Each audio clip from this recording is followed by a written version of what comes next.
They can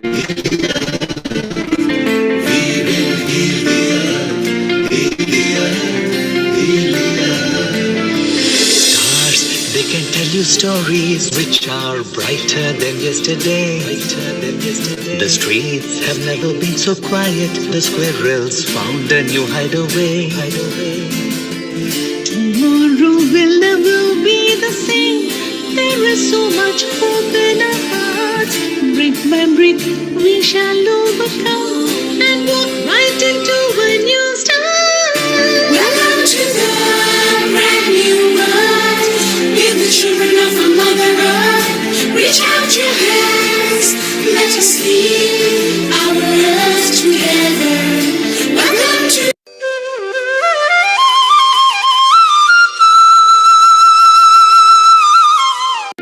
Namaste.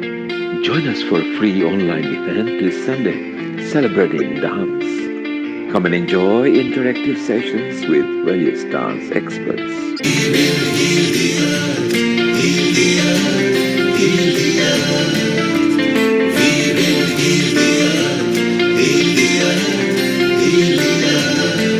Stars, they can tell you stories which are brighter than yesterday. The streets have never been so quiet. The squirrels found a new hideaway. Tomorrow will never be the same. There is so much hope in our hearts. Brick by brick we shall overcome and walk right into a new start. Welcome to the brand new world. With the children of a Mother Earth, reach out your hands, let us lead our earth together. Welcome to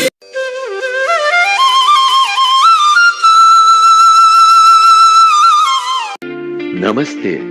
Join us for a free online event this Sunday celebrating dance. Come and enjoy interactive sessions with various dance experts.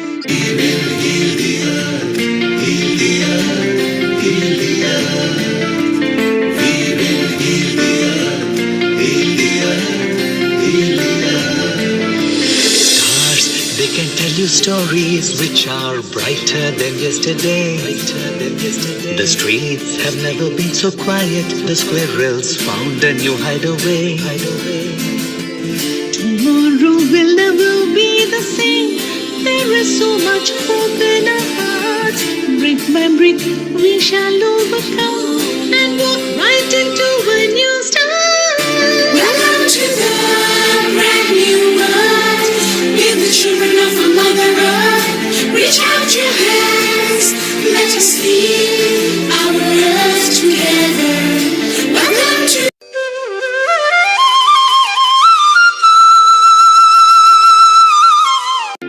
Namaste. Join us for a free online event this Sunday celebrating dance. Come and enjoy interactive sessions with various dance experts.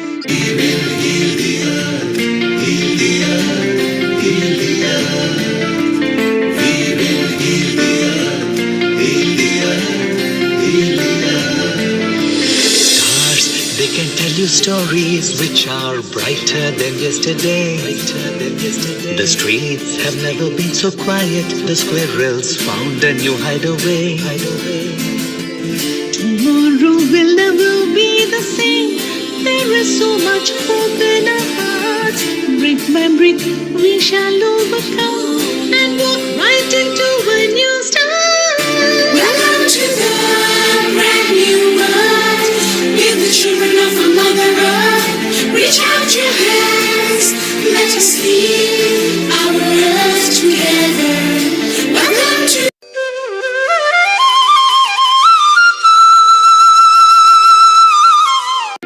Namaste. Join us for a free online event this Sunday celebrating dance. Come and enjoy interactive sessions with various dance experts.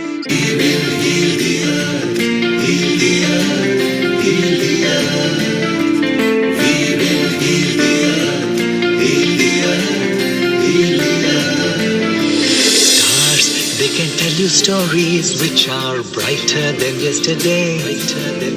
The streets have never been so quiet. The squirrels found a new hideaway. Tomorrow will never be the same. There is so much hope in our hearts. Brick by brick, we shall overcome and walk right into a new start. Welcome to the brand new world. We're the children of a Mother Earth. Reach out your hands, let us lead our earth together. Welcome to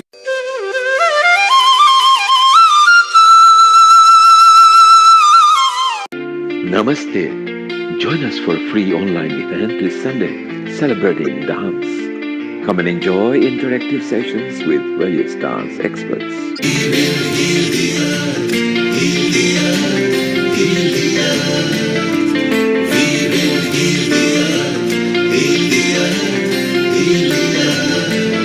Stars, they can tell you stories which are brighter than yesterday.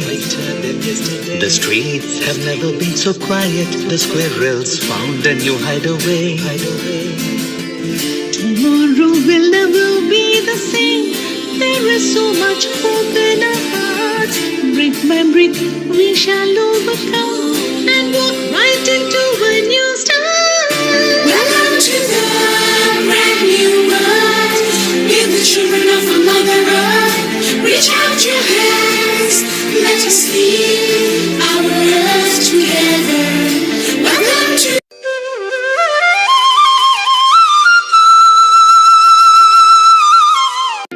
Namaste. Join us for a free online event this Sunday celebrating dance. Come and enjoy interactive sessions with various dance experts.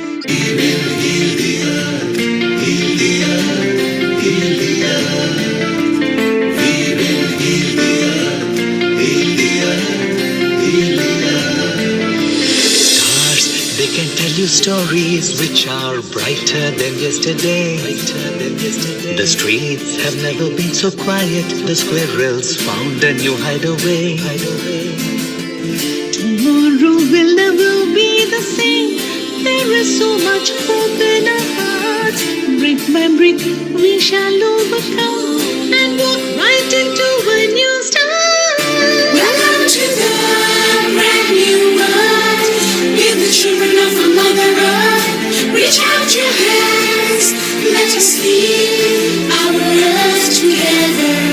Welcome to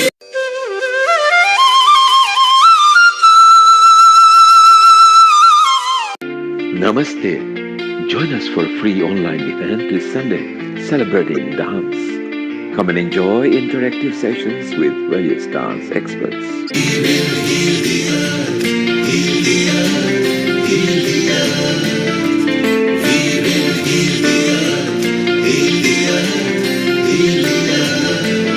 Stars, they can tell you stories which are brighter than yesterday. The streets have never been so quiet. The squirrels found a new hideaway. Tomorrow will never be the same. There is so much hope in our hearts. Brick by brick, we shall overcome and walk right into a new start. Welcome to the brand new world. We're the children of a Mother Earth. Reach out your hands, let us lead our earth together. Welcome to Welcome to the brand new world. We're the children of a Mother Earth. Reach out your hands, let us lead our earth together. Welcome to Welcome to the brand new world. We're the children of a Mother Earth. Reach out your hands, let us lead our earth together. Welcome to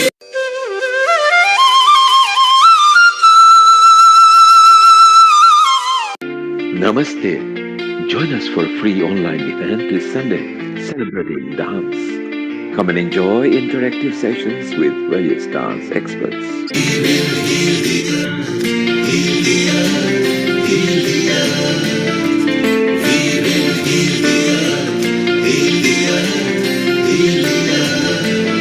Stars, they can tell you stories which are brighter than yesterday.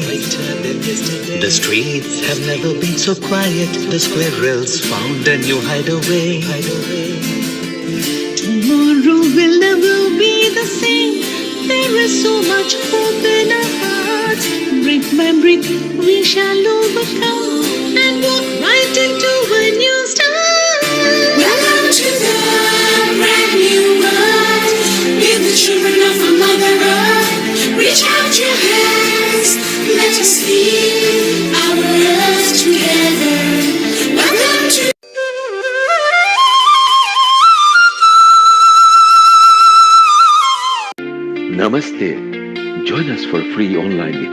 Sunday, celebrating dance.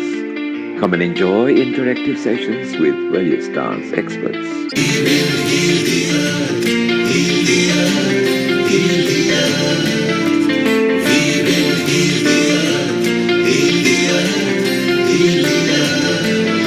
Stars, they can tell you stories which are brighter than yesterday. The streets have never been so quiet. The squirrels found a new hideaway.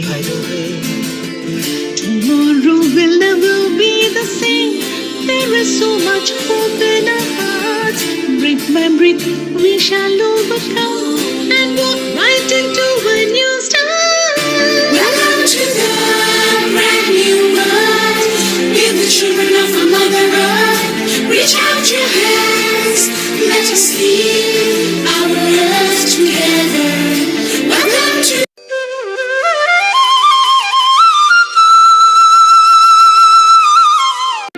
Namaste. Join us for a free online event this Sunday, celebrating dance. Come and enjoy interactive sessions with various dance experts.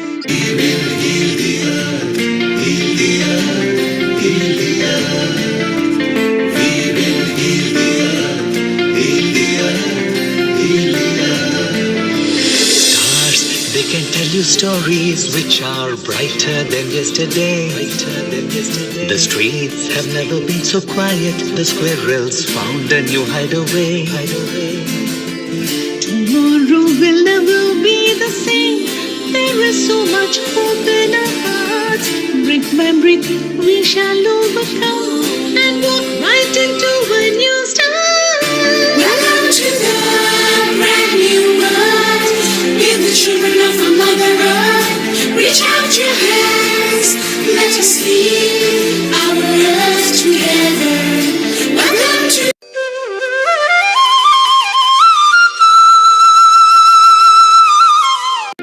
Namaste. Join us for a free online event this Sunday, celebrating dance.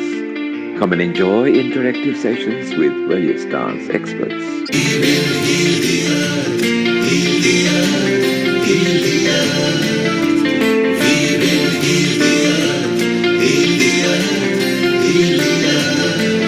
Stars, they can tell you stories which are brighter than yesterday. The streets have never been so quiet. The squirrels found a new hideaway. Tomorrow will never be the same. There is so much hope in our hearts. Brick by brick, we shall overcome and walk right into a new start. Welcome to the brand new world. We're the children of a mother earth. Reach out your hands. Let us lead our earth together. Welcome to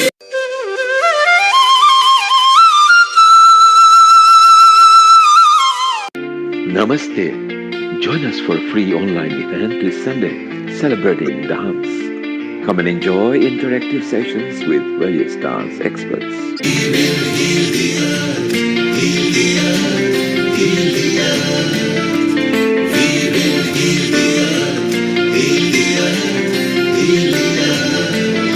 Stars, they can tell you stories which are brighter than yesterday. The streets have never been so quiet. The squirrels found a new hideaway. Tomorrow will never be the same. There is so much hope in our hearts. Brick by brick, we shall overcome and walk right into a new start. Welcome to the brand new world. We're the children of a mother earth. Reach out your hands. Let us lead our earth together. Welcome to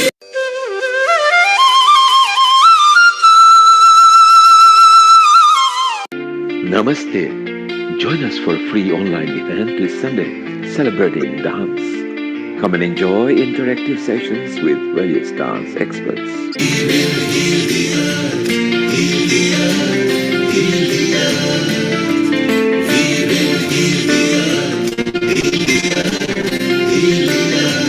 Stars, they can tell you stories which are brighter than yesterday. The streets have never been so quiet. The squirrels found a new hideaway. Tomorrow will never be the same. There is so much hope in our hearts. Brick by brick, we shall overcome and walk right into a new start. Welcome to the brand new world. With the children of our Mother Earth, reach out your hands. Let us lead our souls together. Welcome to Mother Earth. Reach out your hands. Let us lead our souls together.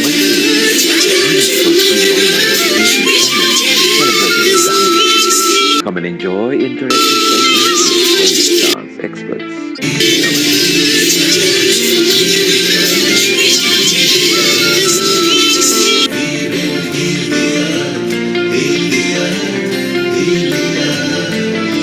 Stars, they can tell you stories which are brighter than yesterday. The streets have never been so quiet. The squirrels found a new hideaway. Tomorrow will never be the same. There is so much hope in our hearts. Brick by brick, we shall overcome and walk right into a new start. Welcome to the brand new world.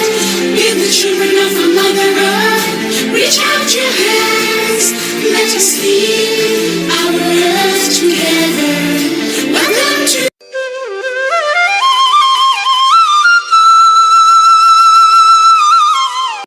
Namaste.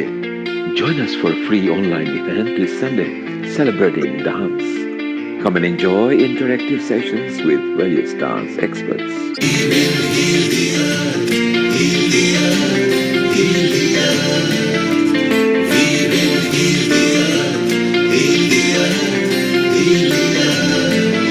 Stars, they can tell you stories which are brighter than yesterday.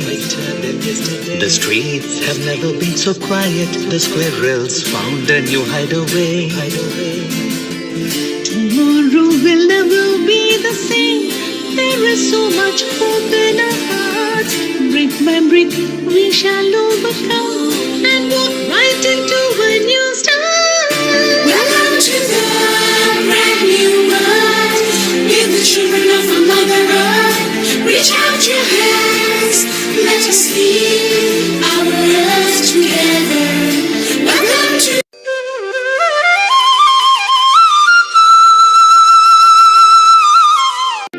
Namaste.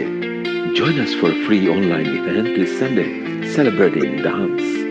Come and enjoy interactive sessions with various dance experts.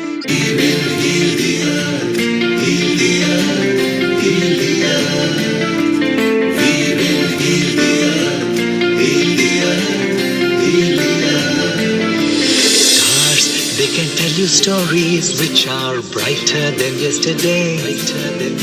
The streets have never been so quiet. The squirrels found a new hideaway. Tomorrow will never be the same. There is so much hope in our hearts.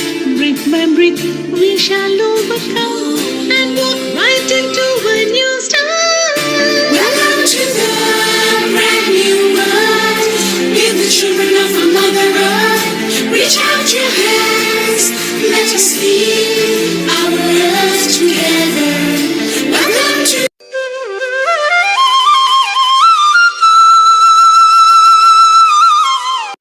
Namaste. Join us for a free online event this Sunday celebrating dance. Come and enjoy interactive sessions with various dance experts.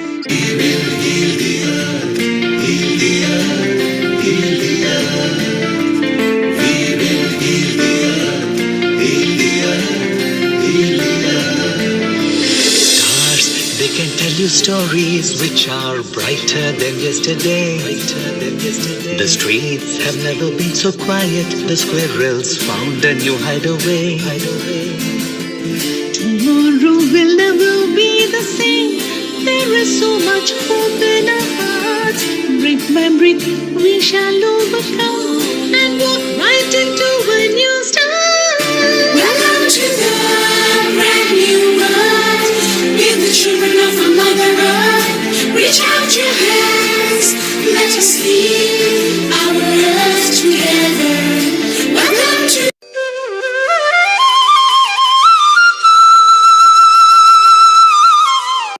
Namaste. Join us for a free online event this Sunday celebrating dance. Come and enjoy interactive sessions with various dance experts.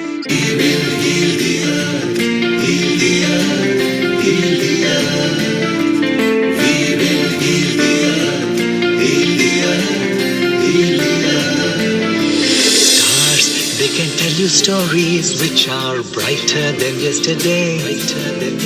The streets have never been so quiet. The squirrels found a new hideaway. Tomorrow will never be the same. There is so much hope in our hearts. Brick by brick, we shall overcome and walk right into a new start. Welcome to the brand new world. With the children of our Mother Earth, reach out your hands. Let us lead our earth together. Welcome to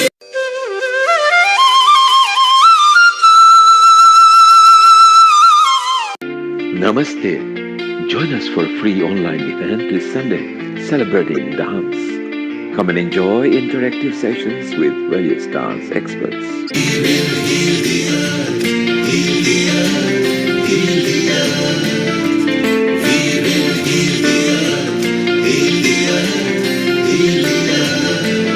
Stars, they can tell you stories which are brighter than yesterday. The streets have never been so quiet. The squirrels found a new hideaway. Tomorrow will never be the same. There is so much hope in our hearts. Brick by brick, we shall overcome and walk right into a new start. Welcome to the brand new world. With the children of our Mother Earth, reach out your hands. Let us lead our earth together. Welcome to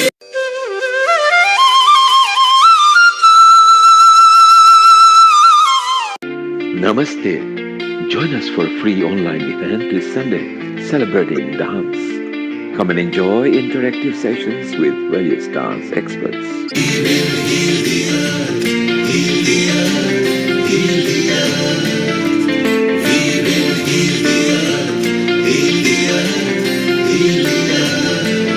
Stars, they can tell you stories which are brighter than yesterday.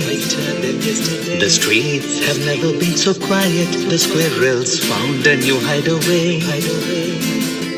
Tomorrow will never be the same. There is so much hope in our hearts. Brick by brick, we shall overcome and walk right into a new start. Welcome to the brand new world. With the children of our Mother Earth, reach out your hands. Let us lead our earth together. Welcome to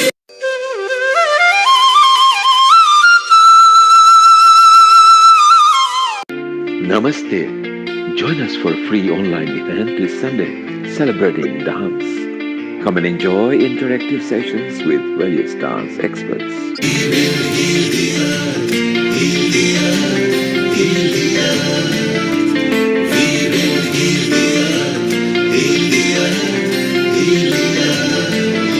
Stars, they can tell you stories which are brighter than yesterday. The streets have never been so quiet. The squirrels found a new hideaway.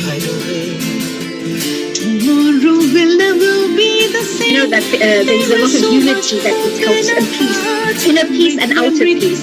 So I think that if we started getting you, Himanshuji, to teach the whole world a little bit of this meditation, we're going to have a very peaceful world. And I saw Modiji, you said Modiji also, I saw the beautiful sand artwork. Beautiful. And Modiji also does regular yoga, right? So he probably makes very clear decisions with the kind of Namaste. decisions he Join us makes for as free well. online Yeah, event he this Sunday, himself is a yogi, I celebrating would the say, Dhams. because if you Come and enjoy go through his interactive life sessions history, with then various the dance biography, experts. I've read it. So, of course, he was a monk, and then, of course, he was sent by his guru. So, he's been a yogi, and that's why you see he's all the time calm and composed, and you don't find any They can tell you stories imbalance which in are any way. brighter than yesterday. Right, so he probably makes very easy decisions. One of the best leader awards around the world, so it's been really great. Absolutely. So if people wanted to get involved, in a meditation and yoga, I know that you yourself have these wonderful voluntary beach yoga sessions that you do in Jews Beach in India. And we've had the pleasure, so if anybody's watching right now, if you're connecting with us on social media, etc., you'll also be able to tune in live online. So, and you can also practice these wonderful yoga sessions with Himanshuji live. So, Himanshuji, tell us a little bit about that. So, what inspired you to start these voluntary sessions, and how has it impacted people's lives? Celebrating the Dhams. Oh yeah, but Come and before that, I enjoy would like to interactive talk about sessions with various the dance basic experts. aspects about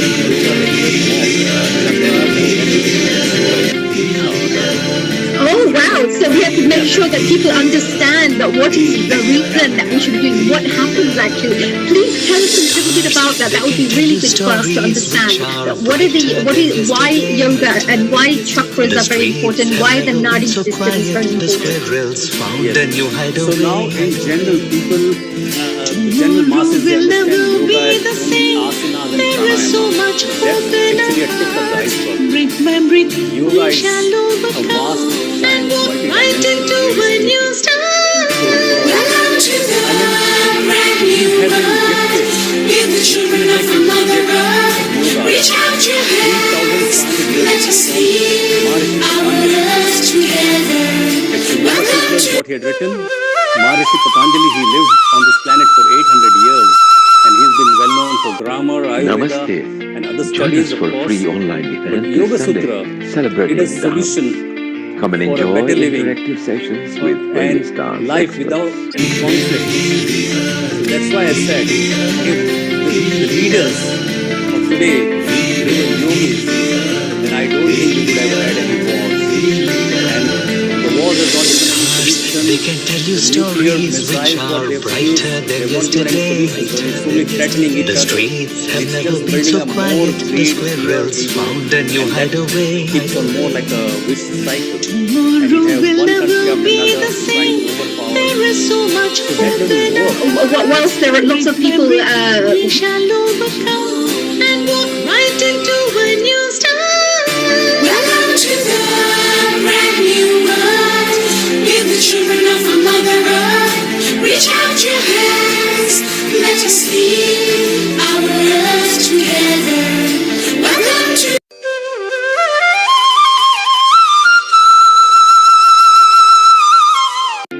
Namaste. Join us for a free online event this Sunday, celebrating the Dhams. Come and enjoy interactive sessions with various dance experts.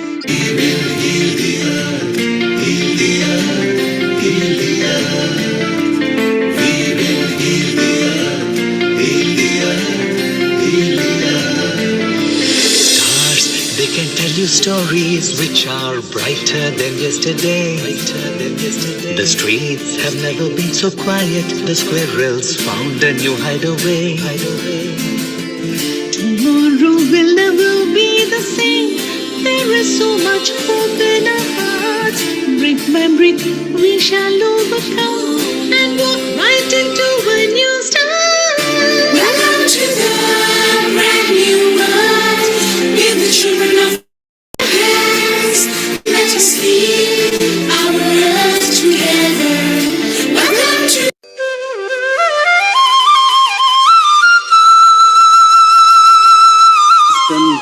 The nuclear Namaste. missiles, what they Join us for produce, free they've not online given any event solution. this So Sunday, it's only threatening celebrating each the other. Dhams. And it's just Come and building up enjoy more interactive greed, fear, sessions with ego, various and dance that experts. keeps on more like a vicious cycle.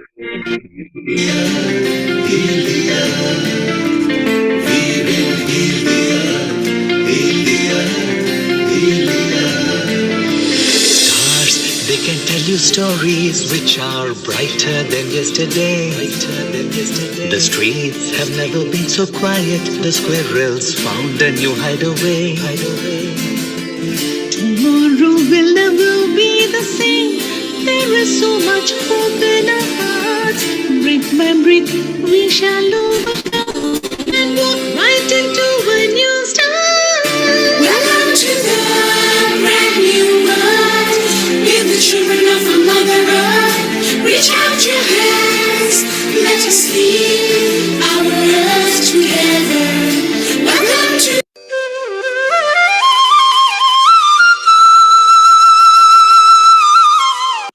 Namaste.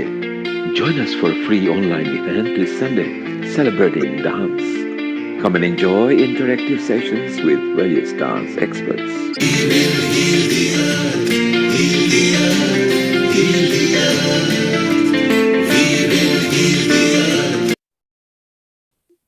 10, 9, 8, 7, 6, 5, 4, 3, 2, 1.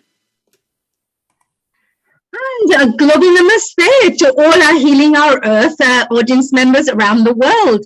Just wanted to say a very big happy Sunday to each and every single one of you. We have a very, very special day today. And it's a very special day because there's a special event happening on Healing Our Earth. It's a very special topic, which is all about environment.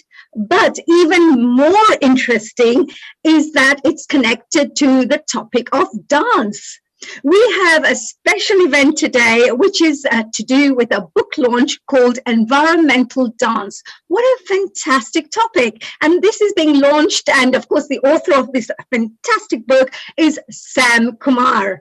And he'll be joining us very shortly. Now, before we start, today, we are going to be meeting many dancers from around the world. We'll be finding out all about these wonderful dancers, performing artists and professionals, and at the same time, finding out what it was like to be part of Sam's special book called Environmental Dance.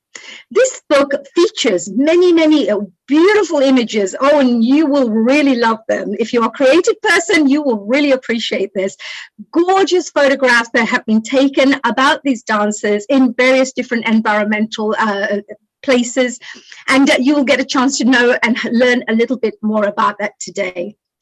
Most of these dancers are gurus, masters, and professionals in their own fields. So we will really get a really amazing chance to talk to them about their work and their experience of being part of Sam Kumar's special book called Environmental Dance. So without much ado, let's invite our wonderful Sam Kumar to join us, and a global namaste to dear Sam. Sam, global namaste to you. Global namaste to you. Oh, global namaste. What a gorgeous photograph you have behind you called Environmental Dance, and that lovely pose. Wow, I love it. Welcome. Now, before we start talking about anything, I really would love to do a bit of an introduction about you to our audiences so we can tell everybody and share with everybody what an amazing gentleman we have with us today. Now, Sam Kumar is, of course, the author of a really great book called Environmental Dance. It's a photography book. It's a coffee table book, actually. Now, after completing a master's degree in computer science in Mumbai, Sam Kumar started his career with a global IT company. Yes, IT and creativity. It's amazing, isn't it? And as part of the job, he lived and worked in US, UK, Holland, Australia, Dubai, and Singapore for more than 15 years. When he returned home to Chennai, he shifted to his first passion, which was photography and filmmaking. And in 2010, he founded Mirage Film Institute, which offers training for filmmaking, photography, and media. Now, initially, his interest in photography was limited to nature and landscape. And since he loved watching dance performances, he developed a keen interest in dance photography, which is very, very powerful combination.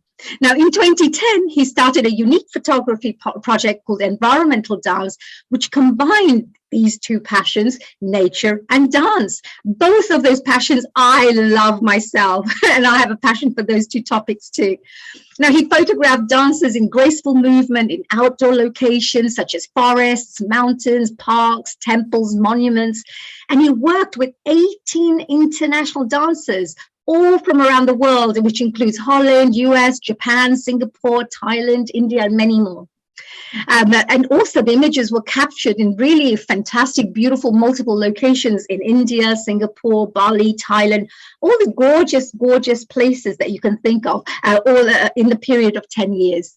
Now, Sam Kumar held 4 solo exhibitions of his environmental dance photos in Singapore, Thailand, and India. And in February 2021, he published his first photography book called Environmental Dance. Now, today, we are doing a global launch for this special environmental dance. And for people from around the world, will get a chance to get a sneak preview in this wonderful book. So, dear Sam, what an amazing, amazing background you have from IT to photography. Wow. Tell me what made you, shift from IT. I know you have a passion for photography, but IT is a steady job and, people like to tell me how did you shift? Okay, great. I was always interested in photography first. And when I was in IT, I was in the US and Europe. I was traveling a lot, just seeing places and taking a lot of pictures, photographs. I was enjoying, and mainly landscape. Not much people, but mostly landscape. I used to enjoy the rivers and the mountains, forests. Was photography them all the time. Every Saturday, Sunday, I was doing only photography. Other days, I was working in IT. All right. So you are being drawn to your creation. Yes. Right. Yes. Now comes the twist. I always loved dance, and I'm from Chennai. And honey, Chennai is the center of Bharatnatyam. Yes, South India. Wow, Bharatnatyam, and the most beautiful dance form. What beautiful storytelling through the faces, and what beautiful symmetrical movements and powerful poses. I mean, it has so much grace, this particular dance style. So you must have grown up seeing this beautiful art form, right? Yes, I was doing it, but as a young kid, I was always watching dance performances. And Anita is a dance, exponent. She's bringing Indian dance to all over the world. And later on, she will talk to us. And so I have photography and I have dance. Then, soon they combined as one passion, photographing dance. And again, another 4 or 5 years, I was photographing dance on stage. On stage means performances. I take performance photos. And I have taken photographs of Anita's performances, couple of performances. And she liked my dance photos. She said, very good. So so it was photography and dance together, but dance only in the stage, not in outdoor or anything. Right. I have also taken dance in studios. My photo studio. The dancers used to come and take pictures. But then I thought I want nature, which is my first love, and why don't we put the dances in nature? And I talked to a couple of dancers. They didn't like it. They don't like the idea of coming out dressed up in dance costume and coming out. No way. Yes. They used to the stage and the lights. Going from the green room to the stage, back to the green room. Yes. Yes. So as I convinced them, some of them I convinced, and particularly the dancers in Singapore, because I was at that time in Singapore. And Beverly, I will later on show pictures of Beverly also. And Amalia, she's one of the co-hosts, right? Amalia. Yes, Amalia, she's actually one of our hosts now, our co-host, and she's a wonderful lady. Yes, and she's a beautiful, graceful performer. I met her about 15 years back in Singapore, 15 years back. And I took pictures for her in Bali, which is a beautiful place. And Bali is a place for artists, photographers. There's a danger for artists. When they go, they may not come back. It's like it's a black hole. Many photographers. Same, if we were traveling to a beautiful place like Bali, we wouldn't want to come back. You don't want to come back to the office. A lot of people, many painters.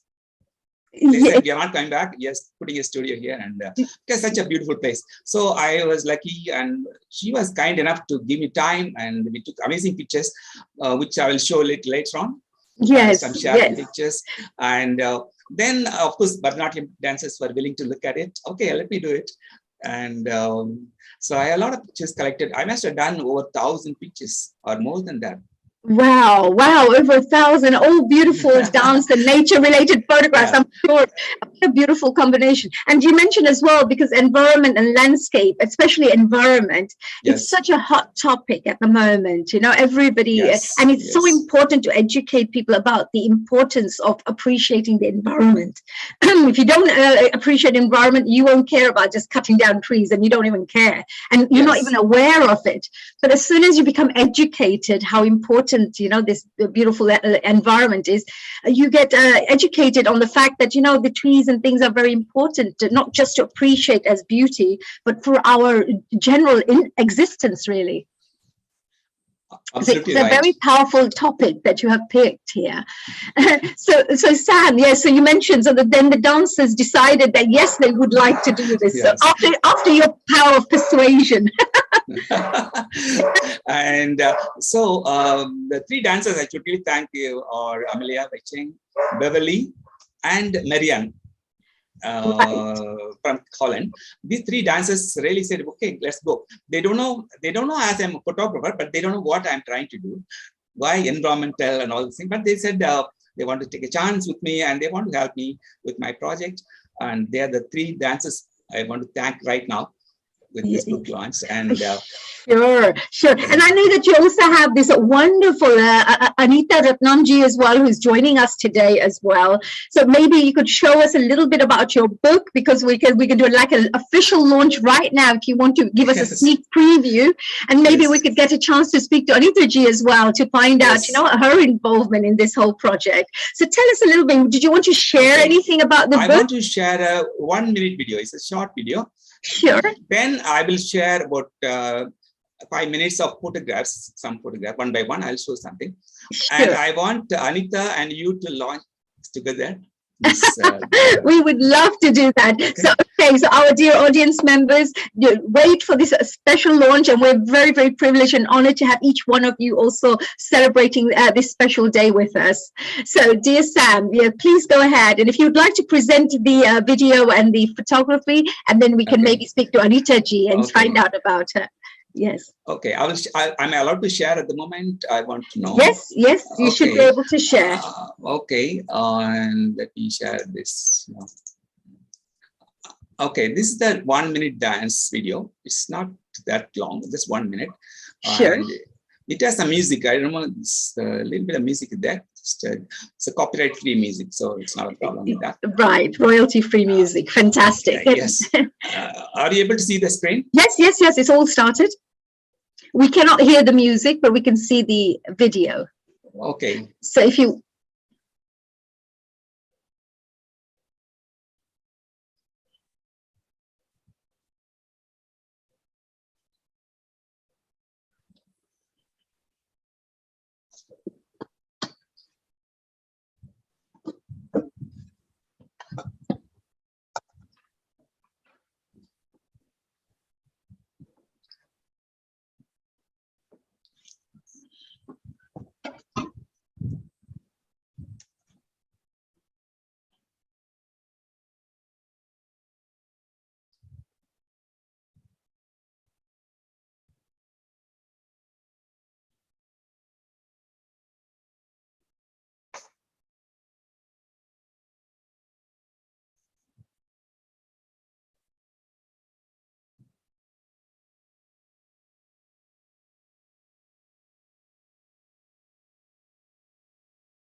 Wow, that was beautiful, lovely. Look at the gorgeous, gorgeous photographs.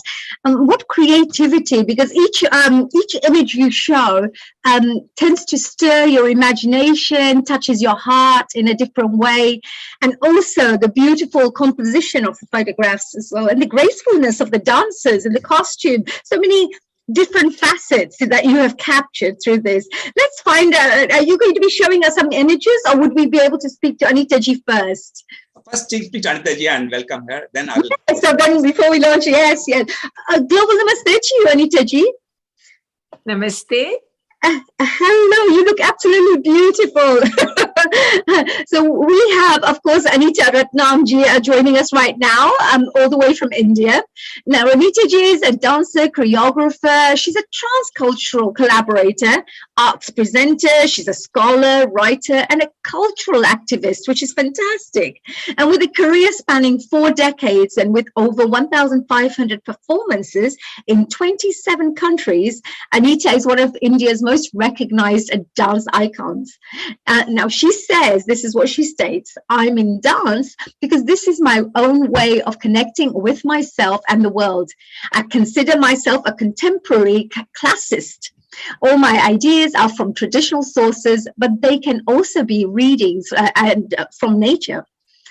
A lotus flower floating in a small brass vessel, a child blowing soap bubbles, even a piece of paper flying in the wind gives me inspiration. Wow, talk about a beautiful soul. I call myself a cultural activist because I believe in my culture. My culture doesn't mean just the performing arts. To me, it stands for finding out about my roots and knowing who I am. And the classical arts are a very vital part of our culture. Now, I want to make a difference to the cultural life of India as a performer, thinker, and activist. Wow, what deep thinking our dear Anita ji has. Anita ji, welcome to our wonderful Healing Our Earth, a global namaste to you. So, Anita ji, tell me, how does it feel like to be part of this amazing launch? Would you like to share, first of all, what does it feel like that you are the special person who is going to be helping to launch this wonderful book around the world?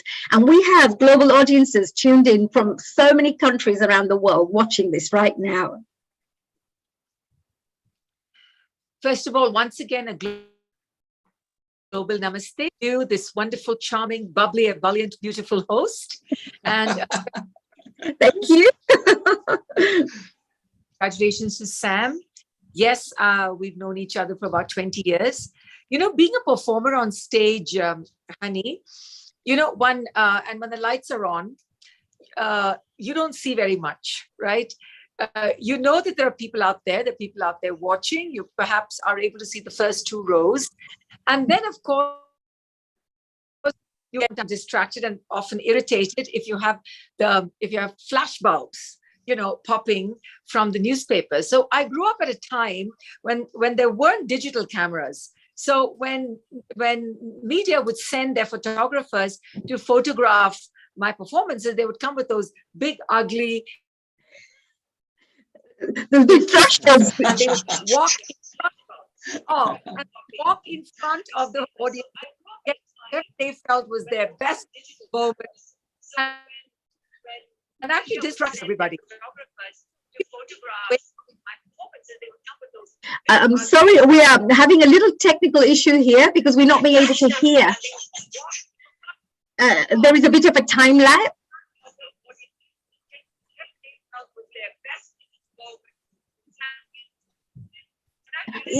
Do you have two cameras on at the same time? Okay, there's having a little technical issue here because we're not being able to hear. Do you have anything else on right now, like the YouTube videos or so? There's something that's time lapsing. Okay, because I'm not being able to hear properly. Honey, it is okay now because I think it was Sam's sound that was affecting us. Carry on, over. Oh, yes. Okay. Thank you so much. Thank you, Anita ji. Sorry about that. So let's continue. So I mean, I grew up at a time where intrusive, disturbing photographers would walk in with these big flash. And honey, Anita's internet is very intermittent. So maybe you can cover her up when the internet drops over. Sure. Yes, thank you. So Anita ji, yes. Yeah. So now when Sam and his colleagues and the time comes, the technology is wonderful. You can go in very unobtrusively. You can shoot 20 different frames. You can Photoshop it. You can make somebody who's looking a bit tired look absolutely fabulous. Yes, absolutely. Yes, I can definitely appreciate what Anita ji is saying there. We're having a little bit of an internet issue there, but just to recap with what Anita ji has just said.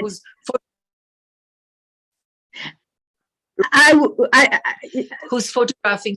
Yes, we've lost you for a bit. Would you mind repeating what you just said there? Because we've lost you for a bit.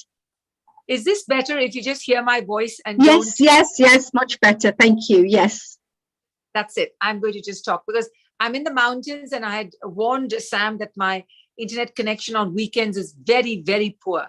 Yeah, no, we can hear you now completely beautifully. So please go ahead. So I think there's a power of a dancer being on stage where everything else is blacked out and he or she is in focus. And the performer is in the moment, in the flow of the dance. At that point, the dancer is very powerful because in the blackness of the larger space, it is that moving body that is being lit by the lighting designer. When you take the dancer out of that space and take the dancer into nature, nature becomes the largest scape, larger canvas. And you can't compete with nature. One should not even try to do that because be it the arc of a branch or the flow of an ocean wave, there's something very powerful where the human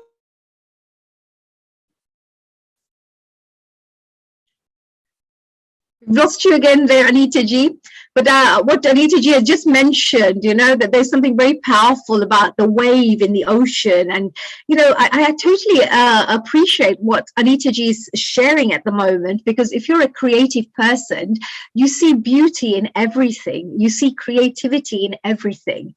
Even the way a leaf is kind of dropping from the tree and falls on the floor. When you look at it, you just see it in a very, very, very beautiful internal way. You look at it and appreciate that softness and the floating of the leaf. So I can appreciate what Anita ji is saying. Anita ji, are you back again?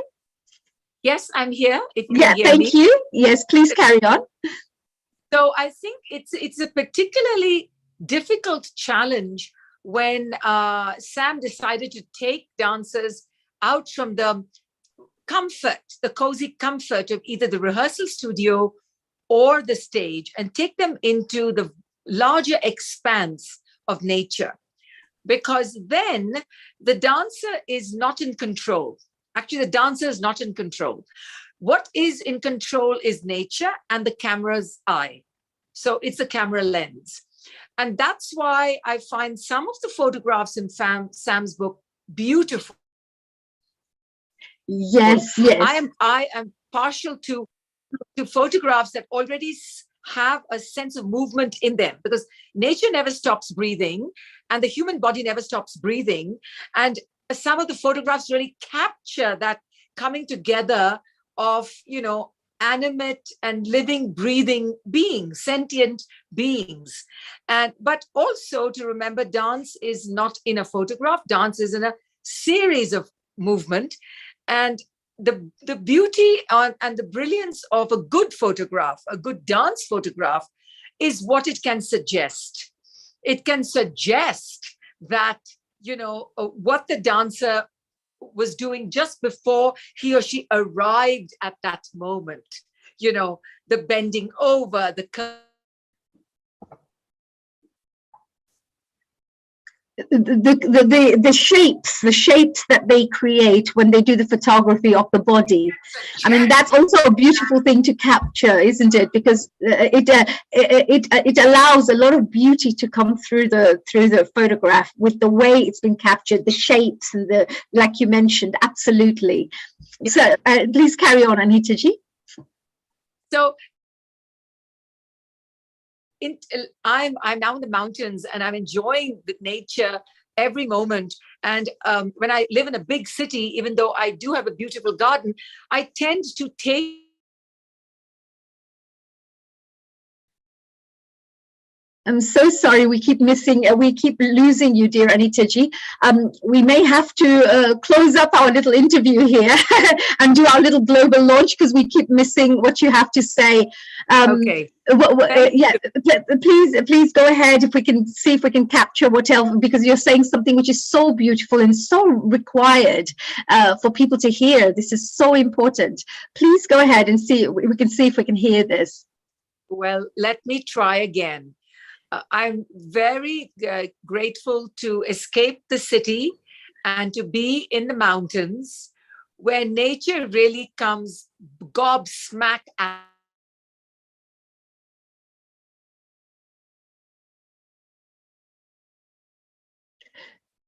Right, I think we're going to be losing Anitaji very shortly.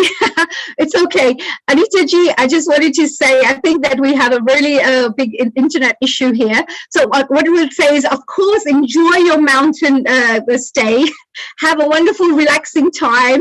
And of course, thank you so much for being part of our special launch here, because with your presence here, I think it has made this a special global book launch extra special. And with your wonderful experience that you have within the field of dance, with over 4 decades of dance experience and the appreciation of nature, what a powerful, really powerful combination, you know, that I just wanted to say. So enjoy your stay, Anita G. Have a wonderful day, and thank you very much for joining us here to officially launch our wonderful Sam Kumar's environmental dance book launch, a global book launch, of course. And Sam, you're back again. We're going to be very shortly speaking to one of our dancing guests, you know, and she's coming and joining us all the way from Japan very shortly. But before then, you wanted to perhaps share some of your images. Is that something you'd like to do right now, so we can get a real glimpse of what you're talking about and what Anita G also shared with us? Are you on mute, my Sam? Okay, I'm going to share some of the pictures, and all these pictures are from the book. Right, yes, you know, yes. Tell us a little bit about it, you know, so we get an understanding of what happened. I'll explain each other just a little bit. And with the dancers, I'll explain a little more.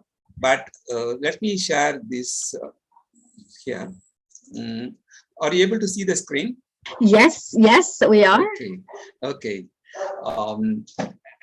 By the way, environmental dance is not only nature, it's also a home, a building, a temple.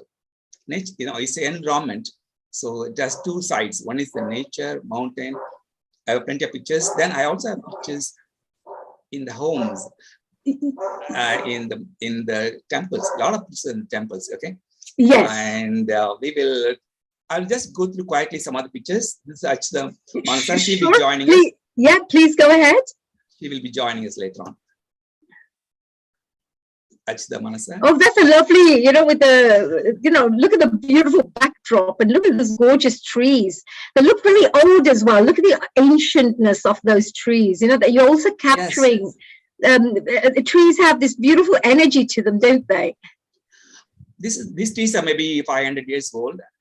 And this is in a small forest. It's not a real forest. In the city itself, Chennai city. It's in the middle of IIT. Indian Institute of Technology. It's like Gindi in Chennai, a part of Chennai. It's a very old, like small forest, and we took a picture right there. And that's beautiful. Oh, and here you use buildings as a landscape, right? And I can see this reflection on the top part of that building. Yes, that's so. Is that a reflection or is that beautiful? It's a reflection. It's a reflection. Yes. Of a cross, you know, a cross. So it's a church. We are in front of a church. Yes. Achida Manasa, she's a dancer, amazing dancer, Kuchipudi dancer. We'll talk to her later. She's standing in front of a church. This church is called Glass Church for obvious reason. Everything is glass here. Yeah. Glass church. Yeah, with lovely plants as well in the front, which we can see. Yes, lovely, beautiful plants, and it's a beautiful church. It's almost a round church, It's unlike other churches, vertical. This is like a round. Yes. Chairs and I think. So it's one of the pictures of Achta. This again near Kindi, a same dancer. Yes. In the middle of the road. all the cars being put on hold, Yeah, stop the world. I like the green costume, because the green costume kind of really, it's like she's part of the landscape herself, as you can see. And the golds and the greens and the blacks kind of fit so nicely with the grey and the greens at the back. It's lovely. Yes. You don't see her face, but probably Amalia Vaichin. What a beautiful form! Look at her body form, and it looks like an arch. When you have this like a wedding arch, where there's a little arch when you walk through, or a garden arch. The way. Garden. Yes. It's in this amazing holiday resort. She was staying, and I was staying there in Bali.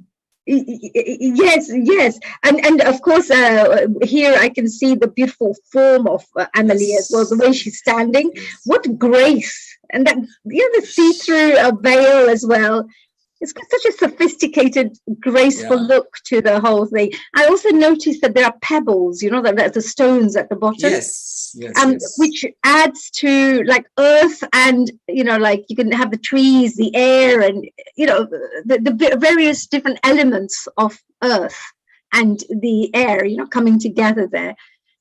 Because the trees, you always see them waving around with the beautiful air, and then the ground is very sturdy with those beautiful rocks. Beautiful pebbles. Yeah, that looks great. Yes. The in-depth side as well, because you see this depth at the back. It's like it goes on forever and ever. The way you see it it's very long. It's long. At the end of that is the resort. It's the beginning of the resort. It's enter through this like this, and it's maybe 100 meters long pathway. Wow, that's lovely. Yeah, that's a lovely photo. Thank you.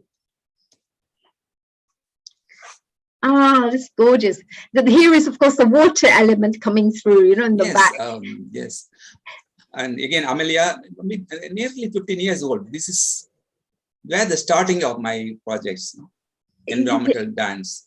Yes, the environmental dance. I love the name as well, the environmental dance.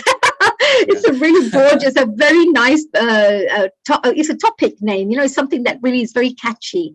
I like the way the sea and the sky just blend in with each other at the back, isn't it? That actually looks really, really beautiful, the way that's been captured.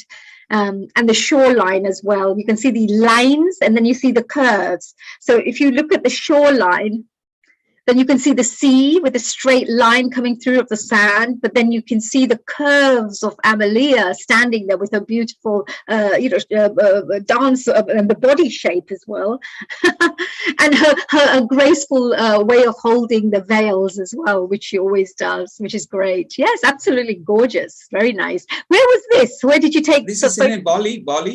Again, we got up at 4 o'clock in the morning because we want to be there before sunrise. I think by 5 o'clock we are on the beach. 5:30 was the sunrise. Yes. So I asked her, can we do it before sunrise? The first light of sun. Yes. The sun is not up yet. The sky, the sunlight through the sky. Yes, you can see that little. You can look at the face. Oh wow! Look at the serenity, the peaceful look. Yes. What a wonderful thing. And people won't know Amalia's age, by the way. I won't say it unless she tells us. But, I'm just saying that she is actually more than half a century, like much more. Yes, and she looks so gorgeous, and she looks so amazing for that. So you can tell, people who are very connected to nature, very peaceful in their approach, very creative in the way they are. It shows through their face and shows through their being as well, doesn't it? Yes. And she's also a Tai Chi performer and healer. Back Yes. in Singapore, yeah, that time 15 years back. So I was really fortunate to meet her and become friends with her, and we did that project together. Yes, yes, wonderful, lovely. So Later I'll thank show you you for that. more pictures later on. Yeah, Of course, yes, yes. look at this again. Nice. Okay, these are all in the book. This is the cover photo. Yes. Why did you choose this as your cover photo? Because I love those poses in the back as well. Because look at the way that nobody can do these kinds of engraving now. The beauty of this engraving this is, is so maybe 1,000 years back. This is about 1,000 years back. This Mahabalipuram. You can check it up. It's near from Chennai, barely 40 kilometers, 50 kilometers.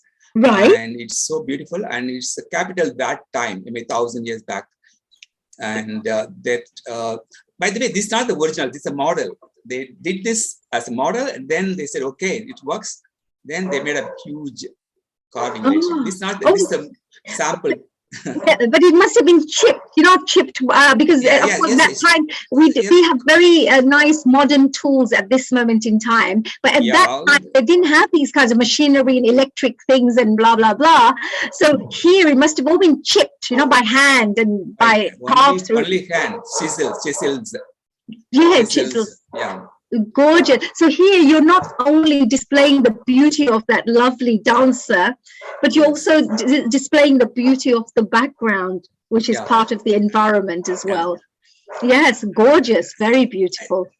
The way I do that is first I look at the location, and I request the dancer, can you take a pose here? And usually they give me 2-3 poses, then I know, okay, this looks good. Yes, yes, it's amazing. It's really beautiful. And I asked her, can she do something like the elephant? The elephant is, then she immediately, she's a dancer. She knows immediately elephant pose. So yeah. I don't understand dance very well. I mean, even though I'm a dance photographer, I don't really understand dance. But I enjoy dance for all my life. I've been enjoying watching dance. Yes, I can see that the dogs behind you are also excited, for your book launch, because they're all celebrating back there by the sounds of it, right? Yes, yes. That's part of the nature also, right? Okay. That's now, true. Okay. So this, I also like the color combination. And this, gray, all gray. And then this beautiful white and not red actually. So what exactly the color is? A beautiful color, magenta or something. Yes, I mean, it's such a gorgeous, what a beautiful art form. I just love, the way dancers stand, their poses. It just looks so graceful. Even the way they walk, there's always some kind of a style when they walk. They just have this. I think it looks so graceful. Look at her; it's so beautiful. And I'm glad you chose this as your. I know all the photos must have been. It must have been really hard to choose which one to put. Very hard, isn't it? Yes. Why did you feel this was the right one? Did you say? I had a couple of other pictures. I have one picture of Neo and another dancer. 3 pictures I was holding on till the end. Yes. Just before they said we got to print now. Then I said, okay, this one. So you did that. Oh, so you said this one. Because I like the space. The space also important because I'm putting the book title here, Environmental Dance, and the colors also was nice. Yes. Beautiful colors and the look. Yes, very nice, very good, nice. This is by the way Anandini Dasi. She's a Odissi dancer. She's from Venice, basically Buenos Aires, Argentina. Oh, from Argentina. Yes, from Argentina. Yes, and she will come later tonight, maybe after 3-4 hours. Probably she's still sleeping at the moment. She will come. Yes. And she's amazing because she spent about 20 years in India. Really? Wow. So she's actually not, she's a non-Asian? She's a non-Asian? Yeah, it's not Asian at all. Right. But she will talk like Asian. When she comes, she'll talk like Asian. Okay, let's see. We don't mind. We're a multicultural family here, so it really does not matter. Yes, where it comes from. Yeah, this is beautiful. This is beautiful. Yes. And between these two lions, she's one lion in the front. Again, this unfortunately they're breaking down. It's the old sandstone. Yes, hard rock, so they are slightly diminishing.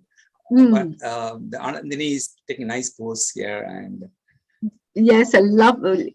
Oh, lovely! Look at that, a beautiful duet as well. Yes, this is Arun Kumar. Yes. And Anandini, both of them, and he's also a dance guru. I mean, he's teaching dance. Right. Anandini is one of his students. Of course, Anandini has many gurus. He has learned from many gurus, and he's one of the gurus. Right.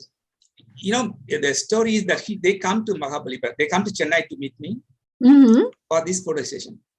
Wow. And do you find that there is more ladies who do dancing rather than males? Do you find that?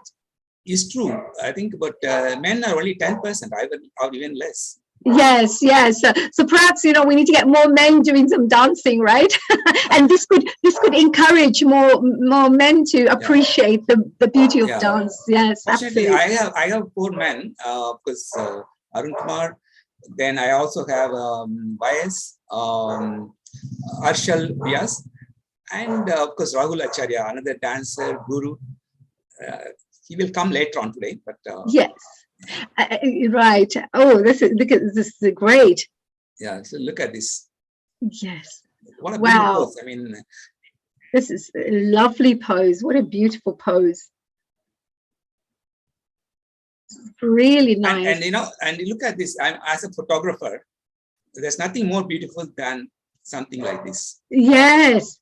Just so gorgeous, really nice. You have to really appreciate, not just the fact that it's all environment, it's dance, it's like the shapes, it's the photographer's creativity. There is a message that maybe, you're trying to say through the photo. There's so many layers to a photograph. It's not just, here's an image. Yeah, that's right. That's the beauty. I have 2 things. One is the nature or like temples. These are old temples. Now they are not actively temples, but 1,000 years, maybe 2,000 years before they were built. Yes. And I'm combining that with Indian dance. Yes. And I know that you had quite a few of these photos that you wanted to share with me. Would you say it would be good for us to continue seeing some of those photos afterwards? Because I know we have our dear, our guest from Japan who's going to be joining us as well. So maybe we get a chance to find out a little bit. I'll just take just 2 pictures and we stop. Yes, absolutely. And then we'll carry on seeing some more of the images. Yes. Yes. Again, Anandini and Arun Kumar, what a beautiful Odissi costume. Yes. Something I love. The Odissi costume is something I fall in love. Yes. And their beautiful dress. And the behind. Yes. This, what's that? Vishnu. Oh, Vishnu. So a very powerful image at the back as well. Yes, powerful image. When you see that, my God, people stand there for 2 hours just watching this huge statues. Wow. And look at it, looks like 3 people. It's like both of them with Vishnu blessing them, Can you see? It looks like a little blessing there. Okay, we'll take a stop at this time. And I have another 20 pictures, but we'll come back to that. No, go show us 1 or 2 more, and then we'll follow our. Yes, please do carry on. Just 1 or 2, and then we'll carry on with the second part afterwards. Now from Chennai, I'm taking you to Singapore. The concrete jungle. Right, but you can see the trees. Can you see the trees in the reflection? I can see. Yes. It's a huge building, and this is our dancer. Amazing dancer, choreographer. Wow. Unfortunately, she's not able to catch up, but she will join us later if possible. Otherwise, she's watching on YouTube. Oh, lovely. Yes, so she's great. This is Beverly. Yes. I have sent a mail to you with what her comments on what she wants to talk about. She wants you to read that later on, whenever you have time. Sure. We'll do that. And see, this is something, it's a huge building, all glass building. Yes. And you can see a lot of reflection of people around that building, some reflections. Yes, I can see that. But I love these trees and things in the reflection. I mean, that looks really very stylish and very artistic. And Yes. her pose as well is, it's something very different about it, very different. Like she's so small and you got this big, huge photo behind there, it's a very different kind of an artistic photo. The same girl, Beverly Yuan. Her name is Chinese lady, Singaporean Chinese. Right. What is the environment? That's a beautiful image at the back. Is that a hotel or? That's a hotel. That's a hotel.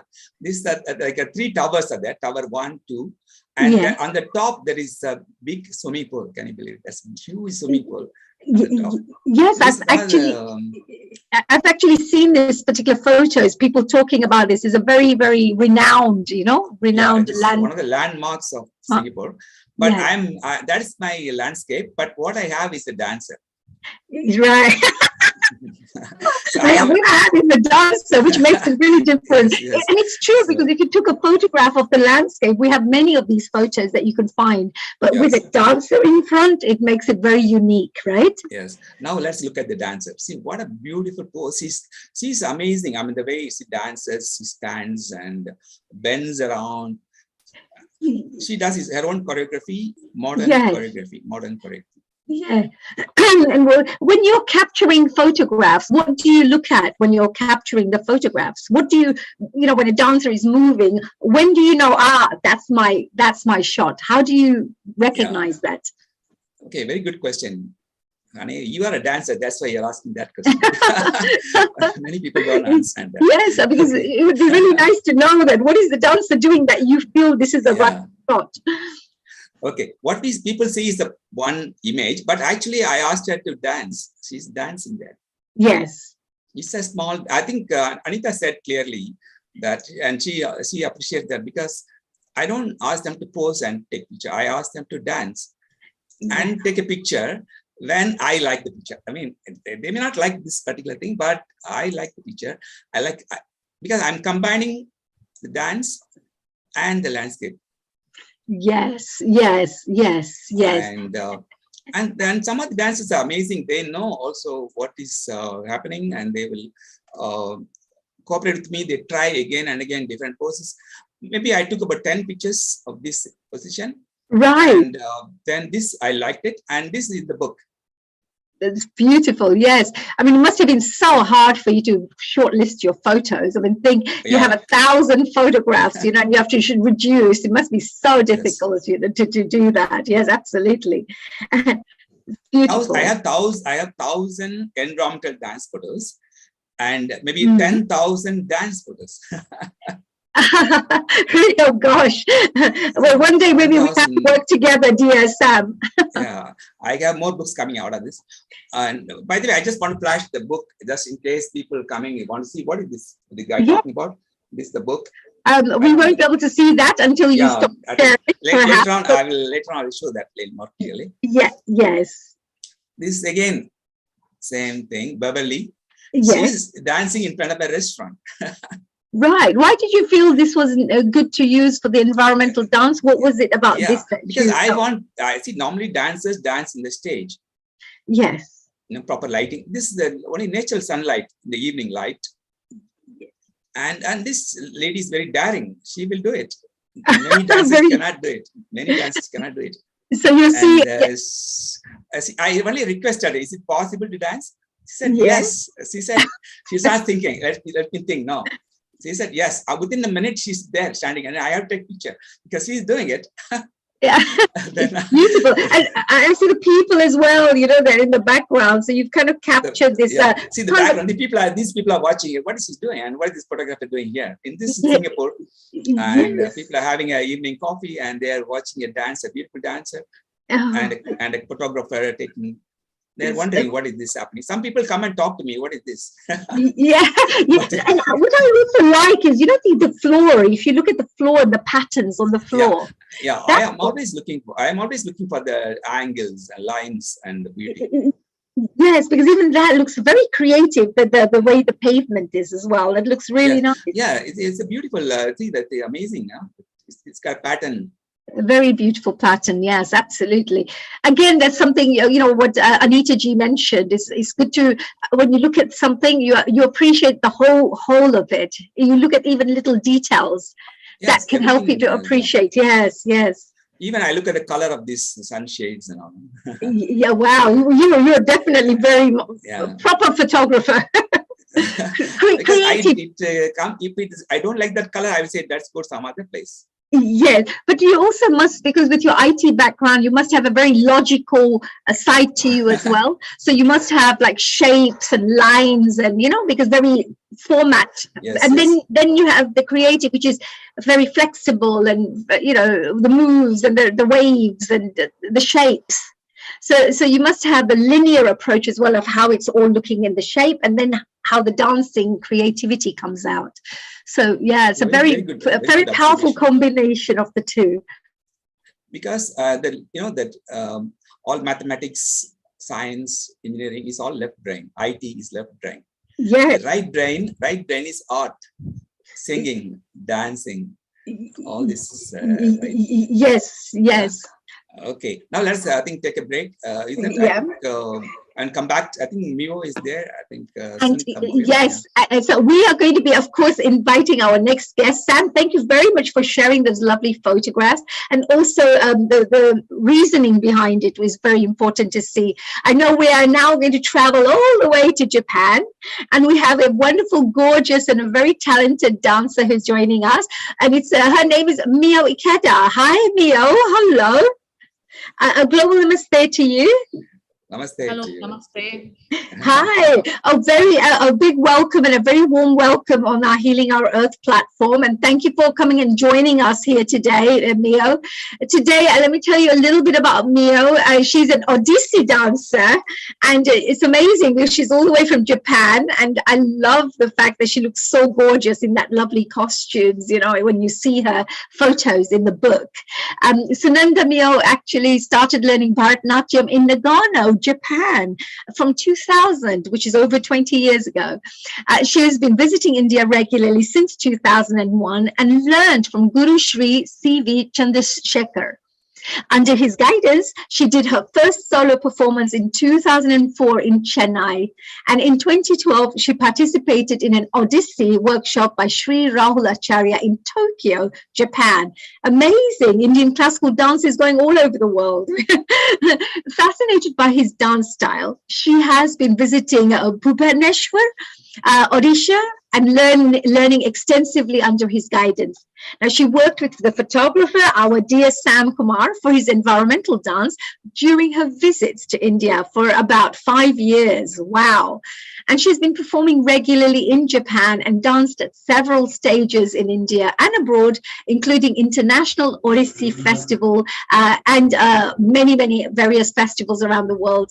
She teaches dance and yoga at her own studio, Kinkini in Nagano, Japan. Welcome. How are you? Yeah, I'm good. Fine. Thank you. Mio, tell us first of all, you're part of a very big global launch. Today, we are going to be talking about not just the book, but yourself as well, you as a performer, as a dancer. Tell us, first of all, can you tell us a little bit about your background? I know we found out that you were interested in Odissi, but tell us, what has your journey been like in the world of dance? So the dance from 2000, I started Bharatnatyam in Nagano, Japan. Then actually I started yoga first. I started learning yoga first. Right, that's interesting. Yes. Yeah. And that his wife was teaching Bharatnatyam. Right. Okay. So you went to a teacher, you started learning yoga, and suddenly you found that his wife was teaching this Bharatnatyam. So you appreciated the art form from that time. Wow. Yeah.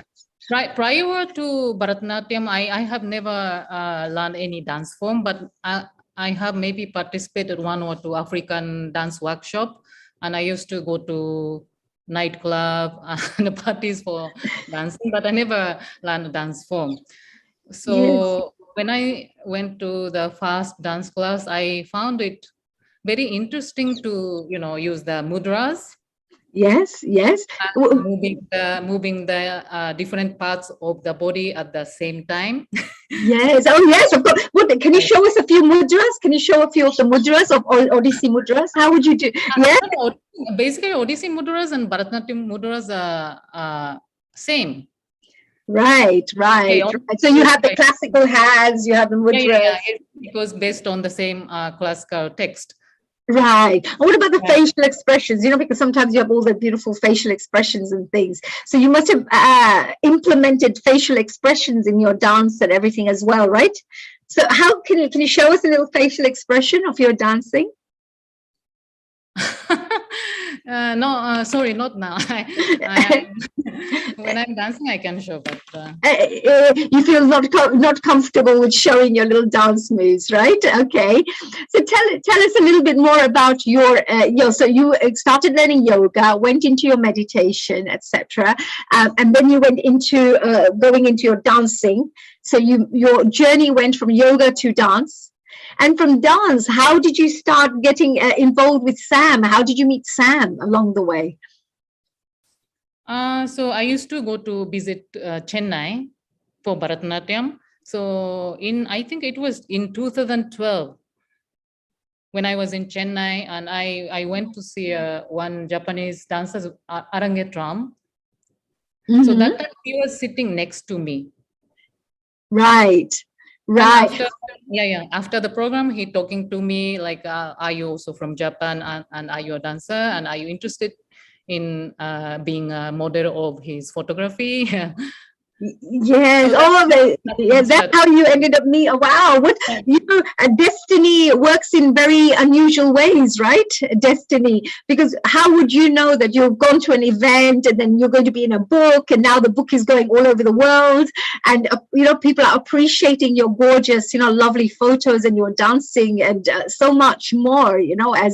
So it's a wonderful journey, isn't it? From your passion of dance to where you are here. And what was it like when you took the photographs with Sam? I mean, I know, so he invited you to become one of the models for the photos. So what was it like for you to... Actually, it was my first experience to be a model for the photography. But I majored photography in university. Though I didn't continue my study, I dropped out in 2 years. So I have a love for photography myself. So I instantly got interested because I like photography too. Yes.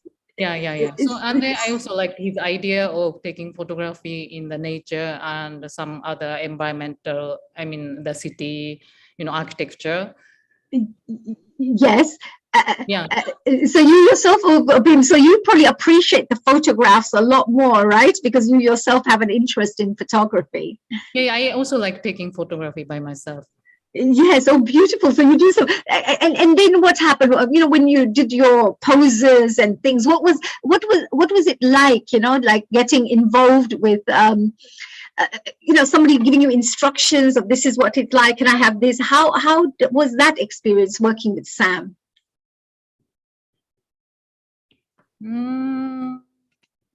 Well, I enjoyed taking photography in various different situations. In many places. And which one was your favorite? Did you have what is your most memorable part of everything? What was the most thing that you feel was most memorable for you?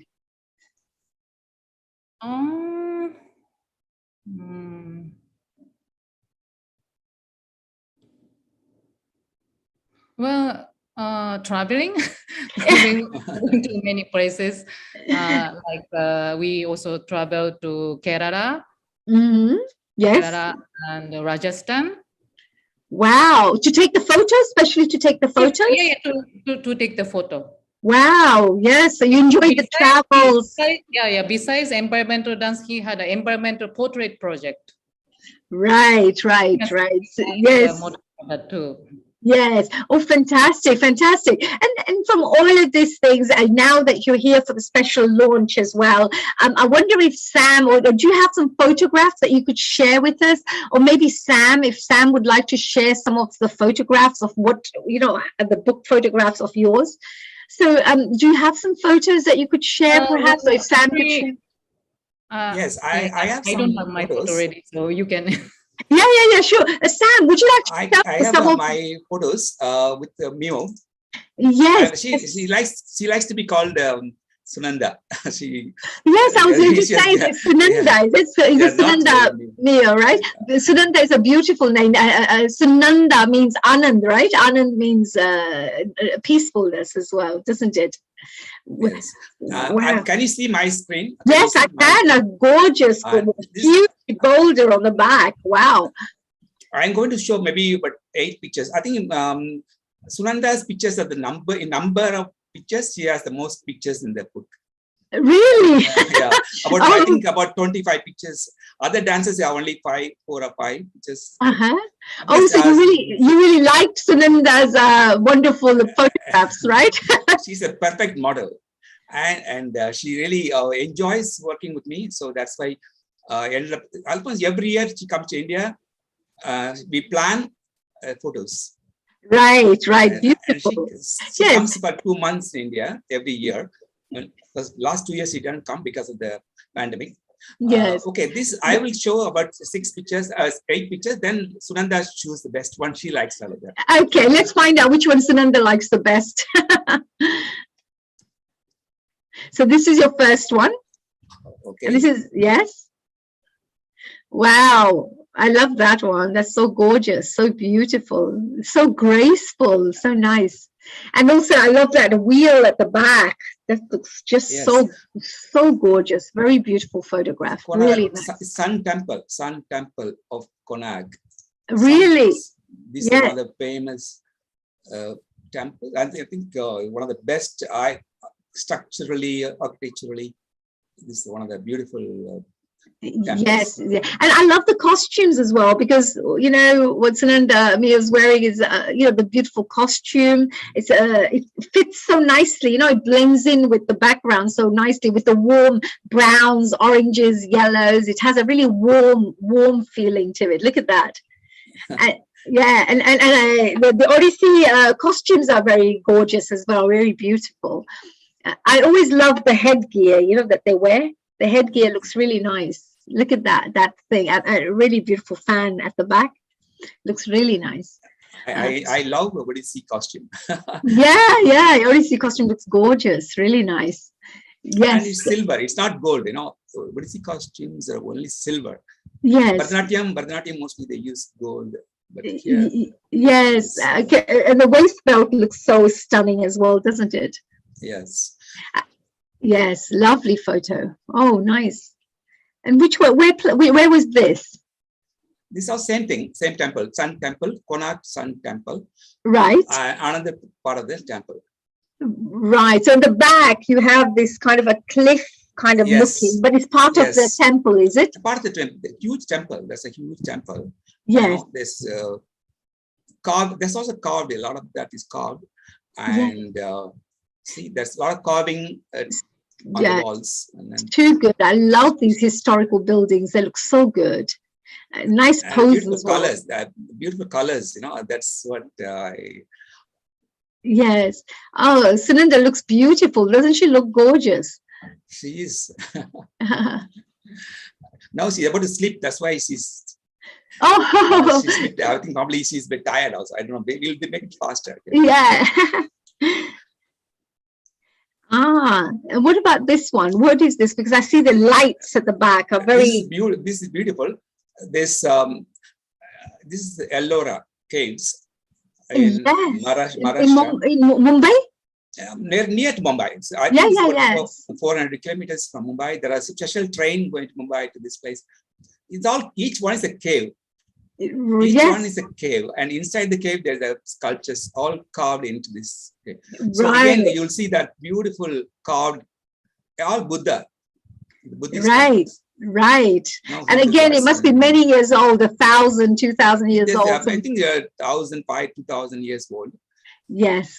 All Yes. carved in. See, it's a big rock they carve and the temple inside. Yes. Yes. And amazing, amazing. And in the middle, I want the dancer. And the pose is very. I have a problem. The beautiful background, but the more beautiful dancer. Very nice. That's beautiful. And, really nice. Lovely. She looks so serene, you know, with the face looks so nice and peaceful. Very serene. Nice. Lovely. She's also a yoga teacher. So she has a beautiful mood actually.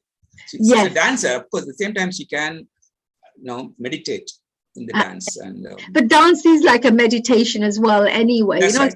With full focus. Yes, absolutely. Very nice. Yes. So what's the next one from this? This is an amazing picture. Was supposed to be on the cover. Yes. This was one of the choices of the cover. This again, Konark Temple. Can you believe it? I got 3 beautiful pictures. One day shoot. Yes. 3 amazing pictures. Right. Everything happened within 3 hours. Yeah. Huge tree. This huge tree. I'm sure it's got 500 years. I don't know how old is this one. Oh no, it must be more than that. Must be more than much more. Yeah, no, it must be 1,000 years more because trees like these are very, very old ancient trees, and I'm so glad that nobody's cut them down. Yes, so it's part of the temple. Nobody can touch it. It's a part of the temple. Good. And the people worship this temple, this tree. They come around this tree. It must have good energy. Sometimes you know these trees have I mean, not sometimes, always. Each tree has an aura. You know, its own aura. Absolutely. So the older it gets, the more powerful energy it has. So which is really nice. So when you stand next to it, it also makes you feel good. You know, next to the tree. So and also Sunanda looks very beautiful there as well with the colors, the green colors at the back, and then her pose. She loves her one leg poses, isn't it? Yes. I don't know exactly what name of the pose, but she does this a lot. Yes, it's a beautiful pose. I mean, elegant, very elegant. Very elegant, definitely. And is that water at the back as well? There's water at the back. There's like a river kind of water. No, not much. It's just a stone, and there could be some water, but it's not very big water body or anything. Yes, but it's amazing. It's a part of the temple, and it's part of the people worship this tree. Yes.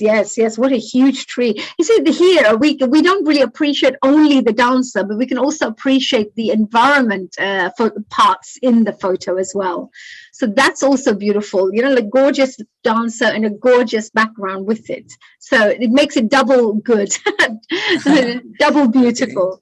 Yes, thank you. And your next one is? This is something amazing for me, at least a photographer's shot. This is not a dancer's shot, but and of course, Sunanda likes it. Sunanda likes this very much. Yes, look at the beautiful shape, you know, and she's only on one toe. Look at her. She's just, you know, she's almost balancing on her toes. She's not dancing. She's flying. Yes, it literally looks so gorgeous, and you can see her shape as well. Looks so nice, and the shades. Yeah, look. That actually is a very beautiful photograph. I would really, really admire this kind of a photograph. Good lighting, and look at that. That's beautiful. Just on one leg, you know, she's holding her pose. You know, in photography, we call it silhouette. Yes, of course. Yes, a silhouette. So the main subject is in the shadow. Subject is in shadow. Yes. Subject. The dance is subject for me, but she's in the shadow. Okay. Yeah. But what I love is also the background where you have the rectangle with the light coming through at the back. Yes, that's the whole idea. I mean, without that, this picture is not there without the white light. Yeah, you see that gives it, that lifts the whole photo up in a very beautiful way. And look at the shapes of the jewelry and everything as well. It gives it a very unique look. Very nice. Yes. One thing I must tell is only Sunanda is able to do all these poses for me. Other dancers may not appreciate, they may not do this pose. Yes. She has the power to do this. She can jump Yeah, yes, the flexibility is there, so which is nice. She's amazing. She's amazing. Yeah, lovely, lovely. Yeah. And there's this one as well. To the beach. This is Kerala. Right, very natural, isn't it? Very natural looking and very natural. And again with her one leg pose, she likes her balance poses. Yes, very nice. I can see the little hands gestures as well, which she's got. She's amazing, the dance pose, and she holds it for a few seconds. Not can hold it for a few minutes. Actually, she can do it. Yeah, it's a very strong dancer. Yeah, a very strong dancer, and she can hold this for 5 minutes also if you want to. She can. I love the clouds. You know, the cloud colors at the back. Yes, I like the nature. This is the nature. This is the landscape. Waves, you know, the wave. If you look at the part of it, those waves that come in at the back. So you've also captured the waves of the sea, and at the same time, the beautiful different colors of the clouds, because you can see, and then you have this gorgeous dancer there as well at the same time with this beautiful thing. Love, you see the power of the sea and the serenity of the dancer. Yes, this is meditating. She's not dancing. Yes, so you can see that's peacefulness of a dancer, and then the real power of the water at the back. So it's really lovely. It's really nice, beautiful, lovely. And any other ones that you have here? Two more, and then once Sunanda can comment on this if she likes something. Sure. So, this again is Sunanda in Ajanta. It's again this is also yellow, right? It's a cave temple. The whole thing is carved in the mountain. It's like a hill, a rocky hill. They carve each side section and make a temple. This is one of the temples. Again, it's a beautiful Buddhist temple. Right. You can see it's very old. You know, you can see that must be very ancient. Maybe 2,000 years. I think. Yes. And there's so much history in this one. Yes, gorgeous. And it's all carved inside, and there's a Buddha. Yeah, so really this book could be enjoyed not just by dancers, but it could be enjoyed by people who love the environment, who love history, who love artistic architecture. There could be something that could be enjoyed by many people from different backgrounds. Yes, I think so. And of course the general audiences, who can appreciate creativity. A lot of people from Japan come to this area because they like the Buddhist temple. They want to come visit here. Yes. And of course, Sunanda is keeping a different pose now. This is different pose, totally different from the other poses. Yes. Yeah, I don't want her to stand because that will block the Buddha behind. So I want you can kneel down or something. Then she can immediately. She gives pose. Yes. Oh, look at her. Yes. And it's a lovely pose again, nice things. I like the green, the green colored costume with the background. It looks really nice. Yes. Very nice. It blends in. Oh, is that another one? Wow. I love that. That's very different from classical dancing to very contemporary. Yes.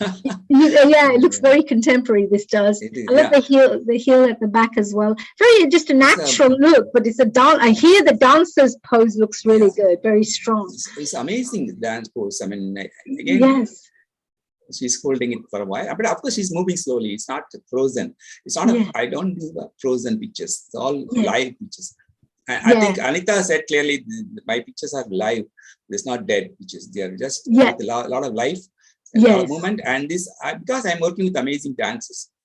Yes, they're all experienced dancers, not beginners. They're not beginners. They all have but I mean, you can see Sunanda's like when she's got a lot of power in her legs. As she holds the poses and the things. Very nice, excellent. So what time is it in Japan at the moment? Then at the moment, is it? Oh, well, there's one more here. Oh, wow. No, I have. I think only. Two more. I will show you, then we'll close. Then Sunanda will talk. Again, it's a beautiful. She looks absolutely stunning, so gorgeous, very pretty, very beautiful. She looks so gorgeous, and I love the costumes. Look at the bindi as well, the lovely bindi, the eyes, and really nice, gorgeous. The color of the costume is really amazing. Yes. And you can see there's And, belts as well. Look at that. I love that belt, actually. That belt looks so nice. I love that belt. I know she's worn that in a few of the different costumes, but it really is a gorgeous belt. It's a very beautiful belt. This And is Rajasthan. her Rajasthani, and her pose here as well. You know, I think there's something very special about this face. You know, the way her face looks here.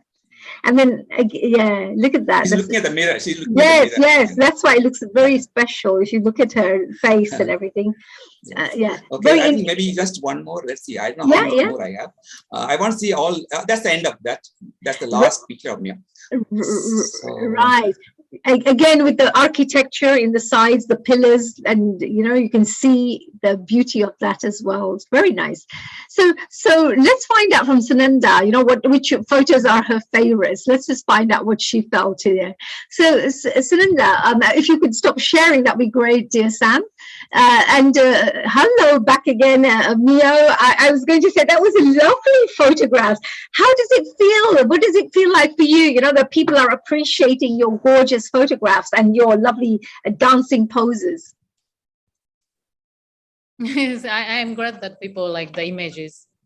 Yes, we've had some really lovely reviews and really great feedback from other people. Some of these are their favorites. Which one was your favorite? Which photo was your favorite? Well, I can't. Yeah, of course, the sun shows in Sun Temple beside next to the big tree, banyan tree. Yes, that is one of my favorite, and also others I cannot really choose. But the series of the photographies in Rajasthan, I think we are lucky to get a very good lighting in the morning in the temple. Yes, the series lightings are very nice. Yes, and also he didn't show, but actually our very first shot in Pondicherry.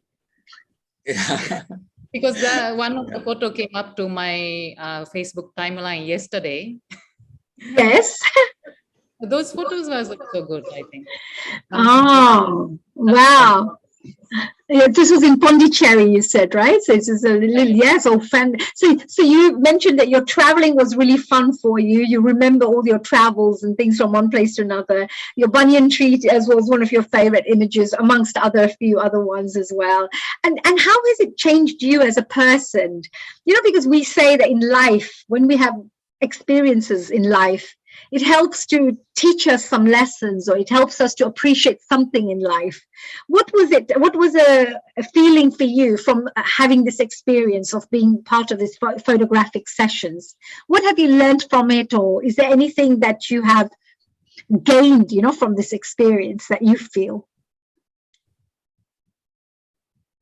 I'm sorry, I never thought about what did I learn? So I cannot, I'm sorry, I cannot answer immediately. Yeah, no, that's okay. But, you know, just learning the fact that there are such beautiful places in India, there is, you know, like the fact that life can take you, you know, from sitting and watching a show, meeting a friend, and next thing you're doing travels and taking photographs. You know, it's miracles, right, to take place in life, all these new things that happen in life, which is amazing.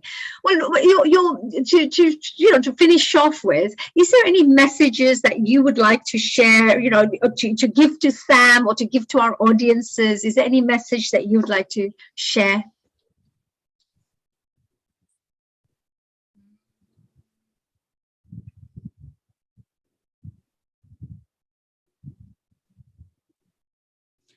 I'm sorry, I don't have any particular messages to anyone, but I don't know.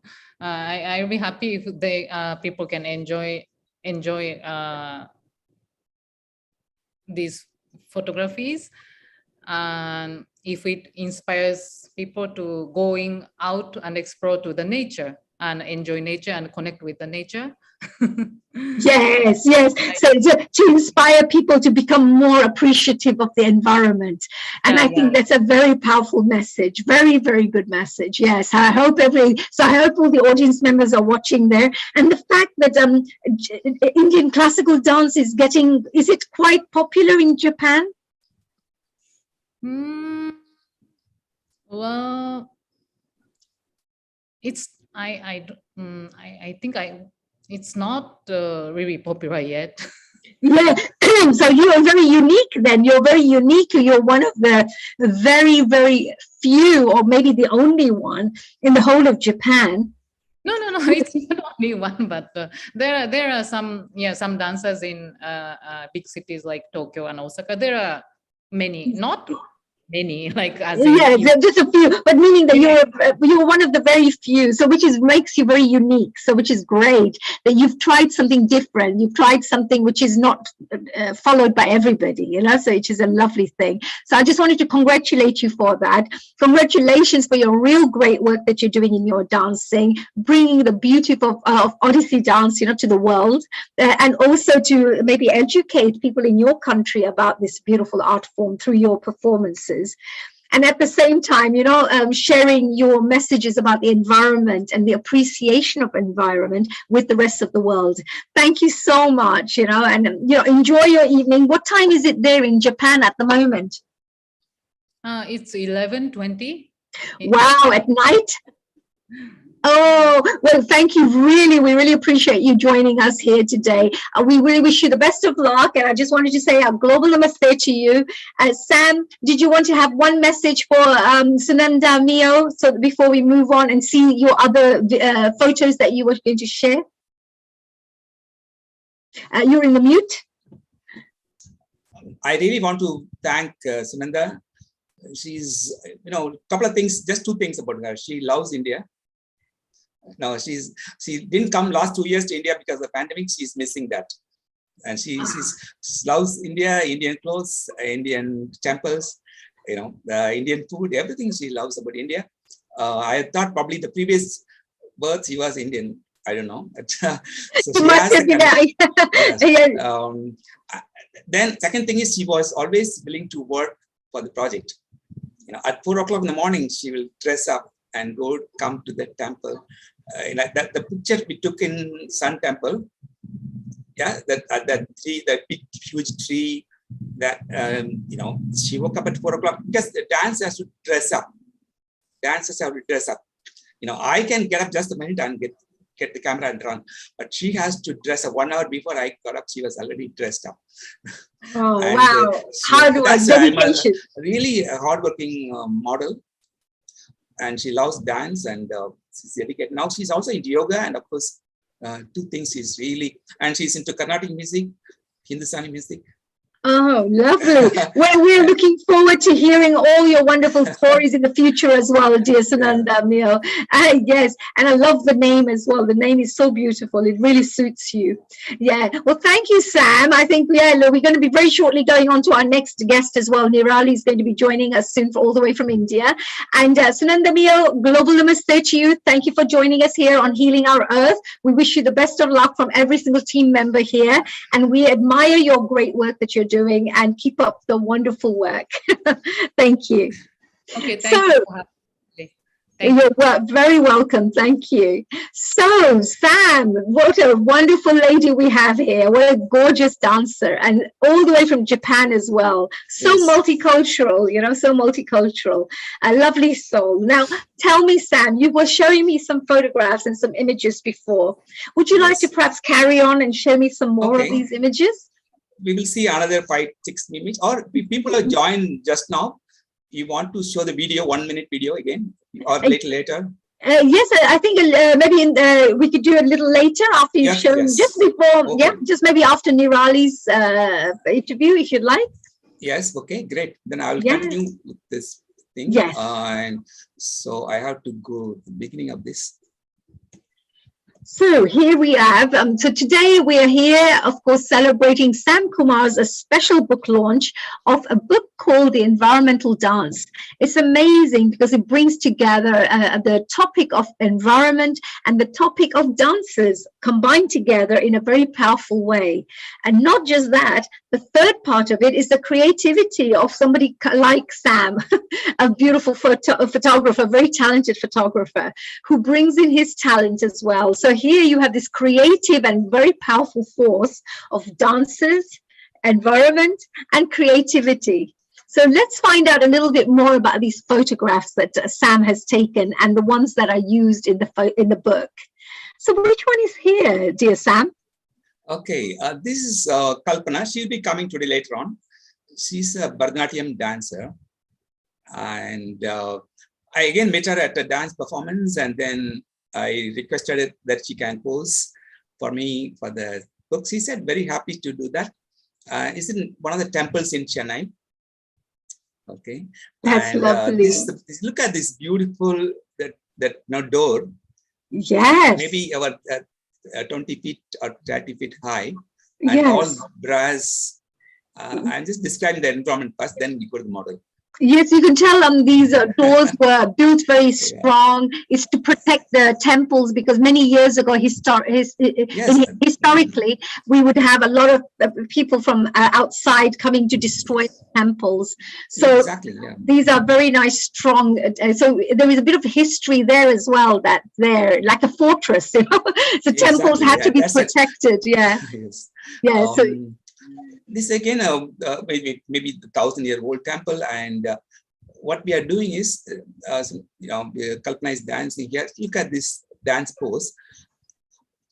Yes, lovely. Bharatnatyam dance pose. Yes, and very beautiful. It always looks gorgeous, like the poses of dancers. They always look very, very graceful. And I know that many years ago, when you look at traditionally, they say, oh, dancing is not good, should not dance, shouldn't do this. But Ma Saraswati ji, like a goddess Saraswati actually bestows, talent, blessings of talent in you. And the whole world is to do with creativity. Everything is a creation. So here, the dancer gets a chance to create through the movement, so which is a really beautiful thing. So we took this also a little bit of, background is more lighted than the subject, like a little bit of a silhouette, not really silhouette. Background is more lighted than this. So as a photographer, I like some photography shots. Yes, yes. So even with it's not just taking a photograph, but it's making sure that some things could be a little bit more subtle, some things are being highlighted more, etc. From the absolutely, yes, very nice. Actually, that little roof, in the photograph, it looks like a hat. Yeah, exactly. That's the temple. That's the temple. One of the gates of the temple. The back gate of the temple. Yes, I can see that. But yeah, from far away, it looks like that. Yeah, beautiful, lovely. Yes, which is the next image here? Ah, nice. And this was the same temple? This is another temple, also near Adyar, and here I think again is one of the halls in the temple. It's beautiful structure of the temple. Yes, it's all stone. Wow. Which temple is this? Which temple is this? And which? I think Arubadai temple. Arubadai in Tamil, it's Arubadai. It's in and it's where? It's in Chennai. Chennai. Everything is in Chennai. Wow. Well, Chennai is being put on the map through your book. Yes, yeah. And I'm a Chennai boy, so this is my place. Yes. I'm sure all the people in Chennai would be really appreciative of this, that people can appreciate the beauty of Chennai around the world through your book as well. Yes. Ah, that's lovely. Yeah, nice, lovely, nice little serene look again. Beautiful. Yes. She will join us later on. She's coming up. Later on, it's a beautiful pose she's giving, and a nice smile on her face. Happy, not a big smile, but a happy expression in regard. Yes, a very nice, happy look. There's simplicity in this photograph. Yes, exactly. There's simplicity, yet there is beauty and so many other factors, in this particular photo. Yeah, simplicity, and I like that. Just the strength at the back, strength of the stones. You can see the framing is a framing. The frame looks beautiful. The strength looks nice, and then the softness of the dancer in the front. It looks nice. That contrast looks beautiful as well. Very nice. Yes. I know we're going to be very shortly. Perhaps maybe you want to share one or two more photos here, and then as soon as I finish this, we could take up. We can then carry on with a few more photos later on as well. But I think that of course, we're going to be seeing Nirali Samani very shortly. And she's going to be talking to us a little bit about Bharatnatyam and, of course, her experiences in this particular book project. Oh, Okay. this This is beautiful. Chennai has a very beautiful beach, the second largest in the world, the second longest beach. I think 5 kilometers of continuous, or maybe more than 10 kilometers of continuous sand beach. right. So it looks The very second clean as well. The longest. sand looks very clean. Yeah, doesn't very it? clear and beautiful sand. Yes, looks very clean. You because can you'll you can see- walk on this. You can walk on this Yes, barefoot. It's a pleasure, and of course now I got a beautiful dancer. She can jump as well. yes. And you can see that you're catching her jump there, which is beautiful. But what do you like more? Would you like the trees? Do you like beaches more? What do you like, Sam? When you We take pictures. I like the mountain. Ah, right. So you like the mountains, right? Yeah, You like the the mountain is strength the of the mountain. background. I love it. Second is the forest. Yes. Number 3 is beach. Ah, right. Okay. So first is mountain, second is forest, and third is the beach, right? Yes. I understand. In that order. Yes, very nice. It's good And, that you know exactly what you like and what you don't like. You see, that's the interesting thing about you, Sam. You really know this is what I like, etc. So you know this is what I want to capture. This is what I want to get. Yes, it's a lovely photo. Nice. Yes. And what is interesting is, even though she's jumping, she's able to keep the face expression perfectly. Yes. You don't know she's jumping, but she's. I mean, if you look only here, you think you are standing. She's standing because she's very calm and. Yes. But actually, she is on the air, like 1 feet above the ground. Yes. But she's able to hold that pose, which I loved it. Later on, I found, oh my God. Yes, it's lovely. And then this lovely, in the background, if you see the waves, like Yes. that white, like Yes, the waves and that surf.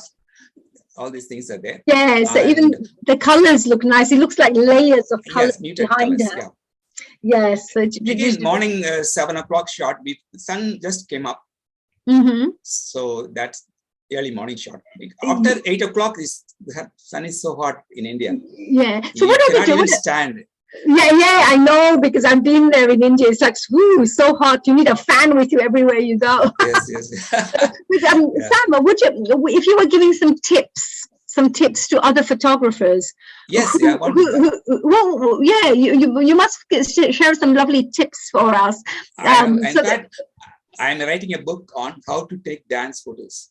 Right. I'm writing a book on that's coming up soon. Really? But I will tell you some tips right now.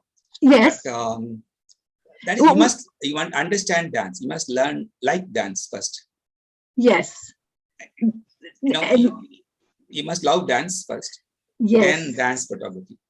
Right. That's a very good one there. Yes. So along the way, I want a few more tips from you. So if there's any photographers watching, or even home photographers, like somebody who loves it for a hobby or so. Yes. And they decide that, let me take some photographs here. And maybe in the future, of course, we were discussing maybe having a photographic competition, perhaps, where people from their homes can take some snaps. And, so maybe if you want to get some tips along the way in the future, this may be very useful for them. So let's move on. I think it's time to go and meet Nirali Samani. You have one more photo to show of Nirali? That's all. Okay, wonderful. We'll go to Nirali, Yeah, so let's see if we can introduce her as well to get her on there. Sam, that was really wonderful. Great photographs that you shared. Really enjoyable. And let's move on. And I'd like to welcome, of course, Nirali ji and Nirali Samani, who's going to be joining us now. So Global Namaste, is Nirali there? And let's have her unmuted. And I think she's going to be just brought on the screen very shortly. There you go. And whilst she's there, I just wanted to say, of course, a global namaste to Nirali. And her full name is Nirali Samani. She's from India. She's a Bharatnatyam dancer. And she's been learning Bharatnatyam from a very early age under the guidance of Dolly Desai. And she also completed her Arangetam, which is a lovely whole 7-year program that you have to do in classical dance. And she also pursued a 4-year diploma course in Kalakshetra, completing it in 2017. To gain further insight, she also completed her master's in Bharatnatyam from Mudras University in 2020. So she has really studied this art form in a very in-depth way. Currently, she is taking advanced training under Sri Shijit Krishna and she teaches Bharatnatyam at the Sahadaya Foundation. And as part of the foundation, she has toured several cities in India and has performed also many, many works of art, as well as, of course, directed and choreographed. Well, she's performed items and performances directed and choreographed by Shijit Krishna. She has realized that Bharatnatyam as an art is limitless, and we haven't yet completely explored its bounds. And she's probably right there. She's absolutely right. I believe that too. And she's always tried to explore what more she could do with this art form, and that's such a beautiful thing to do. So, global namaste to you, Nirali ji. How are you? I'm good. How are you? Very well. That lovely smile, you know, this gorgeous smile. As all dancers have this, seem to have this beautiful smile, you know. So tell me, it's Nirali Samani, right? Which part of India do you come from? So I come from Gujarat, Ahmedabad. Right. Oh, namaste. Kem cho? Kem cho? Majama. Majama chene. That's lovely. And you've been doing Bharatnatyam for many years now, have you? Yes. Yes. What made you, what started you off in the journey of dance? So dance was always something that inspired me, but if I completely zero it down to the what started, actually it was my mom who really inspired me. In fact, when I was a child, she put me into music because she knew I had a good voice, and she said, why don't you try out music? And I did for a good 1.5 years, and then I went to her and said, Ma, I know I have a good voice, but not my thing, you know, still not something I really enjoy. And it was her, and when she was a child in those days at around 12 o'clock, so when she was a child, there was this Doordarshan channel that was telecasted all over India. And at 12 in the night, they would screen all Indian classical art forms, the shows of all Indian classical art forms, and one of which was Bharatnatyam. And that is what inspired her. And then when I said, okay, I want to do dance, and then she said, okay, why don't you try out Bharatnatyam? And that's how I went into Bharatnatyam, and then I never stopped. Oh, so your mommy's been really good. Your mommy has been encouraging and the force behind all this. Yeah, amazing. What inspiration behind this? Well, I should say a namaste to your mommy and well done, mommy. Now we have a very talented dancer in this world, thanks to her. And also a part of this beautiful book, you know, Sam Kumar's lovely environmental dance book. We will talk a little bit about that a little later. But tell me a little bit more about Bharatnatyam. What makes Bharatnatyam so special? Because you seem to be really, really interested in learning more about this art form, and you really want to explore, and you feel, you know, it has no bounds, you know, this like has no boundaries. Tell us what makes Bharatnatyam so special, and why should people appreciate this art form more? Oh, that's a fantastic question. I think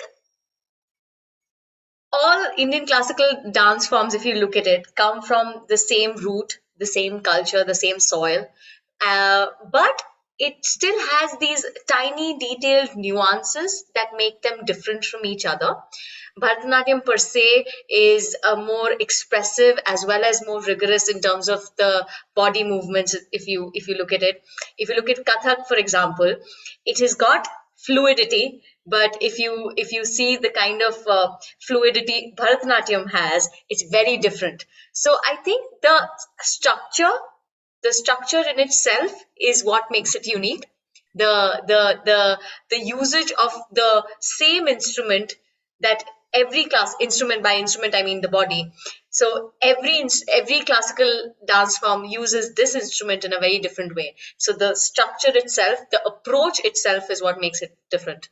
Wow, that's lovely. So approach, do you mean that it's a bit more structured? Because of course, like you mentioned, there's very symmetrical poses. There are strong poses that you stand, you know, like, there's a beautiful facial expressions that are going to, you know, like that are displayed through the dance form as well. Yes. Bharatnatyam a little bit myself, and I came to India, and the teachers are very, very disciplined. They make you very disciplined. It's not easy to learn Bharatnatyam, and they make you. You have to make you kind of squat down a little bit, with the weight. So it really strengthens your leg muscles like crazy. And then come on, here we go again. Hours. You think, I think that's how every classical dance works. And in fact, a lot of so the geometry, I see a lot of positions match with the ballet, like the plie and the demi plie is the same thing as the Aramandi and the Moormandi. If you look at it, it's the same position. So in terms of structure, yes, you're completely right. It's very geometrical. It has a complete this thing. But yes, it does have its curves. It does have its shading. But it has it goes beyond boundaries, but it knows where to stick in. Right. So yes. At least from where I have learned from, like I come from the Kalakshetra. I've learned Kalakshetra style. I don't like calling it all. What is? Tell us a little bit about what is Kalakshetra. What does that mean for the upper audiences? Kalakshetra is actually one of the most well-known universities that teach Bharatanatyam in the world. Actually, the director was Rukmani Devi Arundel, who started this, and in those days, Bharatanatyam was actually dying. Bharatanatyam wasn't called Bharatanatyam earlier; it was Dasiyatam. It was so basically the Devadasis, the temple dancers, would dance this form, and then later, of course, when a lot of influences, India was under a lot of influence, Bharatanatyam as a style was kind of dying, and people were taking it in a different way as to Devadasis, and then it became how from temples it went into courts, and then how it was a court dance, and then therefore not everyone wanted to encourage their own children to learn something which would end up eventually being performed in the courts. So that was being discouraged, and then Rukmani Devi Arundel and along with her E. Krishna Iyer and a lot of many other people came in, and then they really inspired people to say that this art form doesn't deserve to die. People need to know and people need to learn, and then she opened up this institution. And then what Rukmani Devi Arundel did per se is really pick and choose out of the Dasiyatam, I feel. So so what we do today is not what it was years ago. How is it different? How is it different from before to now? So if you look at the dances before, they were more elaborate. They were more expressive in every way. And hence people then had that resistance, because since it was so expressive, they didn't want to get into that kind of exposure. So what Attai did was minimalize those things and say that it's not always about eroticism, and it's not always about love, and it could be much more. Yes, and that's what she kind of filtered, and also a lot of structures. If you see a lot of Kalakshetra style, it has a certain structure. It is very strict about certain lines, certain details, certain movements, certain walks. It's as simple as a walk. How do you place your heel? Very detailed. Yes, the heel comes round as you walk through, so he has to kind of understand that. Yes, so it's very, very particular, even the way you walk. Precisely. Yes.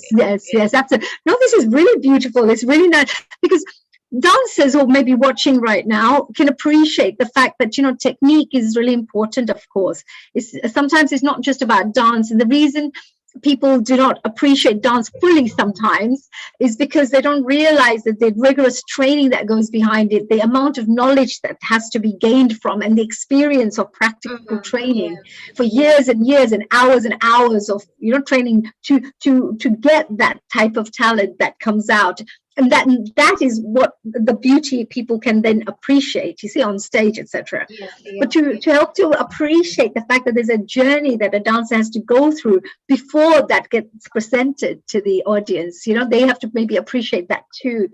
And you're so I can see that. And also it tells me a lot about dancers' personalities, because a dancer needs to be very persistent, very disciplined, very regular with their practices, you know. So there are certain personality traits they have. It's not like, oh, I'll leave it for today. It's like a schedule, you know, that I have to make sure I practice like a single would, etc. So tell me, you said you come from Gujarat, you come from India, Gujarat. Are there do you find that now many more people are learning Bharatnatyam? Are there? So when I started learning Bharatnatyam in Ahmedabad, there was a lot of Bharatnatyam going on in Ahmedabad and in Baroda, because Baroda University, there's a very big dance university in Baroda that teaches Bharatnatyam as well. So Bharatnatyam has traveled all the way to Gujarat as well. So and hence I got to know about it, and hence I got to know about Kalakshetra, for which I wanted to, you know, that became my dream, and then I just went on. So I came down to Chennai right after my 12th, and then I did my graduation and everything onwards. Wow. So you've done a lot. So tell me a little bit now, coming back to Sam's book, you know, because of course, with your background, we appreciate the fact that you're a professional Bharatnatyam, dancer, but at the same time, you had this opportunity to be part of this beautiful book, which was launched last year, but is now doing a global launch around the world through Healing Our Earth Today. Tell me a little bit about your experience being part of the book. Well, it was amazing. So if I jog my memory, I think Sam reached out to me on Facebook. So he did, and I don't know how he bumped into my profile. I don't know what made him reach out to me, but he sent me a message, and he was just like, "Would you like to do this?" And I was like, "Yeah, why not?" I mean, although it was, you know, what I wanted to do, like unfortunately it says contemporary even now, but I did try to do a lot of Bharatanatyam, even with the different costume that I was wearing. So what people like I keep saying, no, that a lot of Bharatanatyam hasn't been explored. So does Bharatanatyam, of course, the attire does define the dance per se, but I feel Bharatanatyam doesn't stop if you don't wear the costume, you know. So if it's more than that. So Bharatanatyam still stays as Bharatanatyam.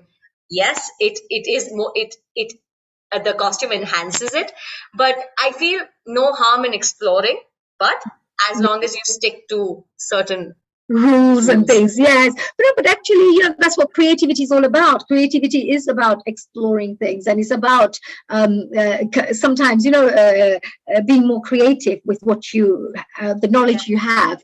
And just like Sam is using his photography, so he could maybe just click some photos on the stage, but he is being more creative by going outside. It still brings the beauty of the dancer. It still brings the beauty of the movement, but at the same time, he decided, let's try being a bit coming out a little bit from the norms, you know, of photography. So, which is really amazing. And also the fact that he contacted you through Facebook. I mean, come on. And we had Mio, you know, before from Japan, you know, and they're just sitting in an audience, sitting next to each other. This Sam really gets around, you know, photographs. It's really yeah. And also, like, if you look at his audience, like his range of dancers that he's got, like people from experience wise, also the range is vast, and the dance itself, like the kind of styles he's able to log in, is also very vast. So I think he's just managed to reach out to as much as possible. Yes, we can't hold him back. He's now starting to write another book. It's amazing. He's writes, sometimes people have such a beautiful passion, and through that passion, so many lives are touched, from that. Because there can be many readers, watchers, people who are watching, audience members who may get inspired to take on photography because of this, or who may get good tips, photography tips from Sam. Or it could be the fact that they get educated about the environment, about how important it is for us to appreciate it. There could be a whole range of different things that benefits. And of course, with the dancers, the beauty of the dancers and the dance form people could study about, because they see that, I like that costume. Let me find out more about Bharatnatyam, for example. Yeah, so there are so many areas that you could touch people's lives in a positive way. And then, of course, when you move on one step further, dance helps you to keep fit. Dance helps you to have better well-being. You won't see many depressed dancers because if you dance regularly, you'll always be kind of quite uplifted and quite happy because you're able to. Questionable. Okay, right. Well, we'll leave that for another topic. Okay. Like happy, lovely dancers like our Nirali ji, right? So, Sam, look, Nirali's here with the lovely photographs. We had a chance to have a discussion about her beautiful Bharatnatyam background, and of course, exploring and discovering new areas, colors of Bharatnatyam. What was it like for you working with Nirali? Okay. Hi, Nirali. Hey. Yes, she's amazing. Nirali is amazing because she's a top Bharatanatyam dancer. She's not like she has spent about 6-7 years learning master's degree in Bharatanatyam, but she also loves social dance, salsa. She probably sees number one in salsa in Chennai. Really? Wow! Not number one, maybe number two. Talented Nirali. So that's one thing I liked about her. She's here as a classical dancer who's also expressed her beauty in a dance which is far away from Bharatanatyam. And she's able to express that also. And that's why I even asked her, let's not do Bharatanatyam. Let's do other dance. That's why, that's the beauty of Nirali, because she can do everything. Bharatanatyam, that's also something modern. Yes, very nice. And then anyway, because when you talk about dance is about expression and movement. Yes. But then, we have separate, styles. So we can have Kathak and Bharatanatyam and Odissi and all these different, like salsa or whatever you want to say, different styles that you would specialize in. But yet, if you think about dance as overall, the big umbrella, then it's all about expression and movement. And the language of movement, as we say. So it really doesn't. It's as simple as how do you respond to music, to whatever that's playing, and it doesn't have to always have a certain rule and regulation. Of course, you learn it for technique and etc. But then, how does your body, how does your heartbeat, how does your mood, how does your body, hands, everything respond to what you're listening to? Sometimes even if you're listening to a random music, you're grooving. That's still dancing. I mean, it's not like as if, no one can say that that's not dancing. So, so it's fine. It's fine. And no one's judging either. It's just that it's so unfortunate that people, when people are put on the stage, people just expect like as if, it has to be spick and span, but then no one really gives it a thought to say that, that spick and span doesn't come in one day, and it's a journey. It's a journey. Yes, it's a journey, definitely. Yes, no, that's true. And it's also nowadays people have put artists under so much pressure because it's like every artist has a bad day. It's not like as if it's everyone has to have a good day, and if that bad day can be so harmful for an artist, because the moment that bad day happens, people are just like, no, that's not it. The artist is not cutting it, and you're just like.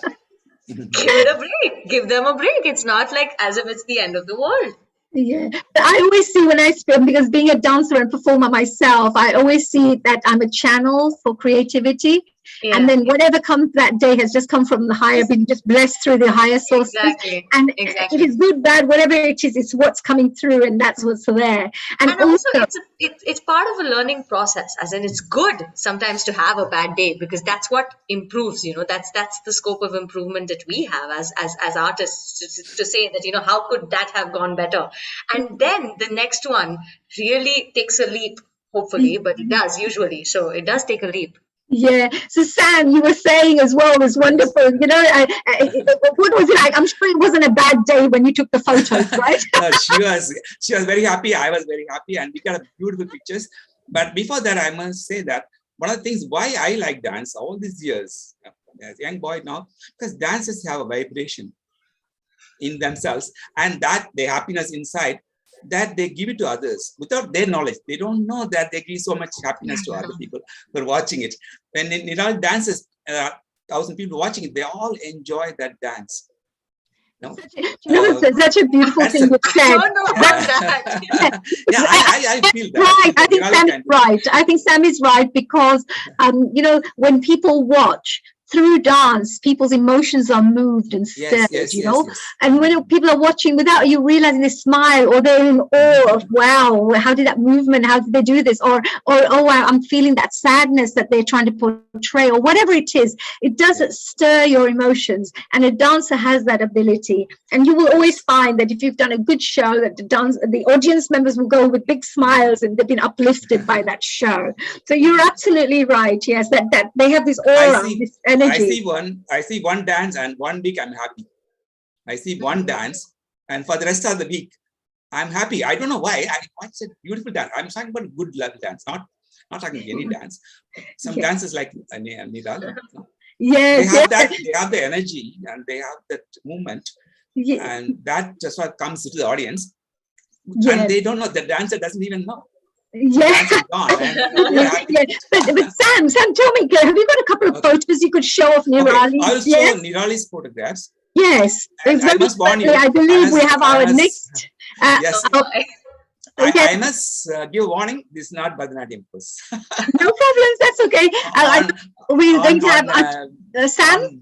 Sam, 1 minute, please. Yes, just want to let you know that we're going to be having Achyuta Manasa coming in very shortly. So just to let our audiences know that do stay tuned in. So if you are very interested in Kuchipudi, which is a different style of dance, Indian classical dance style, do stay tuned in because we're going to have a lovely guest joining us very shortly. So yes, please carry on, dear Sam. Okay, this is the beautiful Nirali. Nirali looks beautiful. But she's amazing. She's a beautiful model as well as a dancer. See, the hand is, the book Mudra. Wow. That's me holding a Bharatnatyam mudra there. Yeah, Mudra. She's not wearing Bharatnatyam costume, but she is in the mudra and she has the beautiful look. Oh, she looks gorgeous. Very pretty. Yes, very nice. Much fine luggage here. Thank you. In Gujarati. It's so nice to hear you talk in Gujarati. I'm a Gujarati myself. I come from Gujarat myself. Wow. Which part? Yeah, I come from Rajkot. Oh! Yeah, but you got the Rajkot accent. You didn't get that. Yeah. Well, I do know the K, Kalam no K, Khatara no K, Ganpati G, no G. So when I was young, I learned the alphabets at least. Yes. Yes. So sorry, Sam, we got involved in our Gujarat discussions. Okay. And I, as a photographer, looking at the light and shadow, and the colors are beautiful colors, and love that. We've just had we've got messages coming through, Nirali, and we've had some messages coming through. A lovely lady just now mentioned that what a lovely pose that is. I think it was Latta who just sent a message through saying that what a lovely pose. So I think people love these gorgeous poses. See. Oh, that's interesting. What is this then, Sam? Actually, this is like a small corridor. It's a covered area. Then we were shooting. We spent 1 day, 3-4 hours. We got beautiful pictures. I got more pictures of portraits also, which is coming for another book. Yes. I'm doing a book on portrait of a dancer. Right. So you've got lots of books coming up. Nirali is there also. So when I saw this, immediately he said, can we take pictures? Then she immediately come up with a pose like this. Oh, yes, it's natural dancer. Yes, natural performer. She's a dancer. That natural, what would you say? The curves and the shape. Yes. And beautiful, very graceful. Yeah. So, I mean, if personally I chose this as a pose because if you look at the way, as in it's like, if you see the grills, it's all about the lines and then it's about the curve. right? Yes. So Yes. so then I was like, how do I complement to that kind of a background, which also kind of enhances the lines and the curves? So, and hence, like, it was a geometry position, and then how I could also arch as much as that arch. Wow, that's a very interesting way. So you've got the geometrical lines at the back, and Yes, then if you look at the grills behind, like the way that yes, created the tunnel, so that actually is. So what I'm doing is trying to enhance that. yes. Oh, very nice. Well done. Yes. See, so there is a lot of thought that goes behind photographs, and I really would like the audiences, our global audiences around the world, just to appreciate that you know, it's not just a photograph. There's lots of thought that goes behind a photograph. Very nice. And also, the mind of the dancer and the artist and the mind of the photographer comes together. You know, it fuses at this point nicely to bring out these beautiful pictures. Wow, I love that. This is lovely. Nice, lovely It's one photograph. of my favorite shots. One of my favorite. Is it? Oh, I like it too. It's a lovely photograph. She's Yes. she's actually dancing. She's not posing. She's dancing. Yeah, And like, and I in fact also told Sam, you know what? Can I just keep dancing and you keep clicking? Because if you ask me to strike a pose, I get too conscious sometimes. Oh my God, Yes. like just look at you like that. It's like and smiling and trying to get awkward, you know. But here you can just be free and express. But this is a lovely. I love this stuff. I think I love the way the sunlight comes through. And I love that green environment at the back. If you can see the trees and everything at the back as well. And I see that happiness, you know, just the fact that you're so satisfied and content, you know, dancing, that kind of a face that comes through. And the movement of the skirts and things, it just looks really beautiful. Very well caught, Sam. I really like this photograph. It's lovely. Nice, yes. Which other ones have you got of Nirali's then? one more last one. This is again another my favorite. Yes. And let Nirali say about it. Nirali, what do you think? Yeah, Nirali, tell me, what was it like taking these photos? So I mean, it was about you know, like it was about what makes me really happy and turning and twirling and you know. So he just said, "What would you like to do?" And I said, "I would like to spin. I would just like to spin." And then he just goes, "Okay, go ahead." And then I spun, and then that's it. He got a shot. So it's about this young girl, you know, feeling all joyous. And for me, it was that, you know, like just being introduced to feelings, the different kind of feelings. What would she be like? And what would her, when she's let alone, when she's alone and no one's watching, what would she be doing? Just feeling good about herself and just twisting and twirling and then just appreciating who she is and for what she is. That's beautiful. Look at that. And I also love the fact that it's so simple, yet yet you have this beautiful face emotion that comes out, which is that content look on your face. Yeah, it's like a very, very beautiful face look. Look at it, so content and so happy and so within yourself, enjoying your time by yourself through you and dance, and that's it, you know. So it's a lovely way to, it's a lovely pose that you've captured there, Sam. Really nice way. And then, of course, we have to talk about the environment behind, because you see the. And I like the background. I like the beautiful, like stones. It's a like a resort situation like this, and they have got amazing buildings, oval buildings. They put us like what do you say, you know, like a wall with stones, and I like the color of that, and in contrast with the colors what Nirali is wearing. Yes. The background, the red comes out really nicely on the photographs. No, I mean, it's brilliant. Nirali and Sam, you've done a great job together, working in partnership for this beautiful thing. One photographer, one lovely dancer coming together, and our nature, using our nature to create the best beautiful photos. Really nice. Nirali, I think, and Sam, thank you for sharing those images for us. Thank you very much.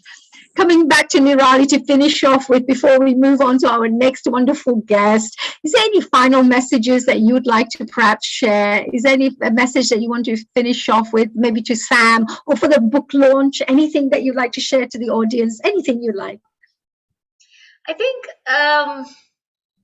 First of all, Sam, congratulations for this lovely book launch and for this lovely book. And thank you for putting us out there also.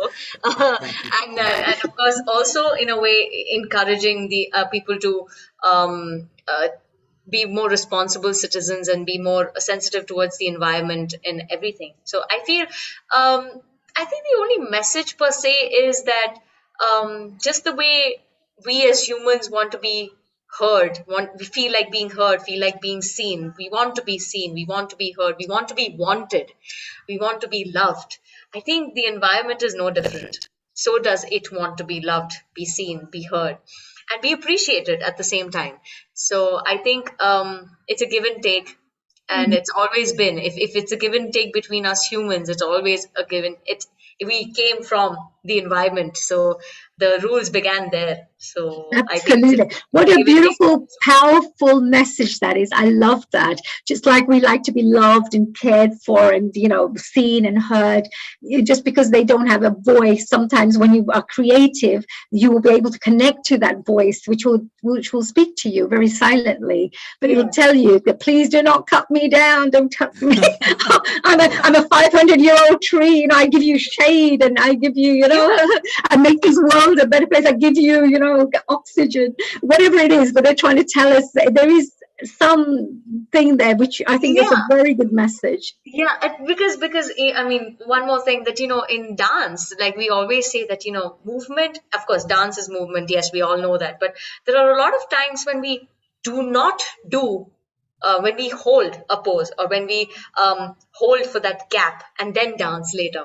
So that pause that comes in between is also dancing, right? Stillness is also dancing. So it's what enhances the dance. So there's a lot of movement, then you pause and then move again. So that makes the audience appreciate the fact that, okay, that is now what I understand. That is music. So you understand a lot about movement, even with a pause. So I think that's what nature is. It is moving, but it's also still. Yeah. But does not mean that. So it's what nature is. So if just because it's still, just because it's a background behind Sam's photography, it's just not a background. It's enhanced the dancer because it's still. Imagine if it was moving at that point. Yes. Would it have given Sam the kind of photograph that he wanted?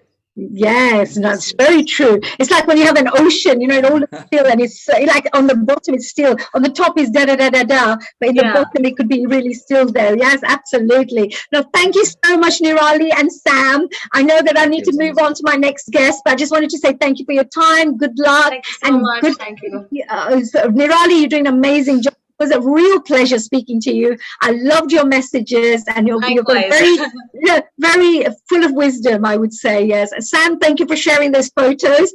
And I'm now going to move on to our wonderful next guest, and who's of course very patiently waiting here with a big smile there.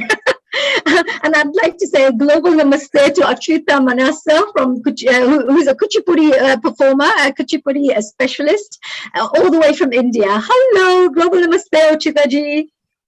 Namaste ji, namaste. A very happy Mother's Day to Mother Earth, Mother Nature, Mother Culture, Mother India, my mother, and to all the mothers present here today with us and in this world. A very happy Mother's Day. Oh, that's so beautiful. Yes, thank you very much for sharing that. And before we carry on speaking, and of course all the mothers appreciating that lovely message out there, I would like to say and just tell you a little bit about a wonderful Achyuta.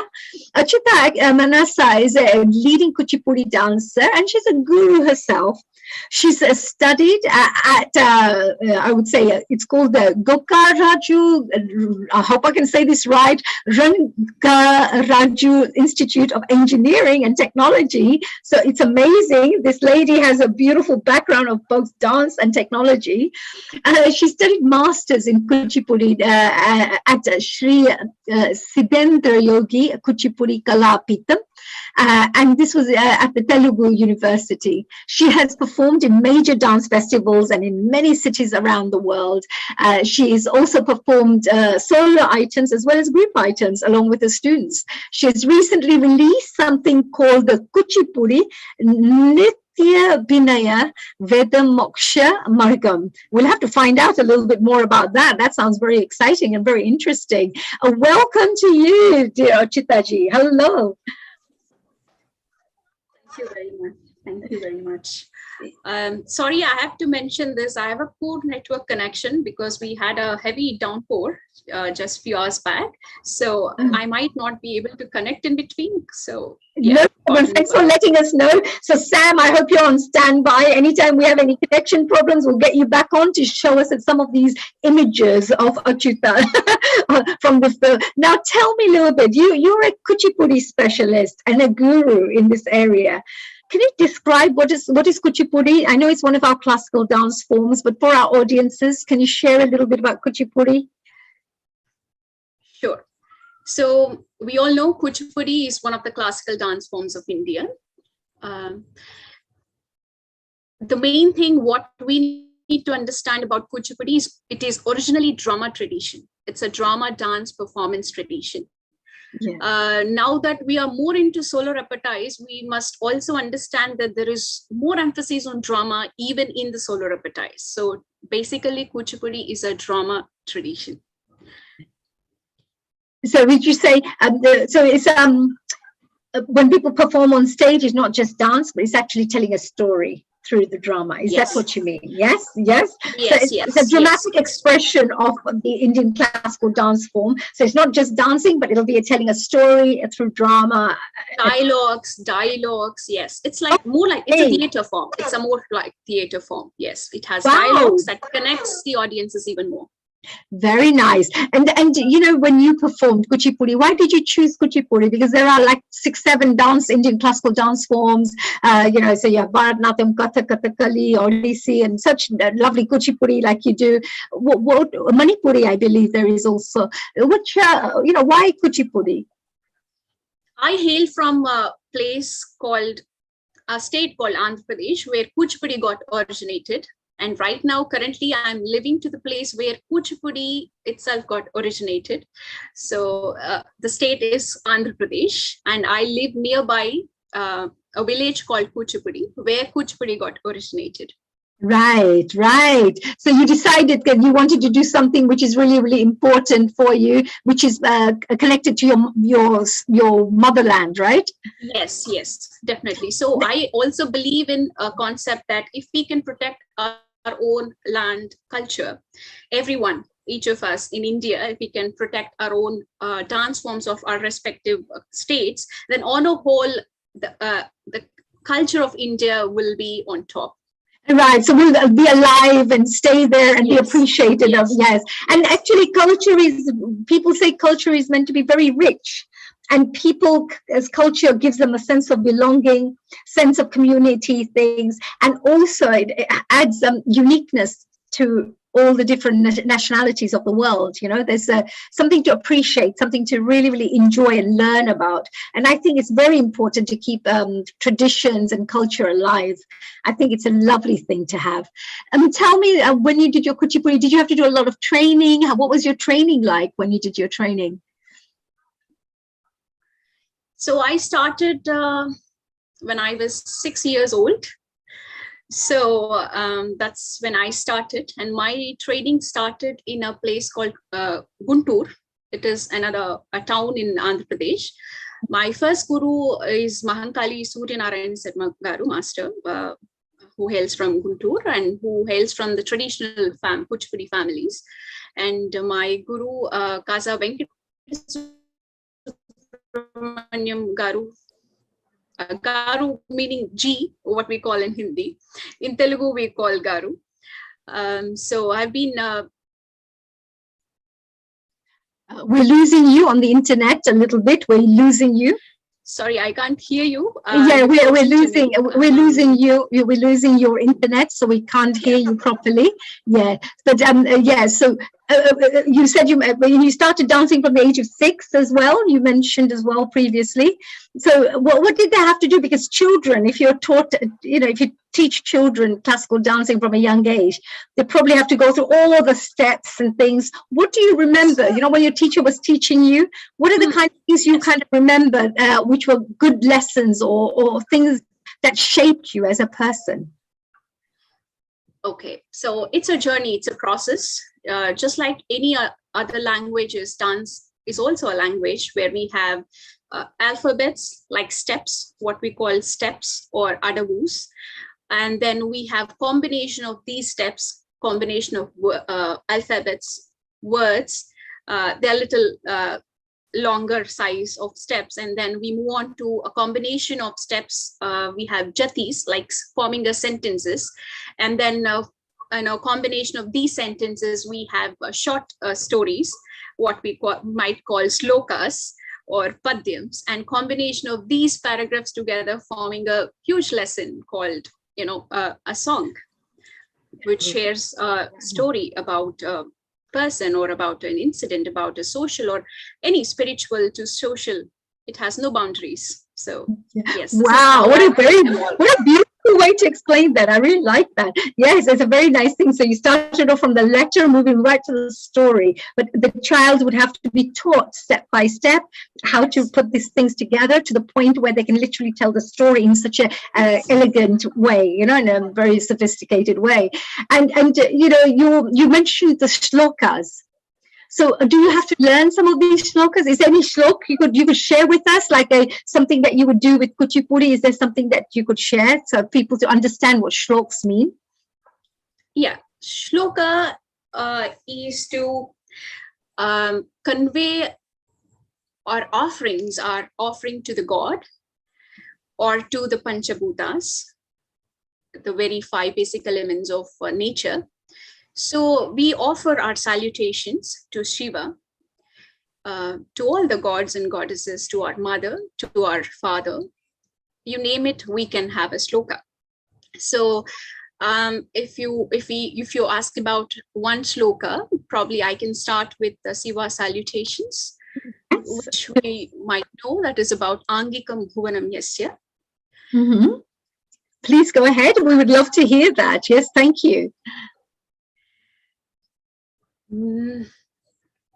Angikam Bhuvanam Yasya Vachikam Sarvavang Mayam Aharyam Chandra Taradi Tam Vande Satvikam Shivam. This is about Shiva salutation. Oh, I love it. It's beautiful. I love your gracefulness. I love it. It's gorgeous. It's so nice. It's a beautiful thing. Me right now. Yeah. No, even singing and quite, because I know you need movement and things, but you're doing it so beautifully. It's very nice. I'm sorry for that. No, looks but really I can go with one more on Guru. Guru. I'm a teacher, I'm not Guru, firstly. Guru, there's a difference between Guru and teacher. So let's know about that now. Okay. Guru Brahma, Guru Vishnu, Guru Devo Maheshwara, Guru Sakshat Para Brahma, Tasmai Sri Gurave Namaha. Wow, I love it. I really enjoy that because, sometimes you find that dancers will dance only, they won't sing, they'll just perform. But from the traditional classical styles, they teach them the bowls, they teach them the singing, the bhajans, or whatever they have to sing. They include that. It's like a musical, like a Western musical, where they're acting and dancing and singing as well. And in traditional classical dance, it happens the same. And the shloks actually are so beautiful, because as I was explaining to our previous interviewee, that it stirs your emotions inside. Like when you speak about the guru, you yourself feel reverence towards my own guru when I hear it. So you think, yeah, you know, that's so beautiful. So I think that your performances and your knowledge that you have is very deep. And through this, I think that you must have had a really fantastic time displaying this through your photographs, because I know that from the knowledge that you have, your performances and you being a teacher, etc., you've moved on to this other stage where you are now invited to be part of this fantastic book, Environmental Dance by Sam Kumar. What was that like for you? Because from being a dancer performer to being photographed for this book, how was that for you? So I have multiple passions. Photography is one of them. So whenever I have my friends who does photography. So when Shams he connected through Facebook, I suppose, if I'm not wrong. Now we know, right, this gentleman. That's all the best dance in the world through his Facebook. Yes. Yeah, so that's when, although I think we have been planning for, I think we planned for more than a few years, and then it turned out one fine day when I visited Chennai. I'm also a Kathak dancer. I've been into various classical dance forms. As I mentioned, I have multiple passions. So when I've been to Chennai for a Kathak production on Jiddu Krishnamurthy, so that's when we have decided, okay, this is the time we have to do it quickly. And that's the reason my dress that I mean, if you can see in the photographs, they're very simple. So it was wonderful because I connect a lot with nature, because I myself, tell to my friends if they ask if I have a boyfriend. Yes, I do have. I do have. Since childhood, I've been having 3 best boyfriends. Like the first one, I would say Mr. Moon, whom I talk with every time I walk. The second one, I would say Mr. Rain, whom I connect so well that if I ask Rain, he would just turn up immediately for me. And he is the best medicine for me whenever I'm low. And and there's one more, that is Mr. C, what I call Mr. Samudra. So I'm very much close to nature since childhood, connecting to the various aspects of nature. And particularly dance, our classical dancers of India, they are inseparable entities. They can't be seen and different from nature. They are inseparable entities. So but then we rarely get opportunity to perform, to be with the nature and perform along with the nature. So because we are more onto things like stage, theater, auditoriums, not in front of the beach, or not while raining, not in a full moon day, something like that. We never do. We never get the chance to do. But this project helped me realize one of such experience by performing along with the trees. Those are beautiful trees. I've been photographed.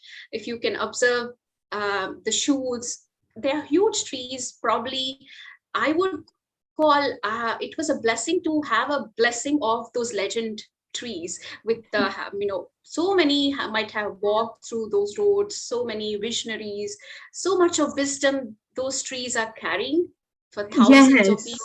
Yes. And having their grace itself is a big thing in my life. Definitely, I would cherish forever.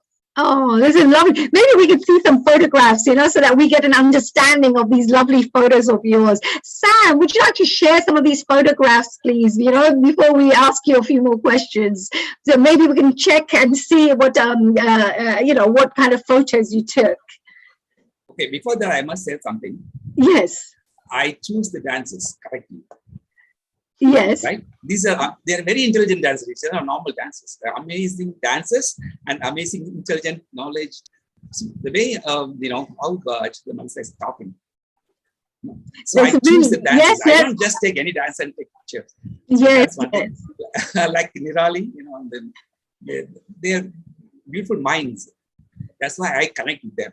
And they connect with me because of that intelligence and mind, okay? Now I'll Yes, show you some of the pictures we managed to take. absolutely, absolutely. Thank you. And we've also got some lovely messages coming through, of course, you know, for Achita, you know, like things like, what a gorgeous, you know, dancer, what a, you know, Kuchipudi dance is so beautiful, you know, very excellent, you know, so well done. So we got some lovely little messages coming through for you, Achita. Yes, please carry on, Sam.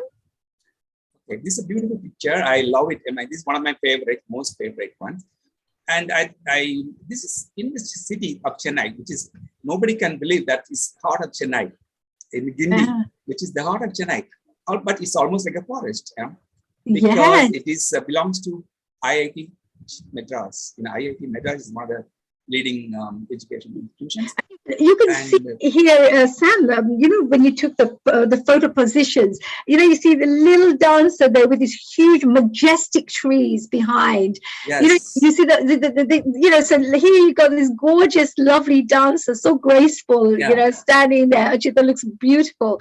But then you see these majestic trees. Look at the size of the beautiful trees. You can see the beautiful trees. Yes. And that's why Achita was saying that she'll enjoy the trees and she wants to be there and dance with that. And, and now she loves nature, and so she's happy, so happy to be there. And with all this world, these are again 1,000-year-old trees, and it's a forest, mini forest inside Chennai city. Nobody believes it is from Chennai IIT, because IIT is a very modern college, and this forest.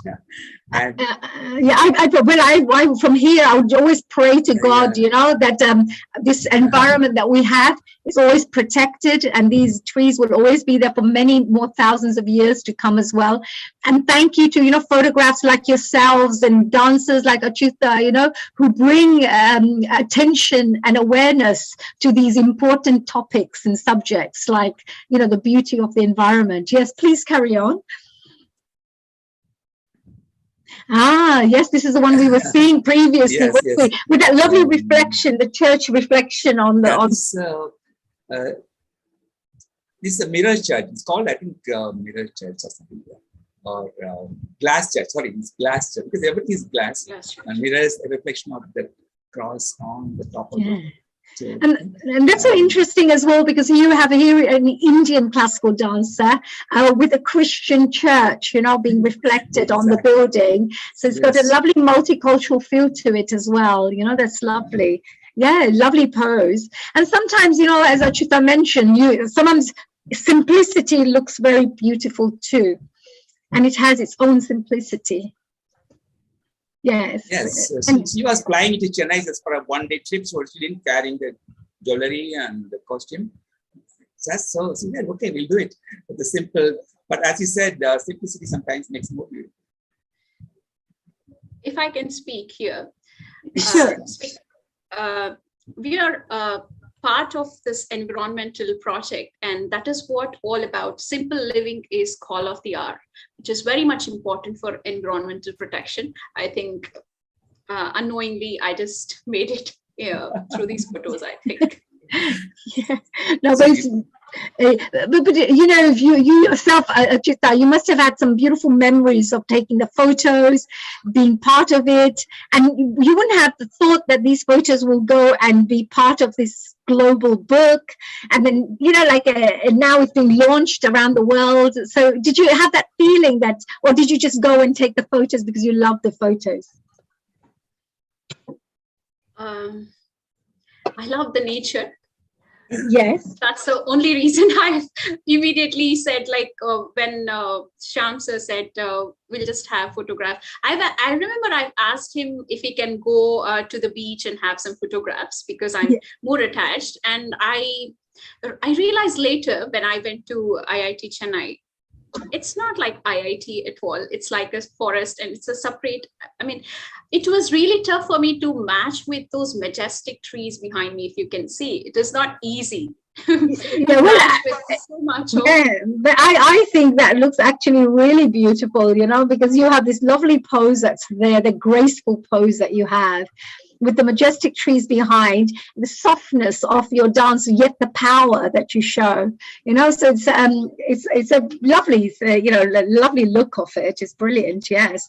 And I think that you had a few more. Did you have a few more of these photos that you used? Yeah. Yes. I think we'll be moving on to our next guest very shortly, which I believe is Kopalaji, joining us very shortly. But yes, that's a lovely one as well. Nice. This is the one we were saying that the costume blends so nicely with the greenery at the back as well. So it all looks like one, actually, yet it's separate. Yes, it blends with the background. Yeah. So tell me, Achita, what was it like doing this one? What was the reasoning behind this one for you? I didn't actually plan my costume, but the word environmental project made me pick up green. And that went on well. Yes, like we wearing all green, just making sure connecting with the environment. Absolutely. Yes, very good idea. Yes, that's beautiful. And which other ones were there, Sam, that you had any of? One more, I think this one. Yes. Is again it's inside the house. The house or something. We're staying in a hotel or a house or something. Yeah, some guest house. I think, yeah. When I saw the pattern behind and the size, maybe this will start here. It's not the environment, nature environment, but it's also a beautiful environment. Yes. For a photographer in me, when I see patterns, the light and shadow, we will say, okay, I will take a picture here. I may not use it, but later on I found it's beautiful. The way she's posing, the way the stance, and majestic stands. And yes, and you can see a bit of the greenery at the back as well. There is a little bit of green if you see it at the back. Green, yes. And the face looks so beautiful. It's so again, beautiful, and calm and quiet, and she's a really beautiful lady.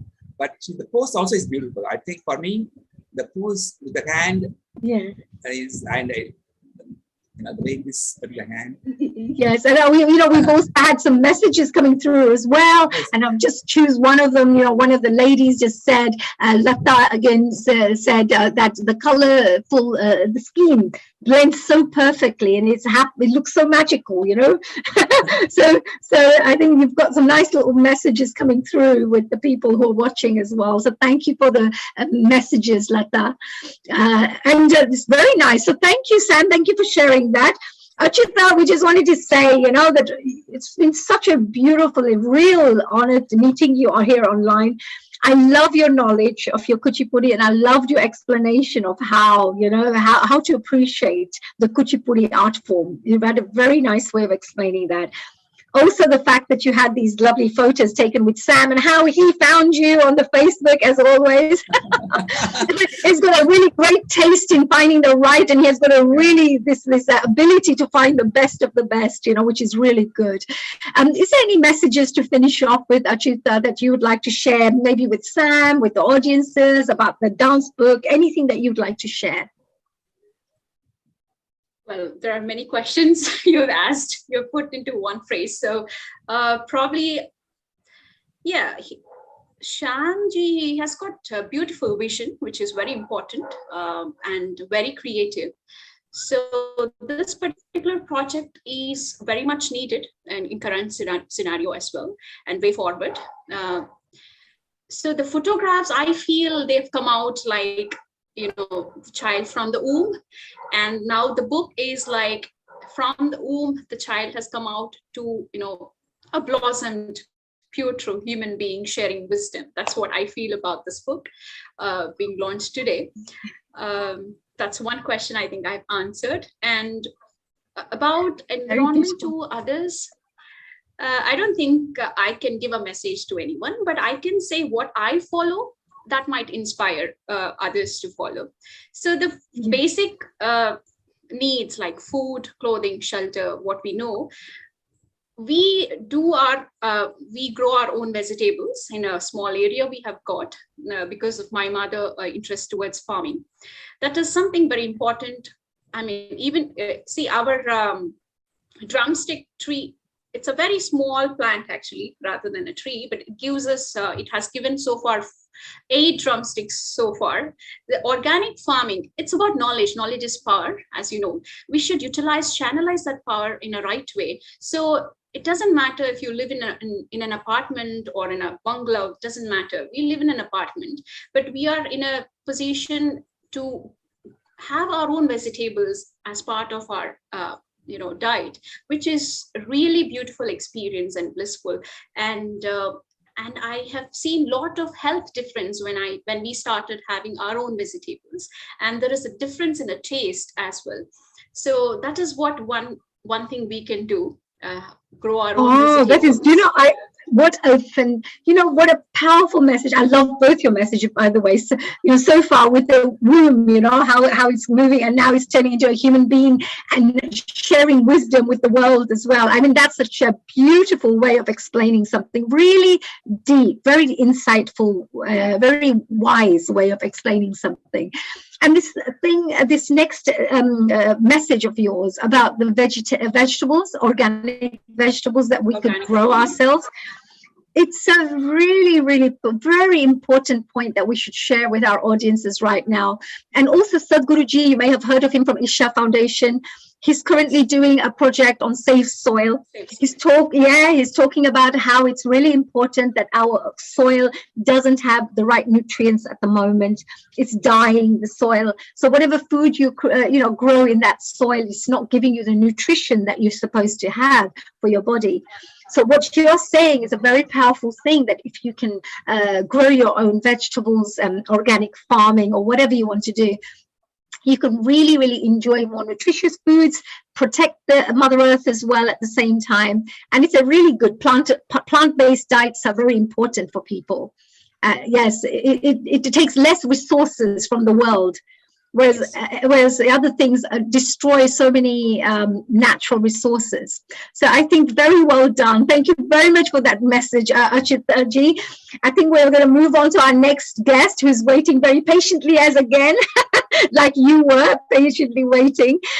Thank you very much, Sam and Achuta. We shall catch up with you in the future again, I'm sure, to find out how your dancing career is going as well. And Sam, we will get you back on track in a very short while again. Sure. After we speak to Kalpanaji. So a global namaste, Achutaji.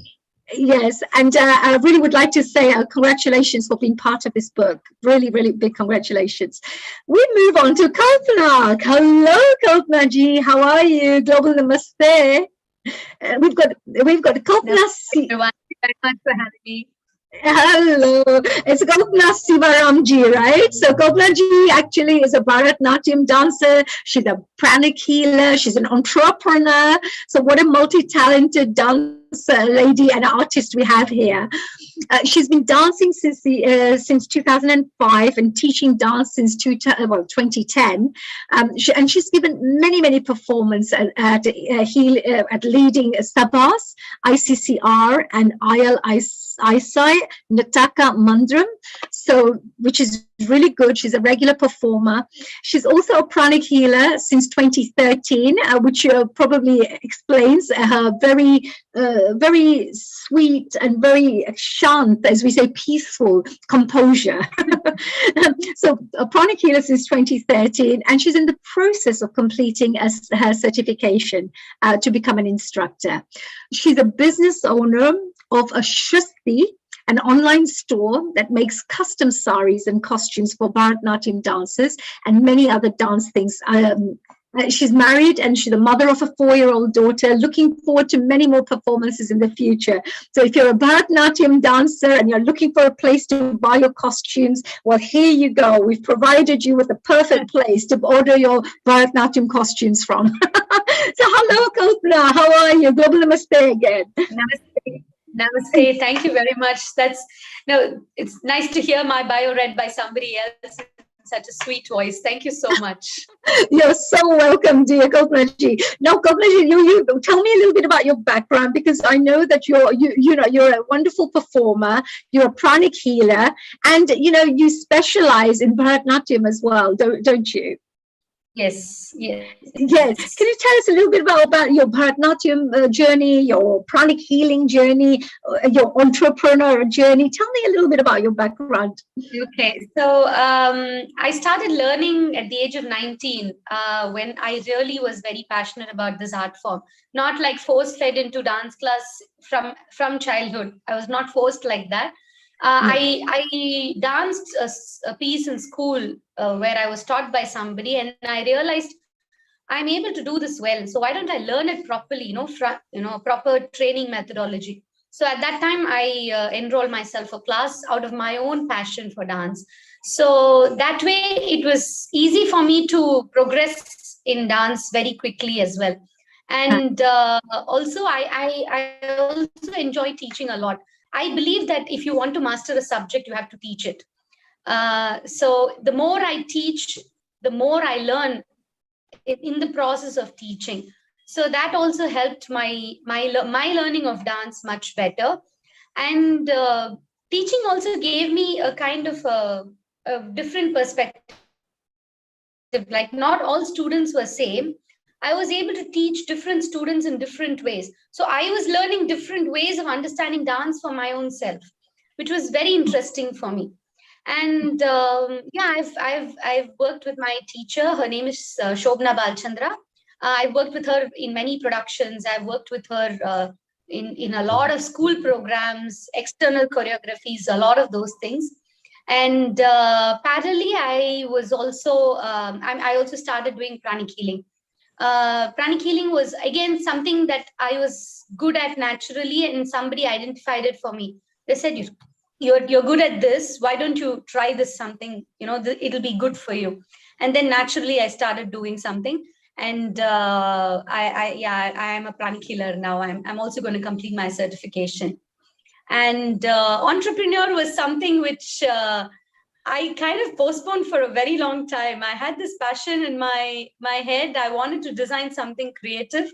I wanted to do something for dancers, but not, dancing is one part, but something in use my creative ideas in a different manner.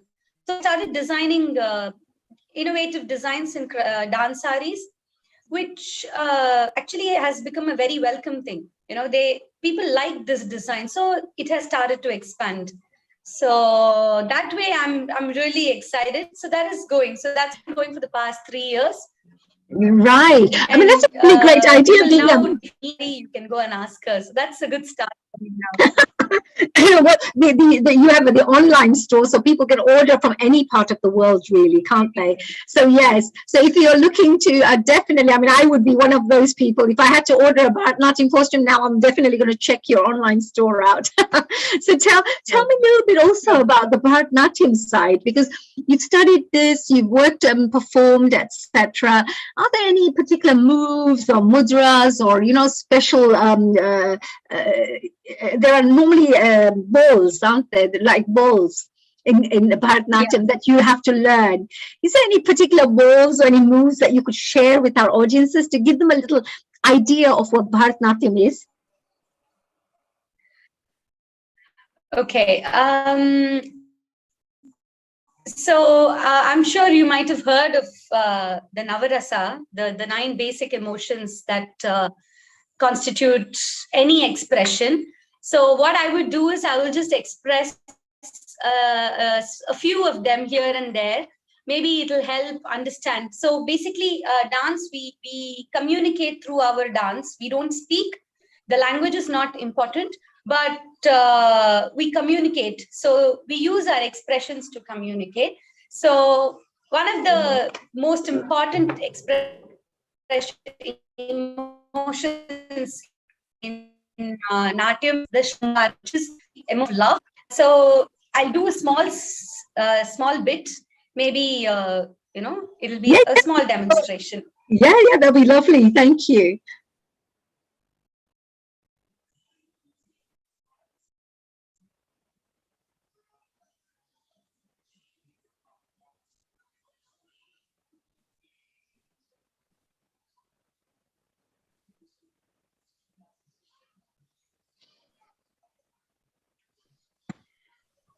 So that was a small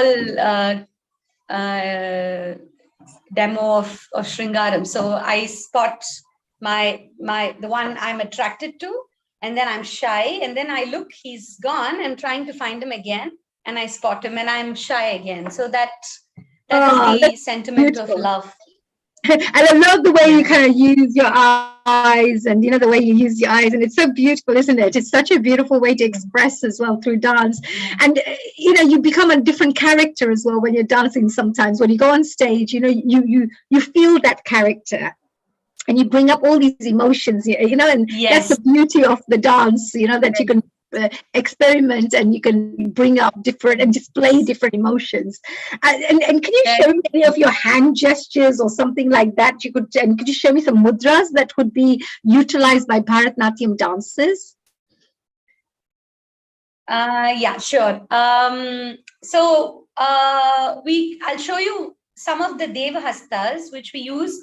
They're actually gestures used to depict God, use their hastas. So if you see, this is Krishna. So it's depicted by his flute, or we use this mudra to show his peacock feather, like this. Or the same Krishna when he was lifting the Govardhan, right? So he lifts the mountain, and he's also playing the flute while he's lifting. And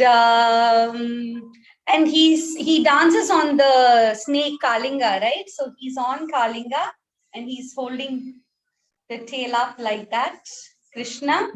And then Krishna, the naughty Krishna, eating the butter. Oh, I love this. I love the way you do it. So, and even the hand gestures are so graceful, the way you show that. Yeah, please carry on. Yes. It's actually very beautiful. This is Krishna with different emotions. Same way, I will stand up. I'll show you some of Lord Nataraja. Oh yes, so please do. The Lord of Dance, Nataraja. Yeah, let's see if I can. If I could just request our technical team to maybe put you up. Yeah, there you go. So we can see you properly. There you go. So that's Nataraja, and he also has a damaru and fire. And he also has a dancing Lord.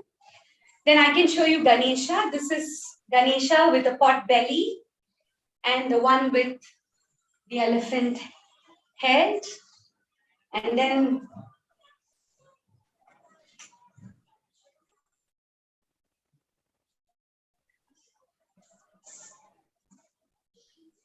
oh, that's beautiful. And do you have any balls you can show us? When you go 1, 2, you got that, however you do. Do you have any balls you could share about Bharatnatyam?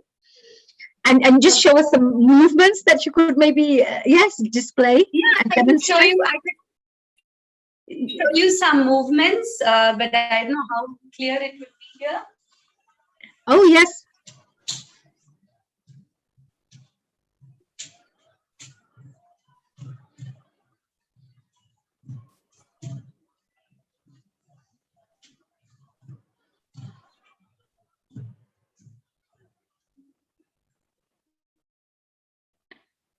Oh, that's beautiful. Look at that. It helps people appreciate, how beautiful the art form is. And also the fact that, it's when people see visually, I think it makes a lot of difference, and also the fact that it helps people to differentiate the different dance styles. So if you have Kuchipudi, Odissi, helps them to understand this is what the Bharatnatyam form is like. And it's brilliant. So you also, from your pranic healing, why did you decide to do pranic healing? Because that's that's an energetic healing mode. Why from dance to energetic healing? Yeah, one of the things that attracted me to pranic healing was that it was, first thing was we learned before I learned pranic healing was the meditation on twin hearts. So this meditation, the prime focus of this meditation is to bless Mother Earth. So we visualize Earth in front of us, and we channelize the blessings to Mother Earth while we are meditating. So that was something that changed my perspective. a lot. You can be an instrument to bring change. You're even though you're a small speck in this big, huge universe, you can actually bring change. That tiny little step, that's enough to bring about change, to start something. So that way, I was actually very much fascinated with pranic healing. And that is what we do in pranic healing as well. It's a no touch, no drug healing. What I do is I remove the energy from the place wherever you have pain or ache or anything, wherever you have discomfort, and I fill it up with fresh prana, and that source is the universe. I absorb energy from the air or from the surroundings, and I give it to that person, to that place wherever they're having pain or discomfort. So for me, that was actually made more sense to a lot of these ancient age-old practices that we have been doing for many, many years now. So that way I was more attracted. And once I started practicing those techniques, I saw change within myself. Not just that, whomever I was healing, they were actually getting better. When I heard that, I was interested to do more. I don't know if you will believe. Recently, I did a healing for a girl who had been for a camp to school, and she got hit by an iron rod here. I don't know that. Excuse me. I didn't know that girl, but her teacher called me and said, "Madam, so and so, I've got this hurt. Could you do something?" So I did healing. It was a cut here, and she was bleeding. The doctors have done first aid. They were on the verge of telling her that, you know what, you need to go to the hospital, get stitches done. But by the time after the healing was done, the bleeding stopped almost instantaneously. And then the next day, there was absolutely no scar. So wow, that's amazing. It was something very... Yeah. Yes. So that was what attracted me. Hello, little one. This is your little one who's joining us here. Yeah, she's being left out. Hey? Yeah. Hello. Hello, namaste. Hi. Namaste. That's lovely. Thank you. Sleepy bedtime, past her bedtime. Oh, she's looking for mom. Yeah, but this thing you talked about, the healing, is absolutely amazing, because I know that pranic healing, I've also seen on YouTube and other places how people use healing methods, Buddhist monks, etc., to take out cancerous tumors, just in 15-20 minutes, that all the cancerous tumors are gone, and you literally see it on screen. It's literally disappearing by itself, based on how much energy they themselves have, how much purity they have. And you must have a very strong inner power for you to be able to heal like that. and purity. So very well done. This is very...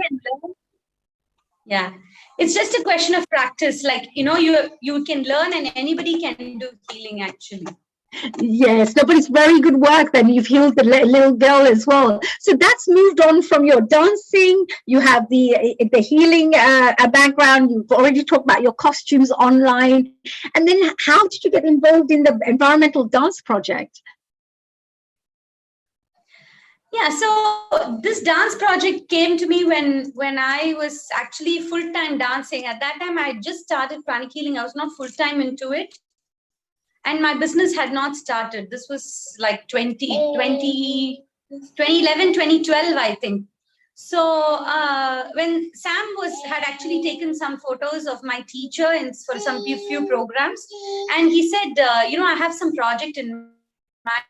Would you like to come with me? He didn't tell me about the project on things. He just told me, Kalpana, I want to click some pictures in the beach, in the temple. Why don't you just come? And I said, okay, fine. And then he was also very specific of the costumes. He said, make it very simple. I don't want your full costume. I just want you in a simple practice attire. One sec, Kalpana, one sec. A little one, we're hearing you here. We can't hear mommy speak. Do you mind if we can listen to mommy, please? If that's okay? Yeah?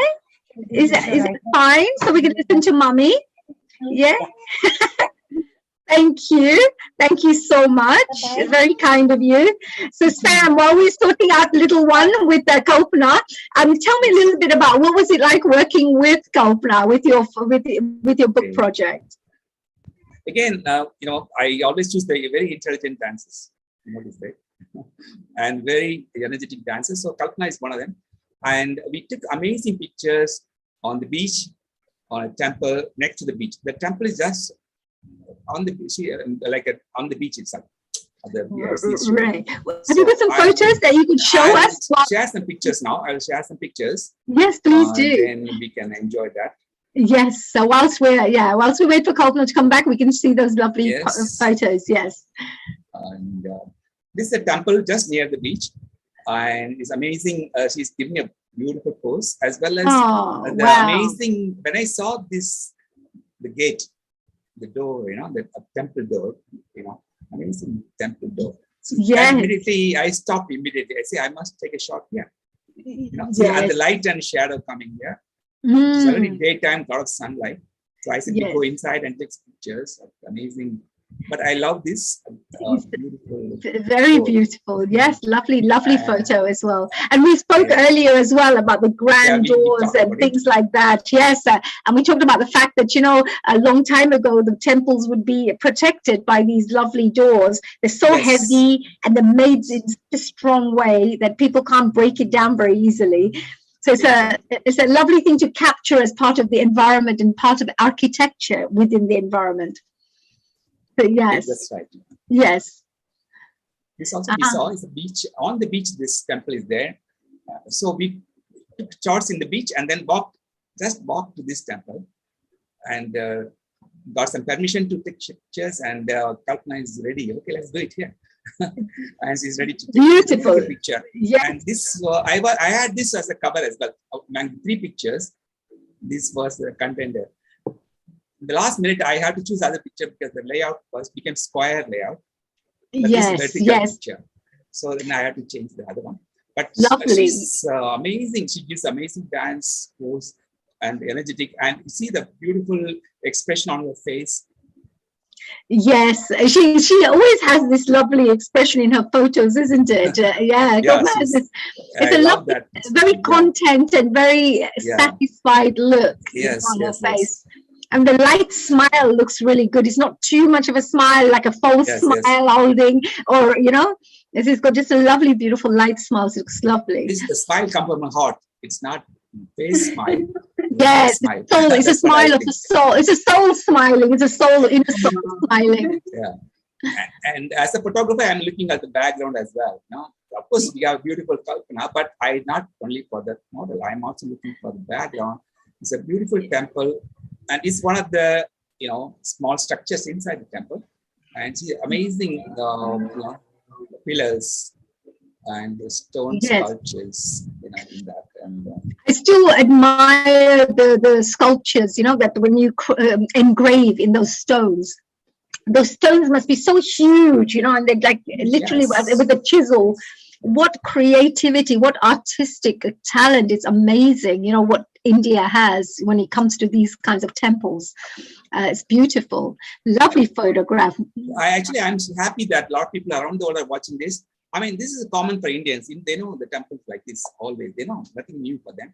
But for American or British or somebody from Japan or South America, they will say, what is this building like? What is this? They'll be surprised.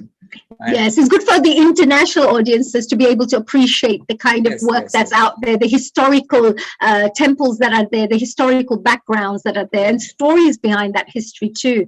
Maybe next time, when we get a chance to speak to you, dear Sam, maybe you can get a little bit of info about each one of these backgrounds so that people can get, a bit more educated about the places as well itself. If they buy the book, there's information when it was taken, where it was taken, some information in the book. So maybe they can see the book, and I have shared a link in our chat, and so they can see some. I will show that link as well later.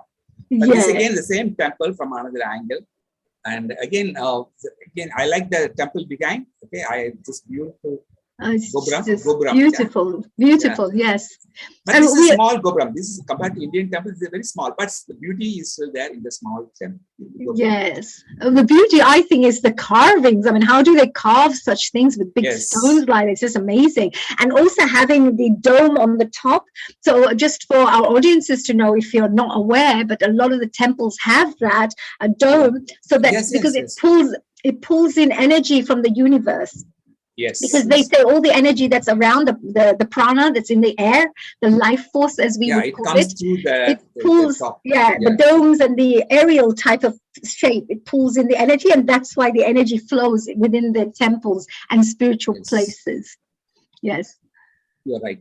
And of course, then we have in the front, the subject is, of course, Kalpana.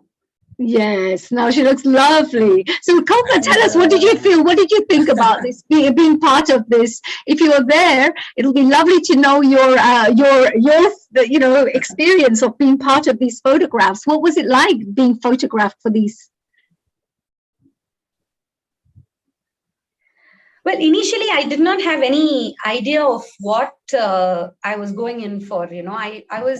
He said, come, Kalpana, let's take some pictures outdoors, by the beach and some temples.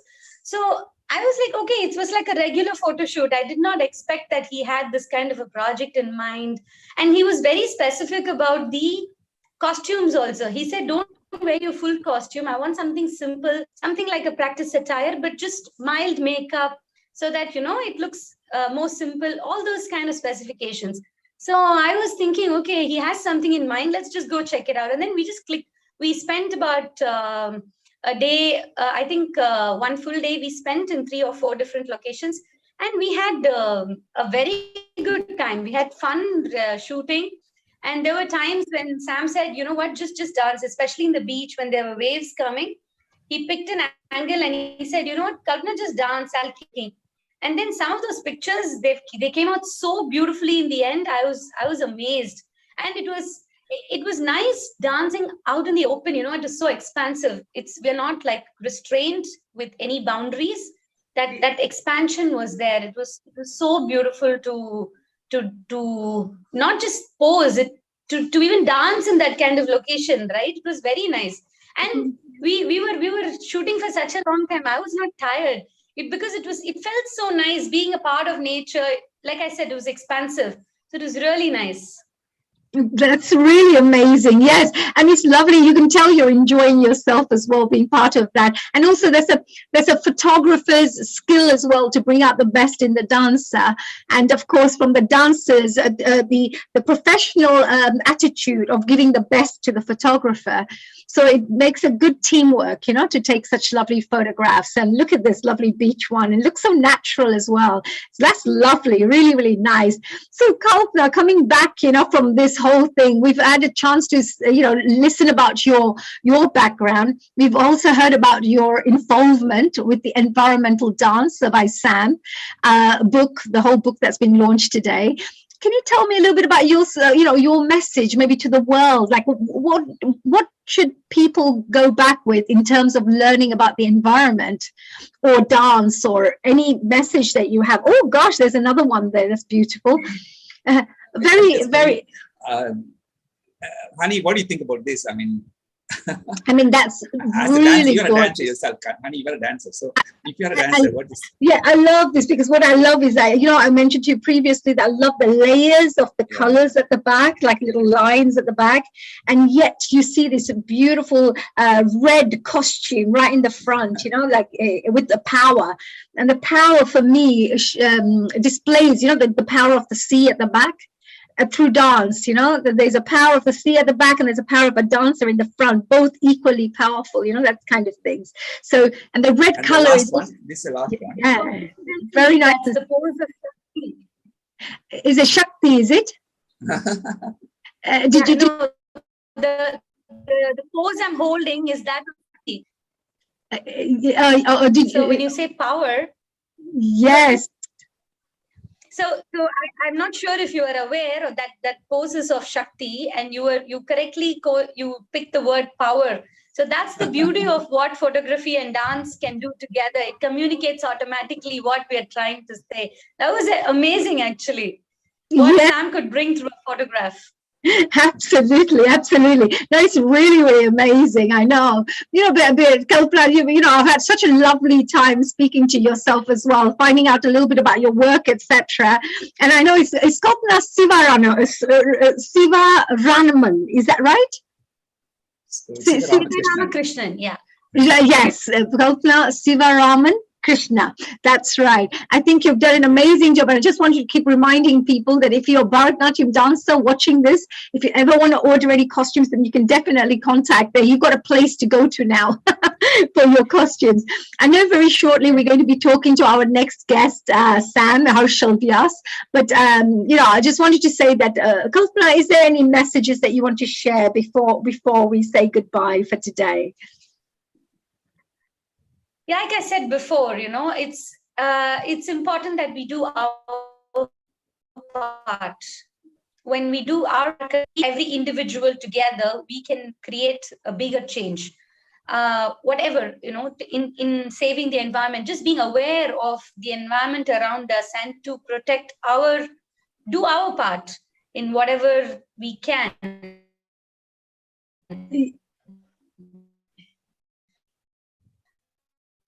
That will play a bigger change.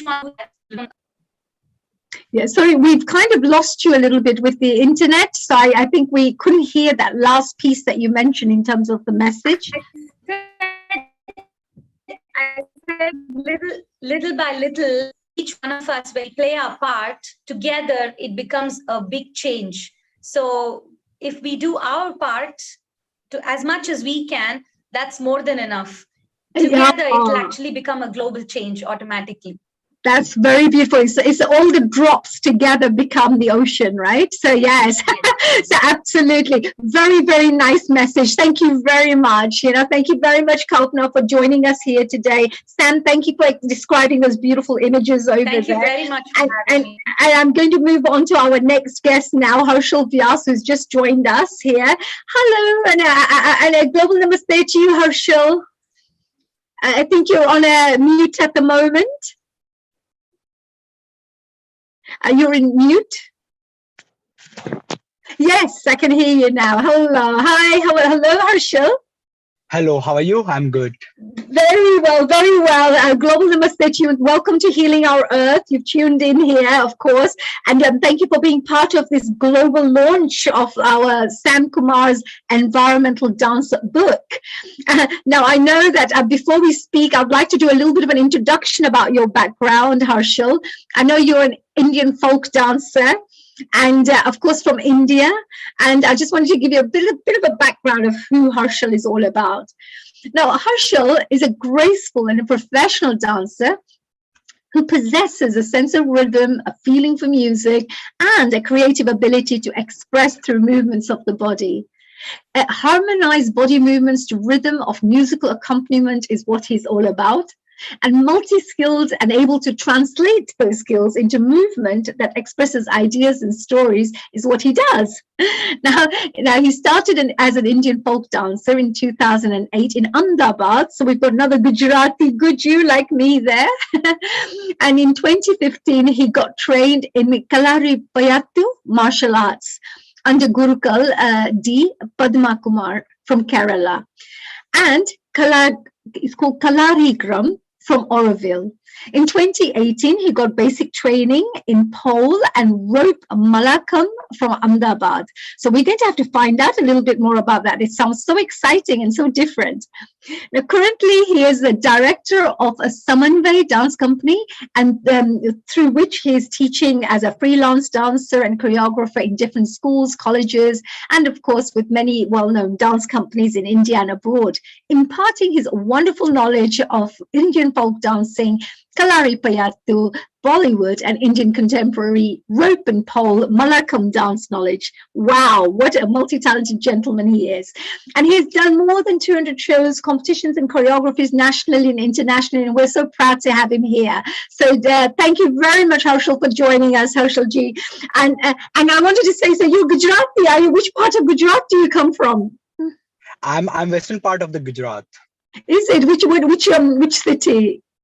Ahmedabad is a city. Oh, and so you're from actually Ahmedabad. Oh, Actually, very Ahmedabad. nice. Yeah, I'm from Yes. Ahmedabad. Oh, yes. You have your airports now and everything there. Your people from Yeah, London yeah, can come directly to Ahmedabad now, right? definitely. Yeah. So and back here as well. So we need to get you coming to London one of these days. Sure. So Harshal, tell me a little bit about your background. You've got such an interesting background because you do Indian folk dancing, you do martial arts, and you have done this pole something dancing. Can you share a little bit about what all these different techniques that you've studied are so that we can get an understanding about your knowledge and your talents and your skills? Definitely. So I start as in Gujarati. You already know we are the person who always the vibrant with the colors and the garba and everything. So from the childhood we just play the normal garba like in the house, in the seri, or in the lane of our house and already. So we know the bit sense of the rhythm, the movements, how it goes. And the meanwhile will grow will I just start to learn exactly the what is the folk dance in Gujarat. There is a 32 kind of folk dances. It's not only garba is there, so it's a total 32 types of folk dances in Gujarat only. Wow. So there is a lot, there is a 5 6 7 8 types tribe dance, and then the other regional also. There's a garba, there's a ras.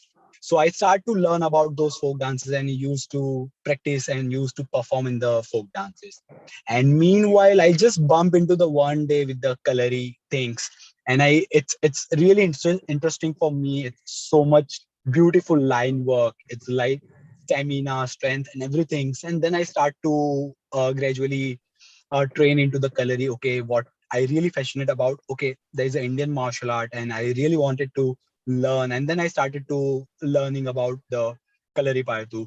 And meanwhile, I start to observing my body also. Okay, what is the change after the I learning this beautiful martial art? And then I start to gradually understand about my body and start to moving into the rhythm. And meanwhile, I start to gradually shift into the contemporary dance, to the martial art and the folk dances to shifted to contemporary dance. And I start to use to working with the Daksha Shade, working with the Malika Sarabhai, working with the Jose and Terence Lewis, Nitratya. So all the different kind of dance companies, I just started to working with them and understanding bit of the vocabulary, the technique of the contemporary dance, and start to gradually find myself, okay, what I really wanted to do in my life with the dance or with the movements or with my body.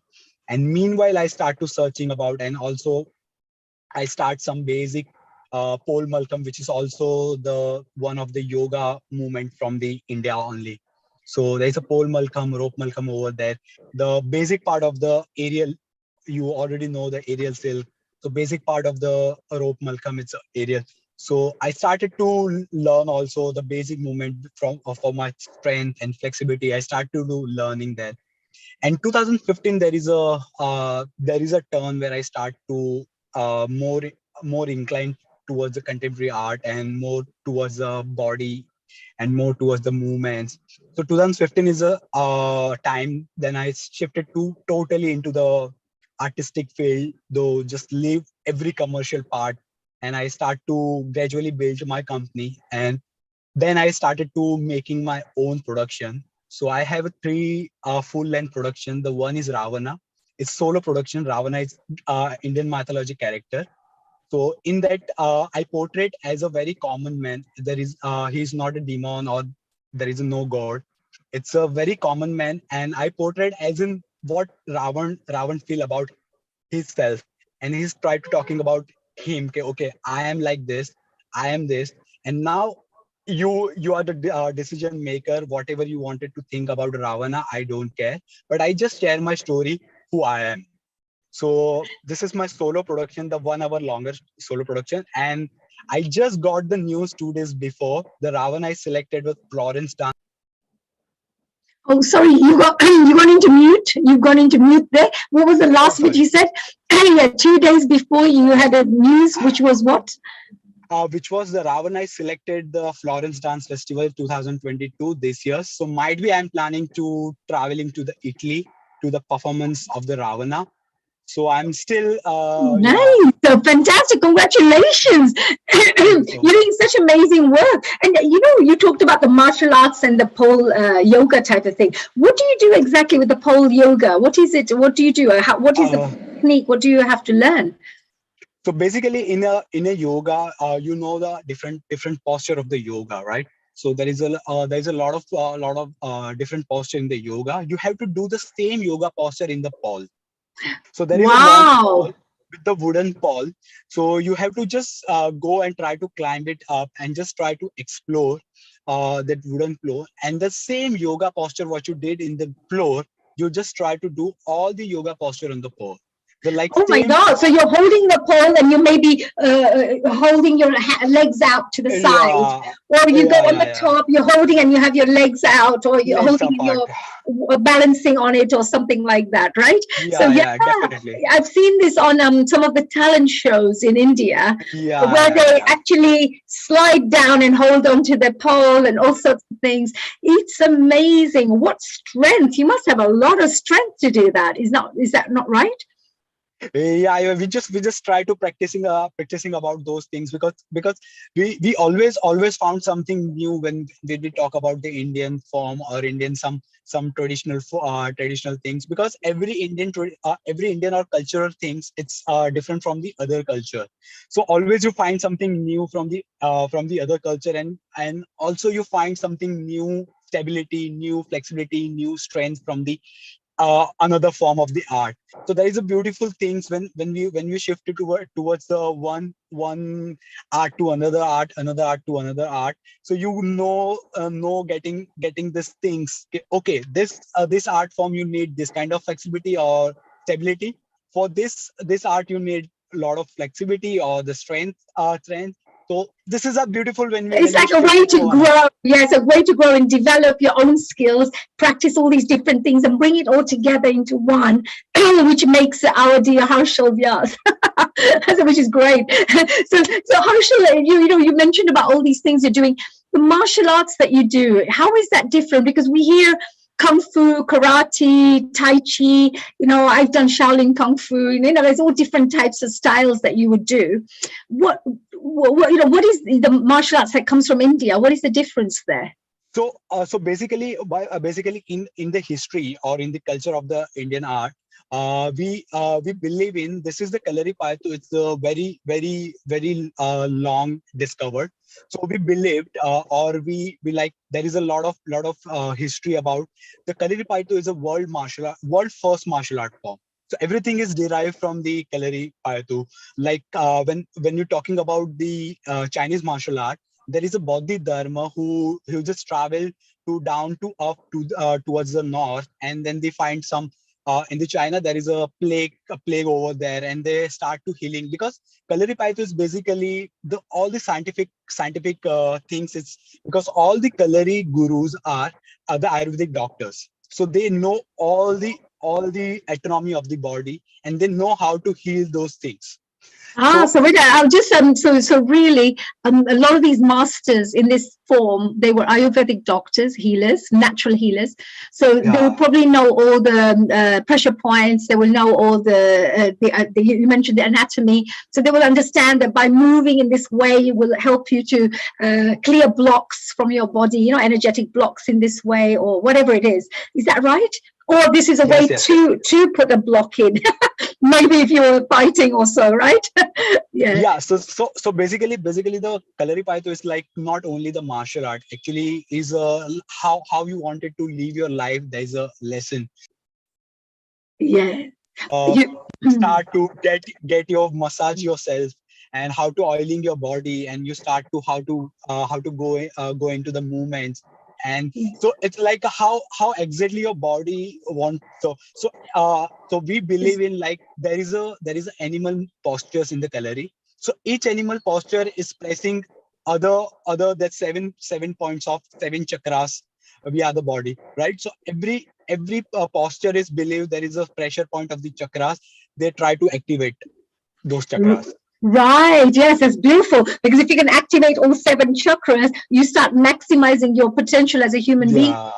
you also balance yourself out in many layers, like physically, mentally, emotionally, spiritually. You kind of balance yourself as well through the energies, etc. It's a very powerful form by the sound. I would love to do this. I mean, is it for men only, or is it for everybody? Does males? No. There is everybody. Because even a lot of girls are learning and also teaching over there. So one of my guru is also girl. So he's also teaching us how it's going to be. So it's not about the boys and girls, but yeah, you can. Everyone is nowadays they are learning. Oh, that is fantastic. And what I liked about this is the fact that you were saying that this was the first ever martial arts technique that was being originated in the world and introduced to the world, to humankind. And a lot of things have come from India, like the binary, like the numerical system. And, there are so many things that come from India which have come up. So it's a world of, what would you say, a place of wisdom, I think. And I believe we had a lot of spiritual masters in the country who probably brought on, channeled a lot of these higher knowledge and passed it on to humankind. So which must be very, very interesting. Very nice, Harshal. And Harshal, you were part of this book, this wonderful environmental book. What happened? You're here from Indian folk dancing to contemporary dance to martial arts and doing all your yoga poses on top of a pole. And suddenly you're now doing these photographs with Sam. How did you manage to do this? So actually that's the me and Sam's story. It's so unusual. Very, very unusual, because I'm just traveling to the Pondicherry, and that is my vacation time. Even we didn't really know each other before. So when I'm just traveling towards the Chennai and Pondicherry, we just met on the Facebook and we just say hi. I'm just traveling. Oh God, there comes that Facebook again.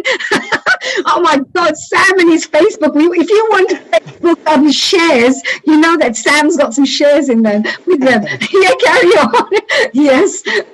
we just find, and Sam just ping me. Okay, where are you? I'm just traveling to the Pondicherry right now, and I said, okay, this days I'm coming back to the Chennai, and he just asked me, okay, are you free one day or 2 days? I'm thinking, definitely I'm free. Like, what about you thinking? He just said me, okay, can we do something experimental photo shoot? I said, yeah, we can do something with and then he described, okay, I just wanted to do something with the environmental. I really don't want to do some dancing pose or something really which is already done before. I said, yeah, let's try to do something with the experimental. We don't fix it anything when we just go. So the day he just pick me up from the hotel, and we just rent some different places, and he just asked me, okay, just do something what you really feel with this environment or with this background or with something.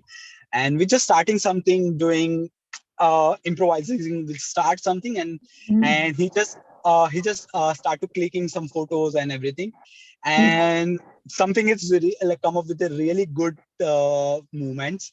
And then he just okay, can we do something video? I said, sure. You wanted to do some video with the experimental things? And he said, yeah, we can. So we just go to the Marina Beach, and we just did some videos, and he just making something and sent it to me. It's a really it's a beautiful creative process, and Sam got let loose, right?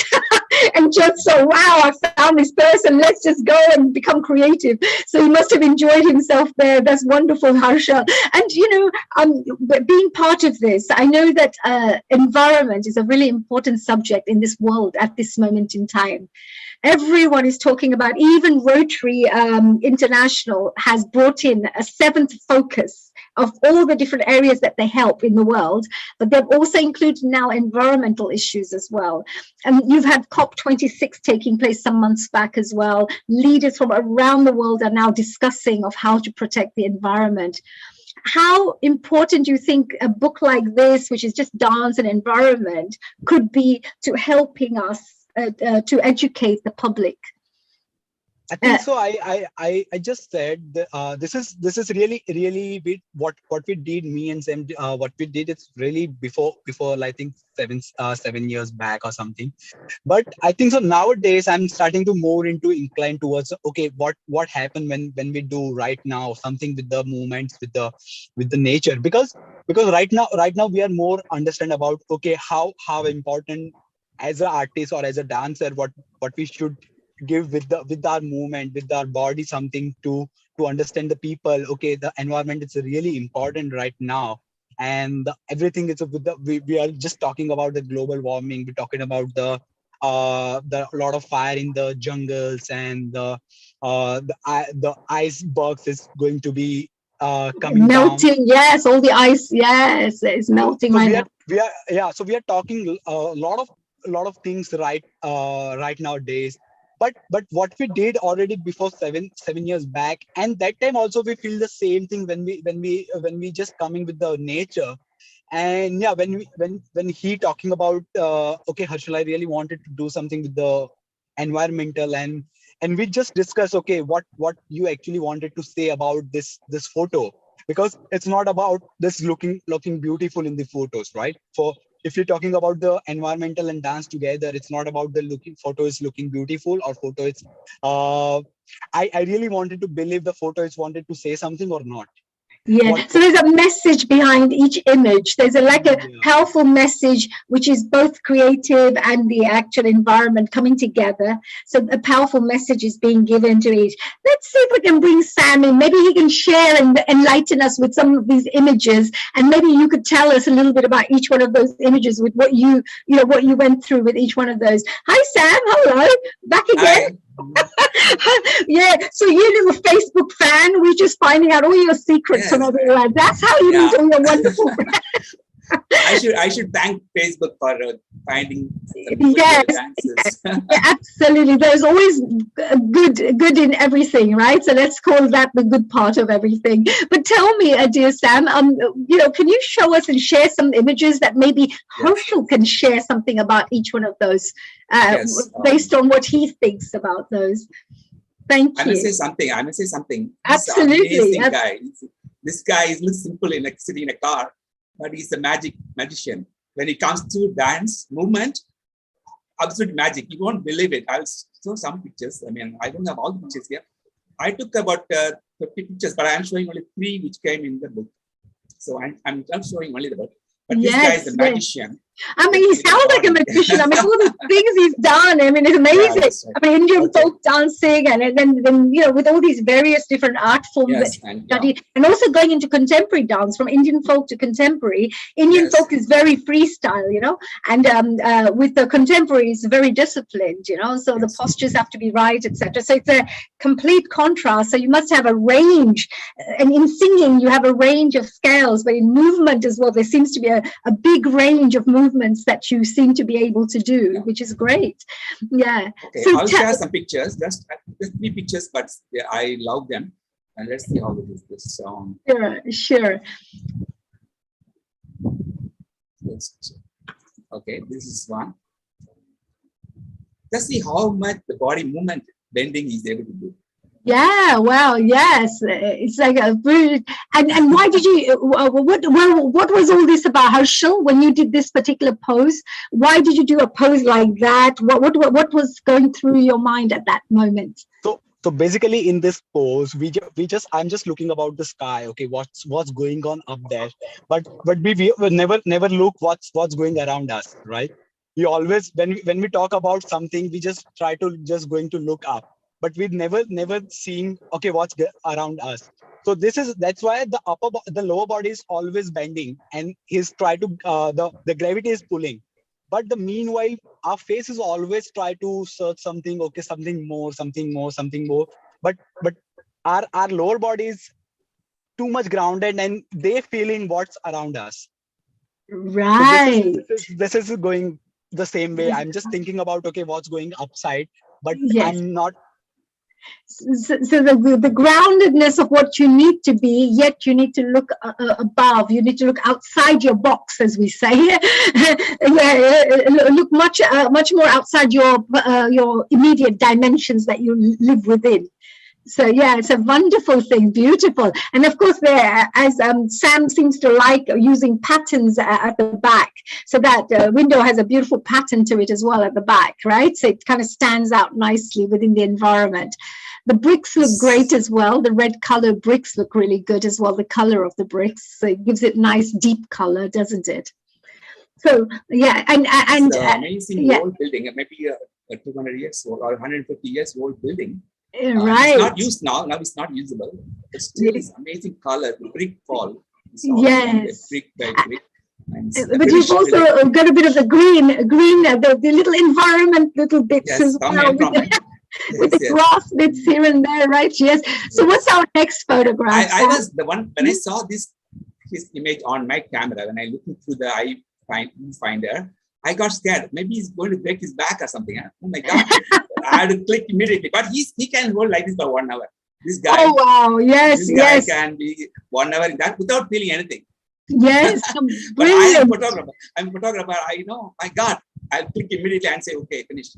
Go to the next. And he was like this 7 years ago, and he's had 7 years additional experience, additional practice, additional new knowledge. So can you imagine where it would be now? Fantastic. Yes, lovely. Before Kalari Paitu, before he went to Kerala for the Kalari Paitu. Before, he's just a dancer. But now he may do more things. Yes, lovely. Oh, I love this. This is beautiful. It's so creative. It's very unique. I love that body shape. You know, this just looks very unusual. Just when somebody would look. I think not many dancers can hold this, and they can't even hold it per second. This guy can hold it for an hour. I'm going to try. Oh my God! I have telling you. The shot is over. Please. I'm going to try this, and this is upside down. Oh God! we leave Harshal to do this, right? And, so, yeah. I like that. It's the same building, at the other side of the building, and we took salt. Right. It's really amazing. Pose he's able to pose. Yes. And the environment could also mean outside. So, here you are. Look, that's a very interesting, nice pose as well, This isn't is it? one of my best favorite from this. I took about 15 pictures in this. And this is the best, I think. Yeah, I love the shadow part. You know, the shadow. Yes. In fact, I want to include the shadow. That is what is interesting for me. I love the shadow, and I love the trees, the shadow, because there's a shadow under the tree as well, and there's a shadow with him, and so it's got the environment with the reflection, of everything. Yes. A reflection of ourselves as well. Sometimes you can look at, like there's you, but there's also a reflection of another you, It's a very, very beautiful way to look at this. But it's a nice, nice pose. And the intense look, he's got an intense look on his face. Yes. Whatever he does it intensely. He doesn't do it lightly. Yes. He doesn't do anything lightly. Yes, I mean business. Yeah, this is my dance move. Yes, it's absolutely.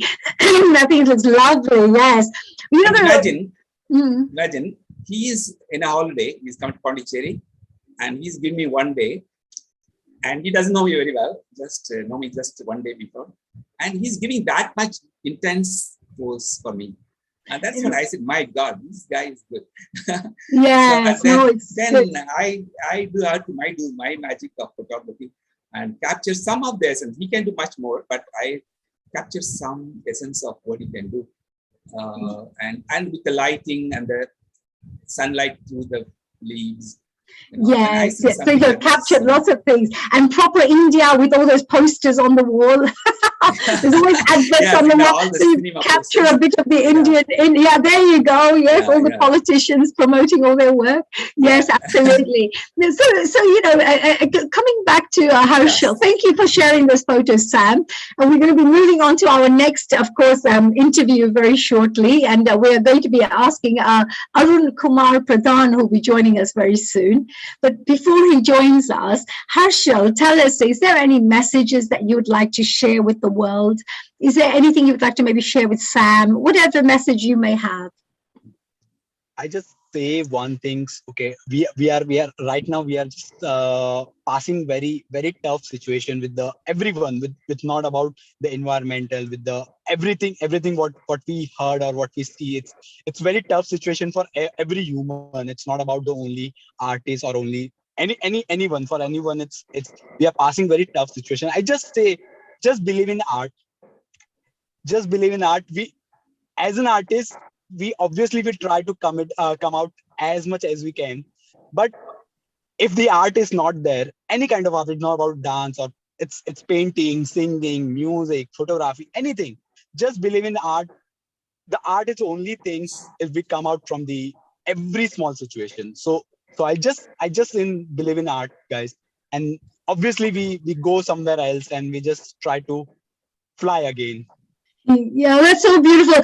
Believe in art, is a very powerful message, as we say. Really lovely message too.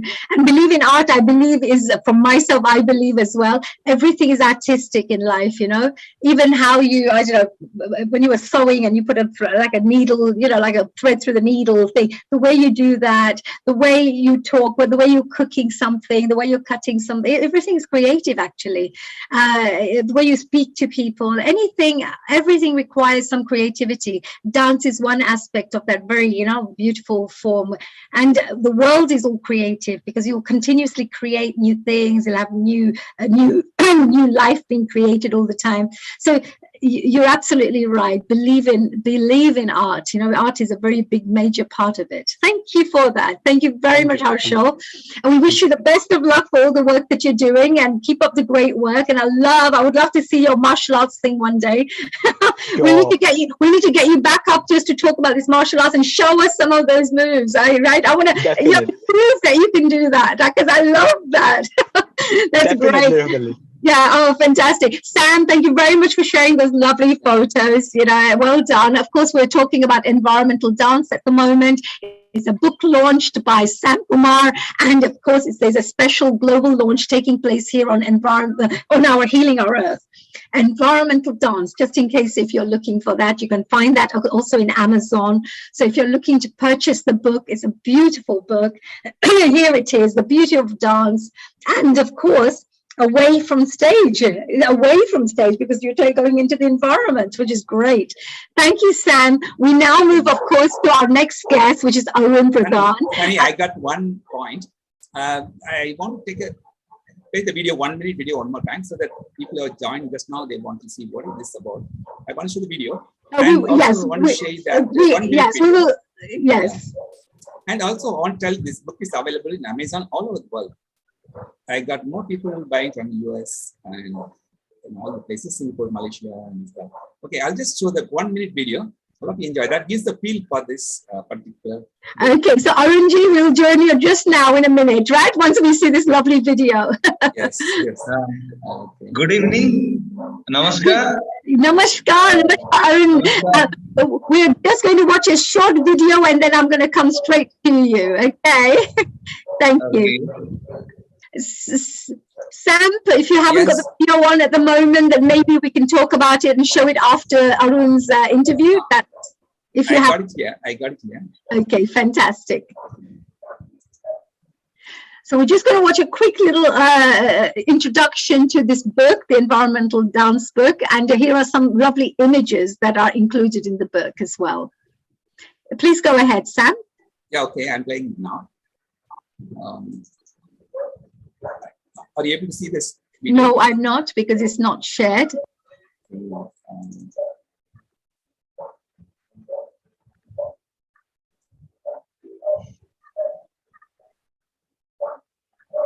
Okay, so we're going to move here.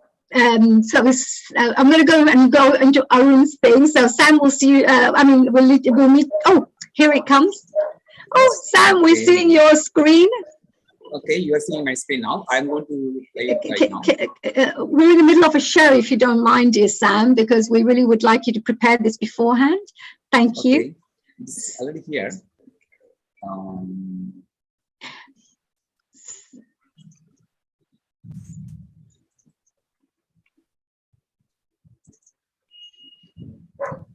So I'm moving on to Arun. Arun is actually an amazing gentleman. We're really, really proud to have him here, Arun Kumar Pradhan. And he's again here from all the way from India.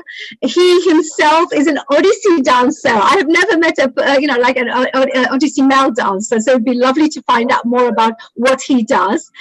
He's also a guru, a dancing guru living in Bhubaneswar. I hope I've said that right.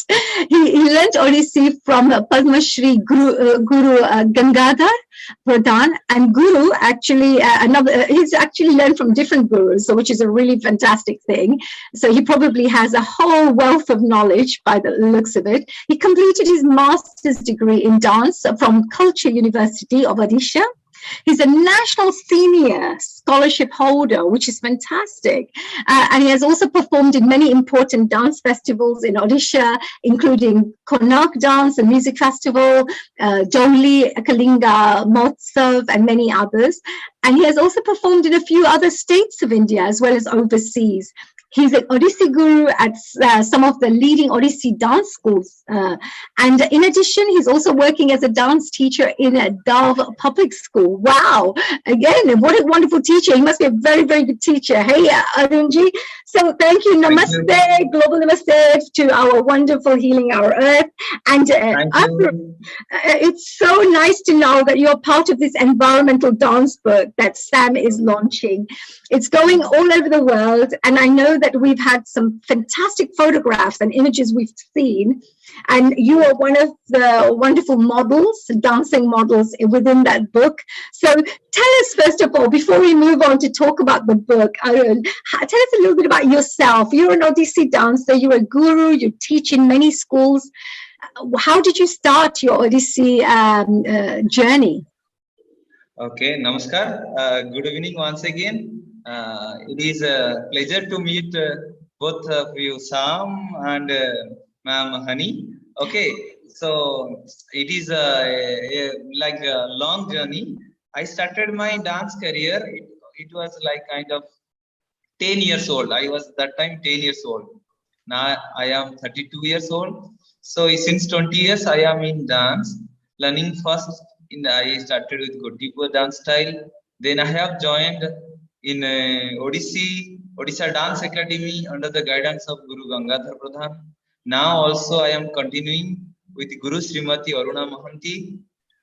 So I met Samji through my student Anandini Dasi. I did not have a straight connection with Samji, but I met straight with him by my student. So we went for a photo shoot there. We have like a very much good time, and we have a connection with Samji at the time of photo shooting. He was coming very early and he was doing an outstanding job. He was doing very like suggesting us to do a fantastic pose according to the situation. Part comes in background, part was there, like following that he was telling us to do the poses. We were also part of that, but it helps us Sam's ideas, who gave us idea to develop our thoughts also. It was a good time, and later on we find out that Samji called me, told that he's publishing a book named Environmental Dance. So when I listened this, I was so much happy listening about that book. I got opportunity to be part of that very nice book. I didn't got the I didn't find out the book clearly till now, but I have find out some posters, and if I am there very much good photos of many dancers. Last dancer who was doing this contemporary or color, but I can see lots of good movements was taken by Samji, and it is very much yeah, yes, we can hear you, Arunji. Yes, we can hear you. But it's good that you said, you appreciate all the other dances as well, all the lovely poses that are there, etc. One thing I can share here, how we can connect with environment. That we were used to dance only, that we were used to perform only, but how we can do the dance with conserving our environment also. How we are connected with the environment, that is most important thing here. So that some photography he has find out that things we have done the work of dancing, but he has find out to connect with environment. Environment is nowadays you can see most difficult thing to conjure. So if we connect it through dance, through music, through like any other thing of art, it will be developed more. We can like establish more awareness among all the people of the world. We can put like many of thoughts about the environments like that poses in contemporary. I can find out. I know that contemporary style is based in airy, like a light, strong jumps are there. But he's founded like grounded style. It is fully connected with earth. If you will connect with earth, you can straight connect with the heaven, or you can straight connect with the sky. That it tells, and environment also tells that if you conserve this and if you focus on doing a dance, connecting any type of environment things, you will reach a greater heights and you can find out very much good things in it.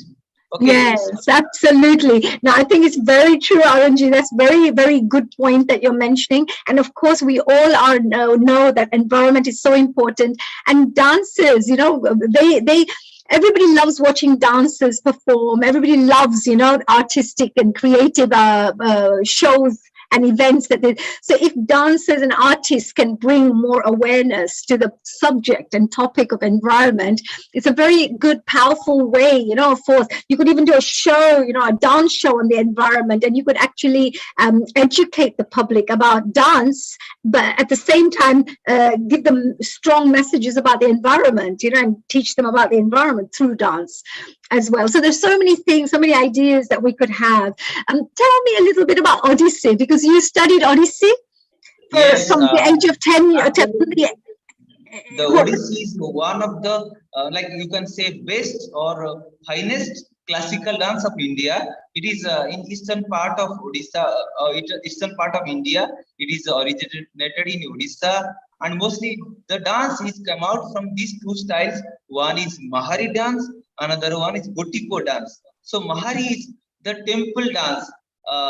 Haniji, you can know that the temple dance. The women used to stay, used to serve the god inside the temples, Hindu temples. So that is temple dance. Those were called as Devdasis.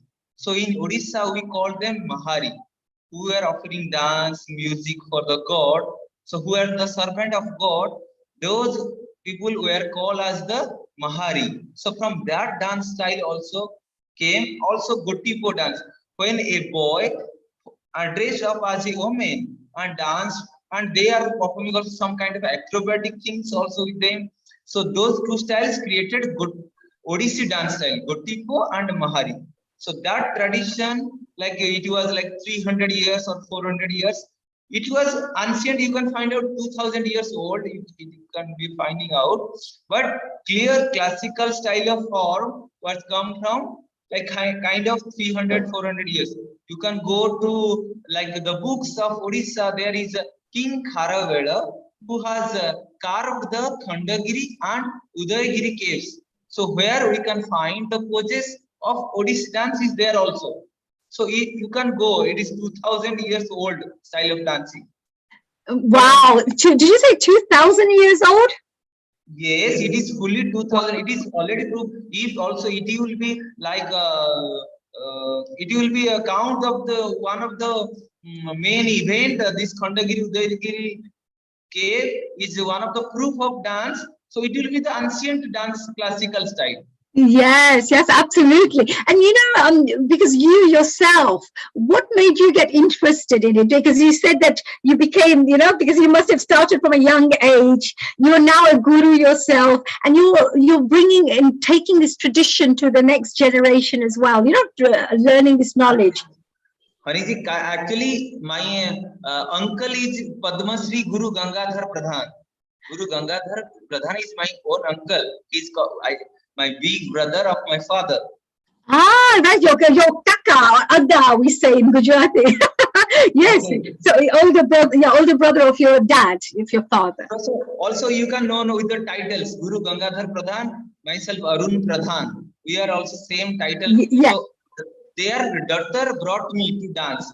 They told he is looking good, he is also smart, so he has to be in dance. They used to learn dance, their daughter, so they called me to learn dance. Yes. Also, they gave me chance to read in a school, so I started learning dance and also read in school. So day by day, I learned. So now, when I did my 10th class pass out, then I joined in the college, Utkal Sangeet Mahavidyalaya, one of the only, you can tell it is one of the only college where you can find out the bachelor degree, master degree, anything you can find out there only. This is Utkal University. So there I have done my master degree. Right. So You also got a scholarship, right, for something. You got a national scholarship for. Was that for that particular university? What did you get the scholarship for? The scholarship I got from India government of India. So it is given only to some best scholar students, and also this is I got junior scholarship also. I got junior scholarship for 15 years. Then I have got national senior scholarship for 2 years or 5 years, like kind of that. Right, fantastic! Congratulations. That shows the level of your dancing. It shows the level of your potential, and it shows how much the higher educational establishments believe in you. And in your skills. Thank you so much. Very nice, good work.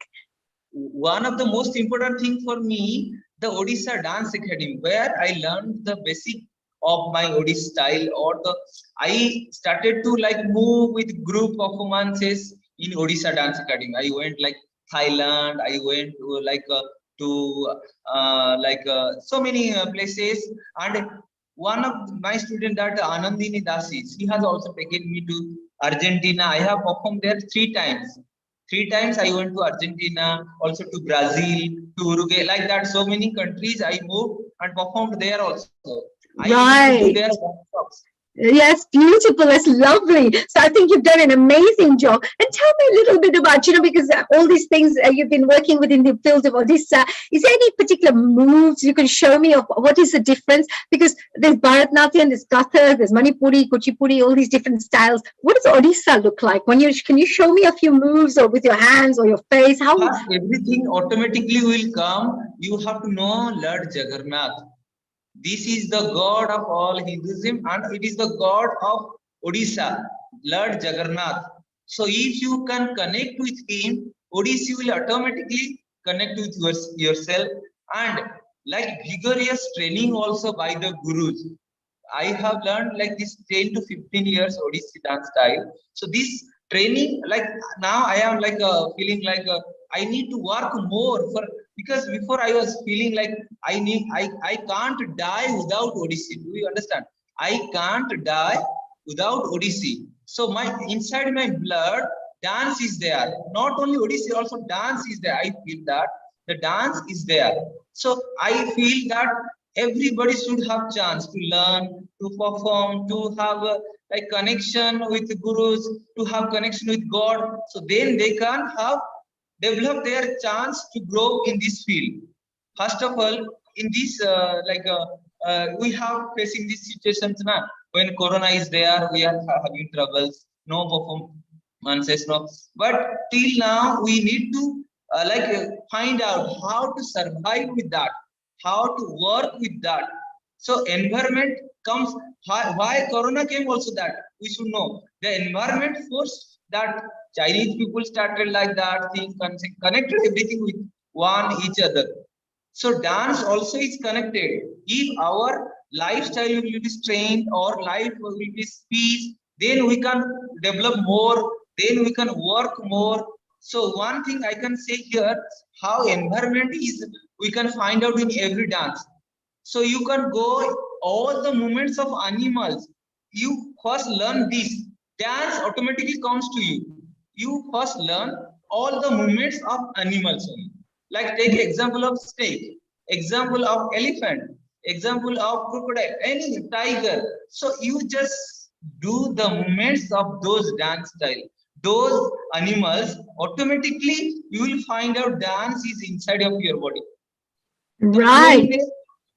Yeah. So you just mentioned about the elephants and you talked about the crocodiles and as a could you show what you mean? How would you do the movement as an Odissi dancer? How would you do that? Okay. So one this is we are not using it but tiger like this. One, you are doing this. Two, then three, watching like this story. With Odissi, you can use this also. Tigers will come like this. When also lion here, lion also. We have this. Remember, we have 10 incarnation of Lord Vishnu. Okay, all are related with the animals. One is Matsya. Matsya means the fish. Matsya, another is Kurma, the tortoise. Another one is Matsya Kurma Barha. Another one is boar. Fourth one is the Narasingha. So I am telling how Matsya. So one piece like 1, 2, 3, 4, 5, 6, 7. Like this is like this. You can fly or move in the water also. This is fish movement. So all the animals movement are there in dance. If you go really connecting yourself with that, you can find out environment is there. So you have to find out how you connect. Right. So the environment actually also includes the animals, right? Because the environment is not just the trees and not it's all the species and it's all the sea and what lives in the sea, what lives in the trees. You know, it's like everything is environment. So yes, absolutely. So I can ask also another thing, Haniji, as a normal person, also the feelings are coming from the environment only.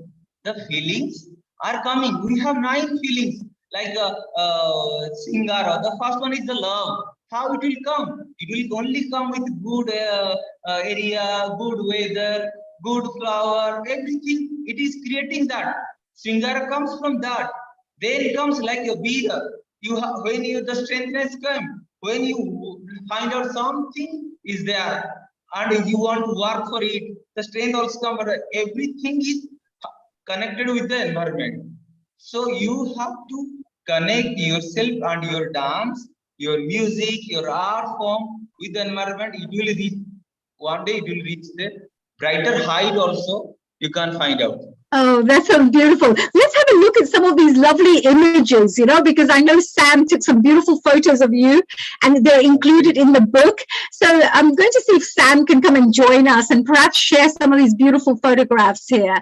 Sam, would you like to perhaps, I'm going to leave you there for a few minutes to explain about some of these photographs. Tell us a little bit about Arun's photographs.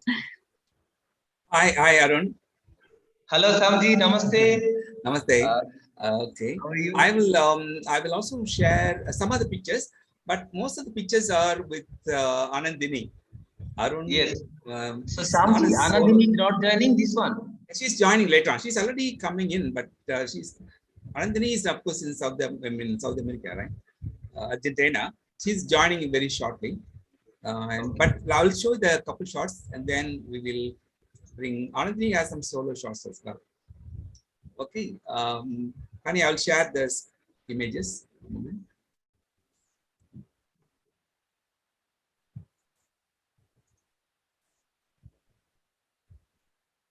Okay. I don't know whether you can see the screen at the moment. Honey, can you see my screen? Okay, yes, we can see your screen sharing. Okay. So Haniji, here I am teaching her like a guru and student. In ancient time, we used to have learning systems of this bow and arrow. Okay, so in this pose, I am trying to teach her like you have to find out your point and put the arrow there. Like that is the pose aim. So you can see also environment is there. One elephant is there with like down to our this. See, the elephant is there also, and the deer also. Another deer is there.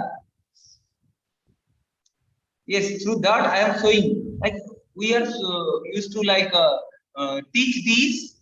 This was teach to the by the gurus to the student, mostly to the king's son. So they used to hunt. So they were learning this bow and arrow, and also to the soldiers. They were learning this style. What is interesting is they came from, I think, Bhubaneswar, they came to Chennai. Both of them, Arun and Anandini, came to Chennai, and they spent 2 days, and then we shot one full day for these pictures, and I got amazing pictures. Okay, I'll show a couple of more pictures. Okay, this again a beautiful old temple in Mahabalipuram. Yes, and because I was enjoying the beauty of the background, the temple, all the old stone structures, and then also I'm enjoying the dances, amazing dances. Both are amazing dances. Actually, it was her idea. She told this. She want to tell Samji that it is one. This Purusha and Nari. This like we know that Ardhanarishwar. It is based on Shiva. Half is Shiva, another half is Parvati. So that she wanted to. So through this phase, half should be male, another half should be female. But all are pointing towards some one thing, that is God, with the namaskar, that you can connect with that. Yeah, it's a beautiful concept, and of course, it looks beautiful as a dance pose. Also, it matches with the background of a temple in South India, Yes. And then this is another picture I wanted to share. Okay, this is a simple Radha Krishna pose. It's beautiful pose of Radha Krishna. Yes. Yes. So this is you can find out in all Odissi we have really connected with Krishna, Jagannath, and Vishnu, mostly like that, and few part also you can find out Shiva. Yeah, there Arun is a guru and she's a student. It's amazing. Okay. I'm lucky One the thing both I of them can- are there, and I'm lucky. Samji, I can share one thing. So in Odisha, we are only used to dance with the song of the writers, ancient writers like Kavi Samrat, Upendra Bhanja, Kavi Banamali, Kavi Dina Krishna, like that. Those type of writers were used to write the songs mostly based on Lord Krishna. So mostly rasa style of singing. So also it is created this rasa dance style. Mostly it is influenced. In when Gotipo dance was there, also another style of dance was there. It is called Sakhi Nata. Okay, this is little bit similar, but it is kind of different. It is mostly done by South Odisha. It is done by South Odishan people, Sakhi Nata. So we can find out in Odisha dance, we can find out this mostly Radha Krishna type of singing. And I just wanted to ask, whilst we're talking about this, you mentioned that Anandi is your student, right? Yes. So yeah, Yes. that's amazing. She looks beautiful. She looks lovely. I believe, Sam, that we'll be speaking to Anandi today. Is that right? Yeah, she's coming up soon. Yes, so we'll be able to also talk a little bit about what she had. So Arunji, when you did all these photographs, etc., what are the lessons that you learned yourself personally? Personally, I learned that with the monuments, with the statues, what we have, I don't think we can find out in other places. It is same as like Egypt. You go like pyramid, you go to any Paris Eiffel Tower. It's same. Our monuments are in every place. You can find it all over the India. Our monuments are like that. So you dancers and the artisans, I can say, everybody can connect the help of these monuments and create lots of ideas or lots of things, and basing on that you can create also awareness on environment. Right. Yes, for some the idea is that to connect these photograph with environment. So that also helps us to create our knowledge development with that. Yes. Next time, I am also thinking to choreograph in a song about environment.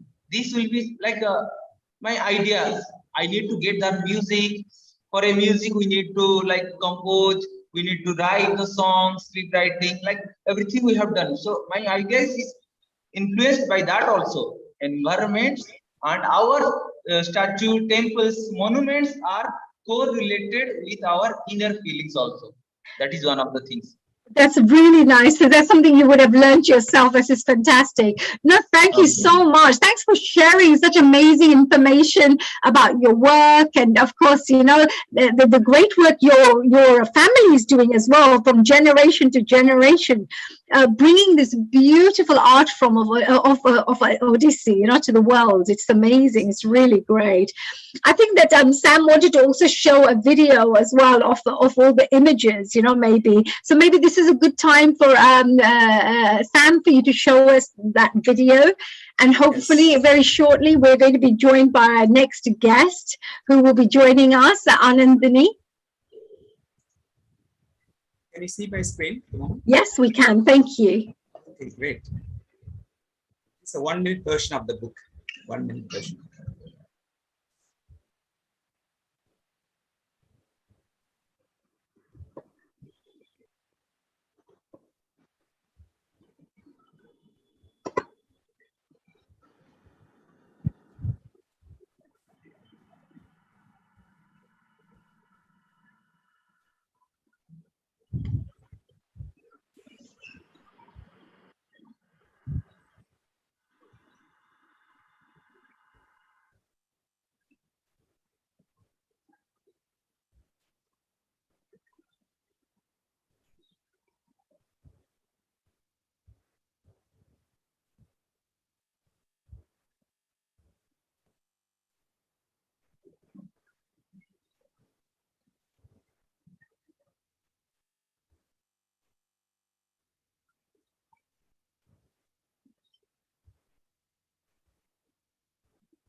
Oh, that's wonderful. Very beautiful. There you go, that environmental dance.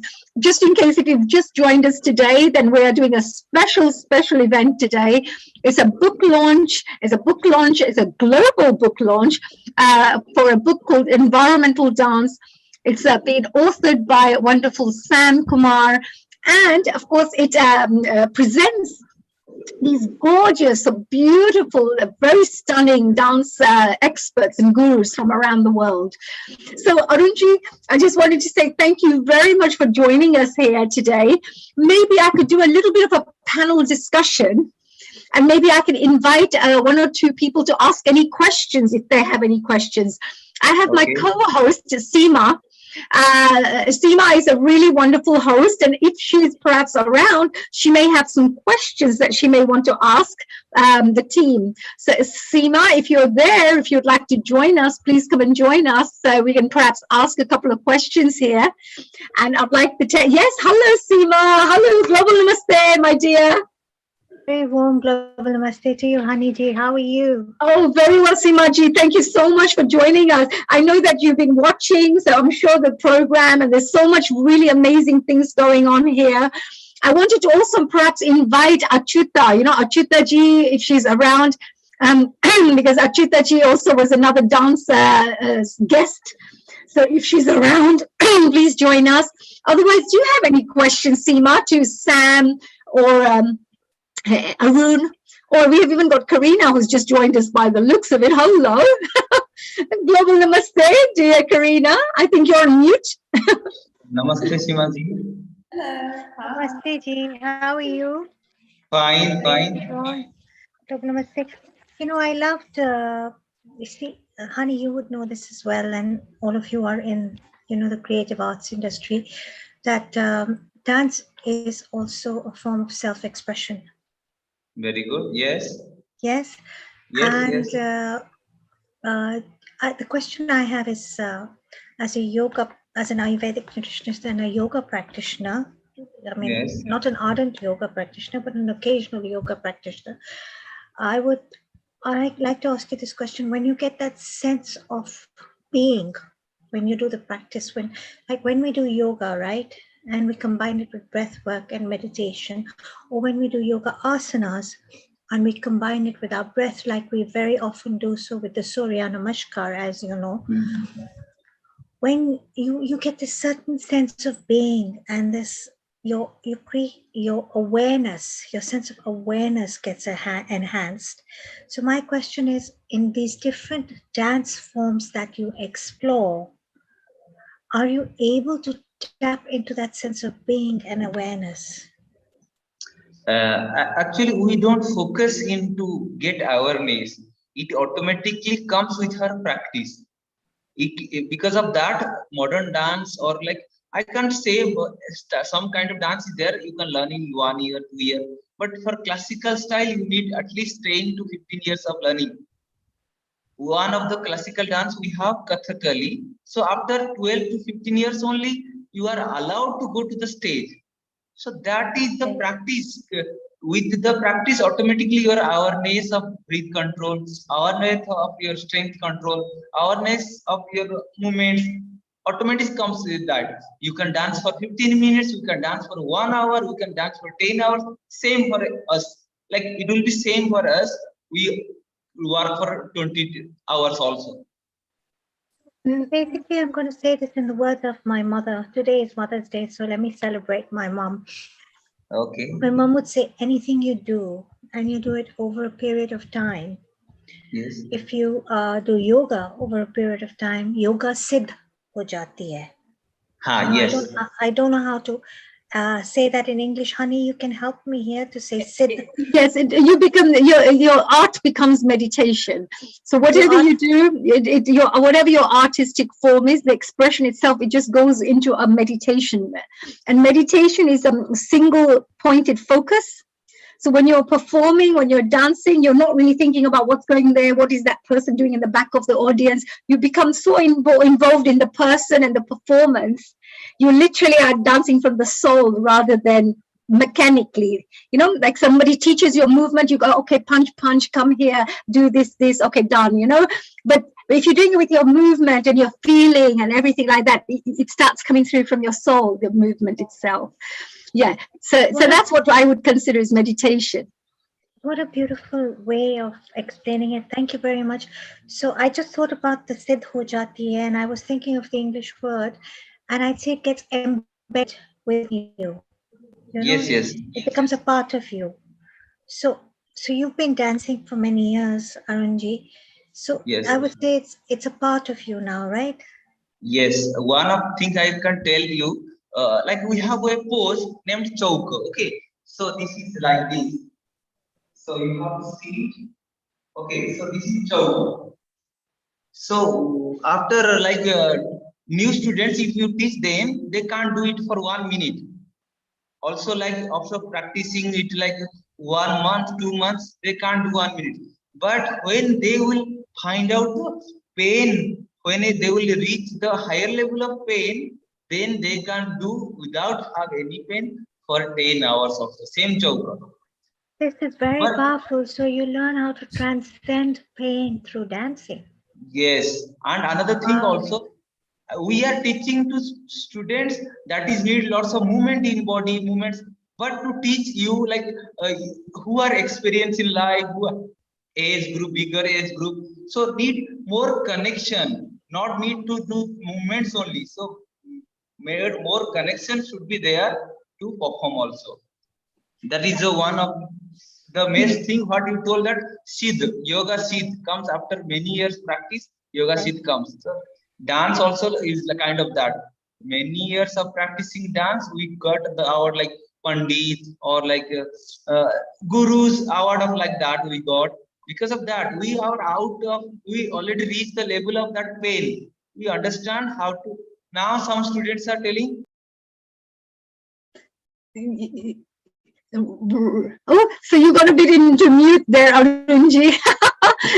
I'm so sorry. I think we are getting ready to move on to our next guest just now. But I just wanted to say, Arunji and Seema ji, thank you so much for that really interesting discussion. What a wonderful question, and what great answer as well. Both, both question and answer was so beautiful. Very nice. Thank you for enlightening us with that wonderful information.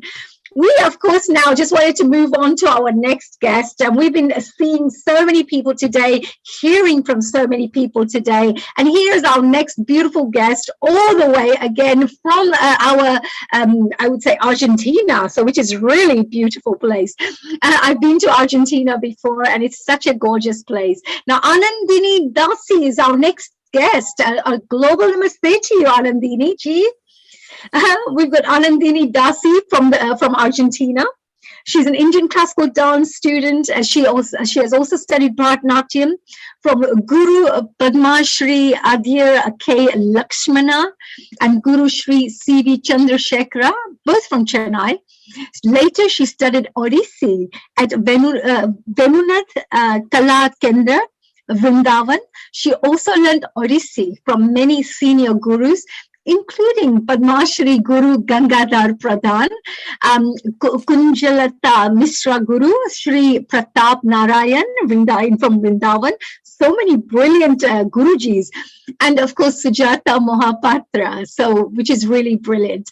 She's learning Rudrakshya Foundation in Bhubaneswar, so she's studying at this place. And for a short while, she studied and worked at a Sutra Dance Theatre. Currently, she's the founder and artistic director of Rasamrit Natya Yoga. Wow, what interesting background. Hello, Anandini ji. How are you? Global Namaste. Namaskaram. I can't hear you properly. This sound is strange. Can you hear me? Yes, we can hear you very well. Okay, yes, very nice and loud. Yes, absolutely. You look gorgeous, and I love the background behind you. You know, beautiful. That was my painting. Thank you. Oh, wow. Did you do the painting? Yes. Wow, that's gorgeous.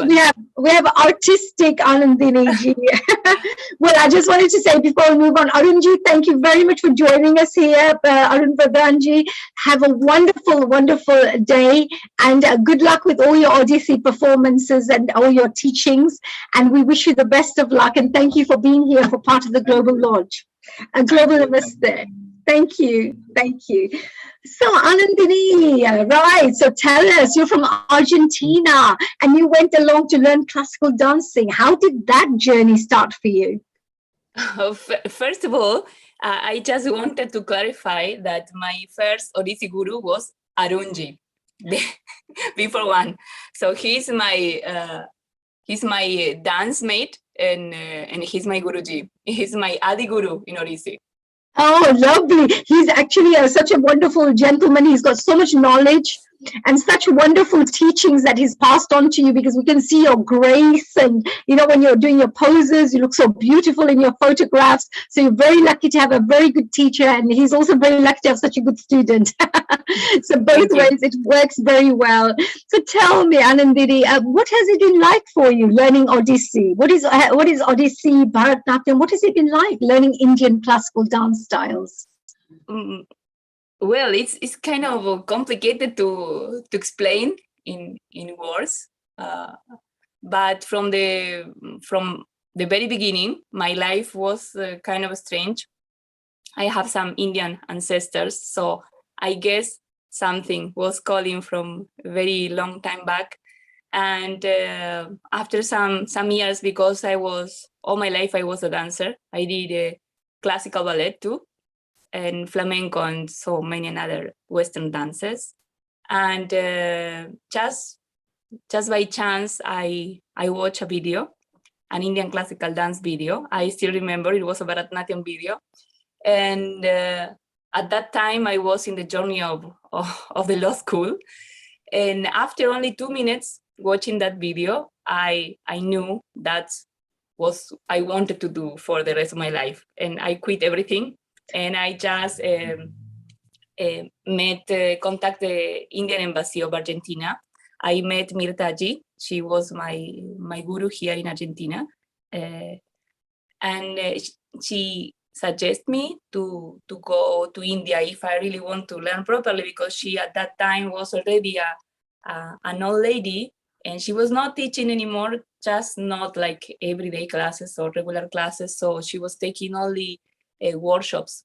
So she suggested me, okay, I can see you have real interest, just please try to go to India and establish there and learn it properly, because it's fundamental to be there to learn properly.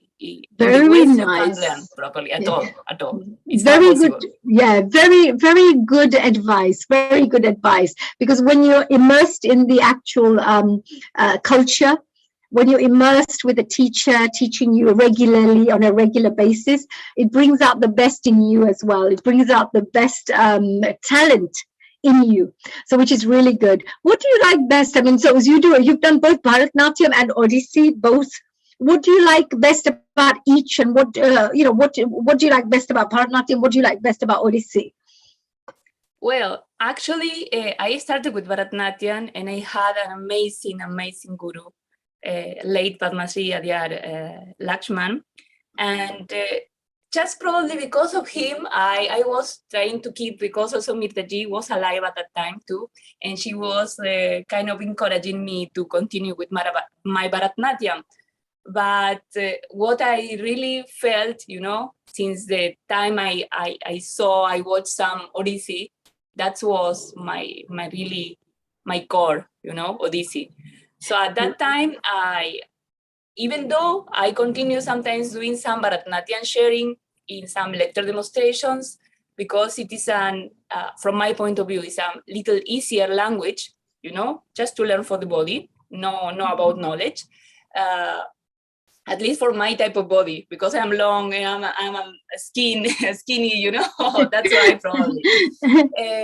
But what I really love and I really focus and I do every day is Odissi. It's not Bharatnatyam.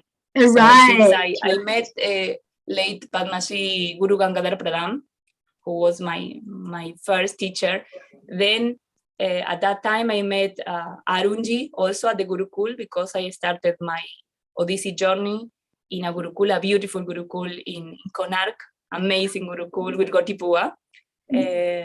So from that time, I understood this was what I really wanted to do. And yes, it's about, the way you feel. That's it. Yeah, no, it sounds really good. There's a calling for you. And I have to say, by the way, you look so beautiful with that sari on.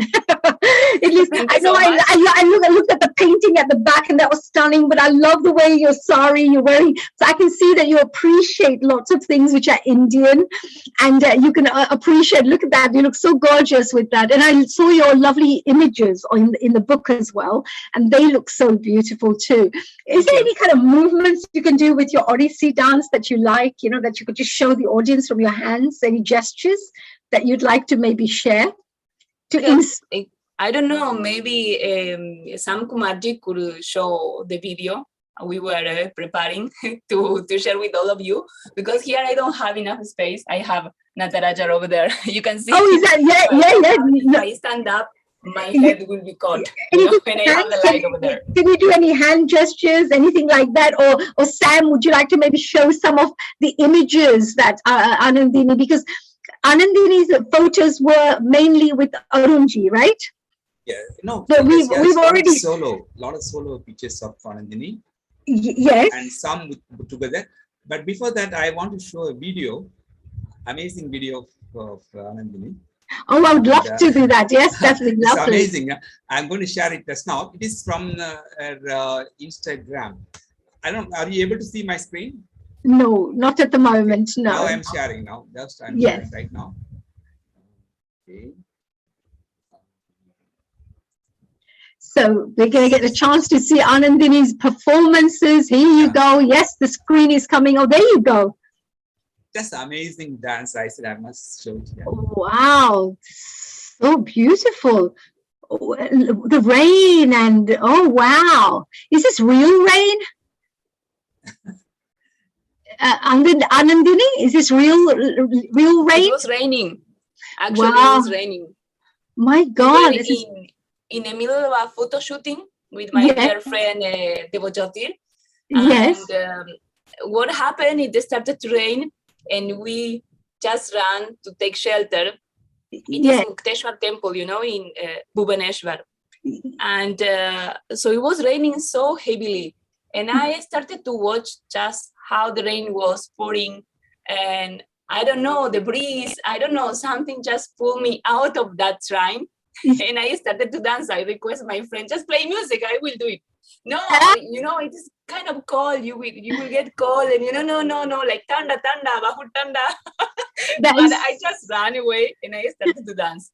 Oh, it's such a beautiful shot. And look at the environment, just perfect for this environmental dance project.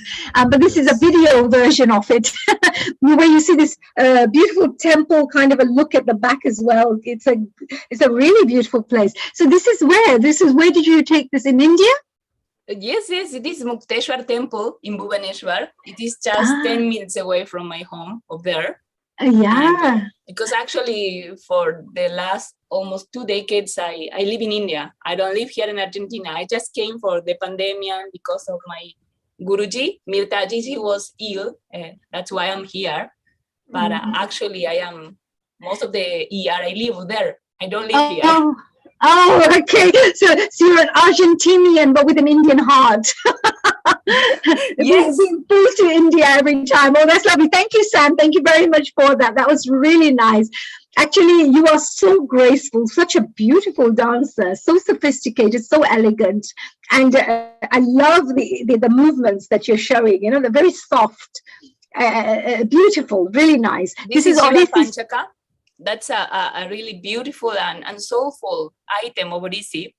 The devotee is praying to Lord Shiva, you know, to take him or her away from the sorrows, you know, of this material, you know, life. So this is the ocean of suffering. Just please take me away from this. So this is a beautiful, beautiful item.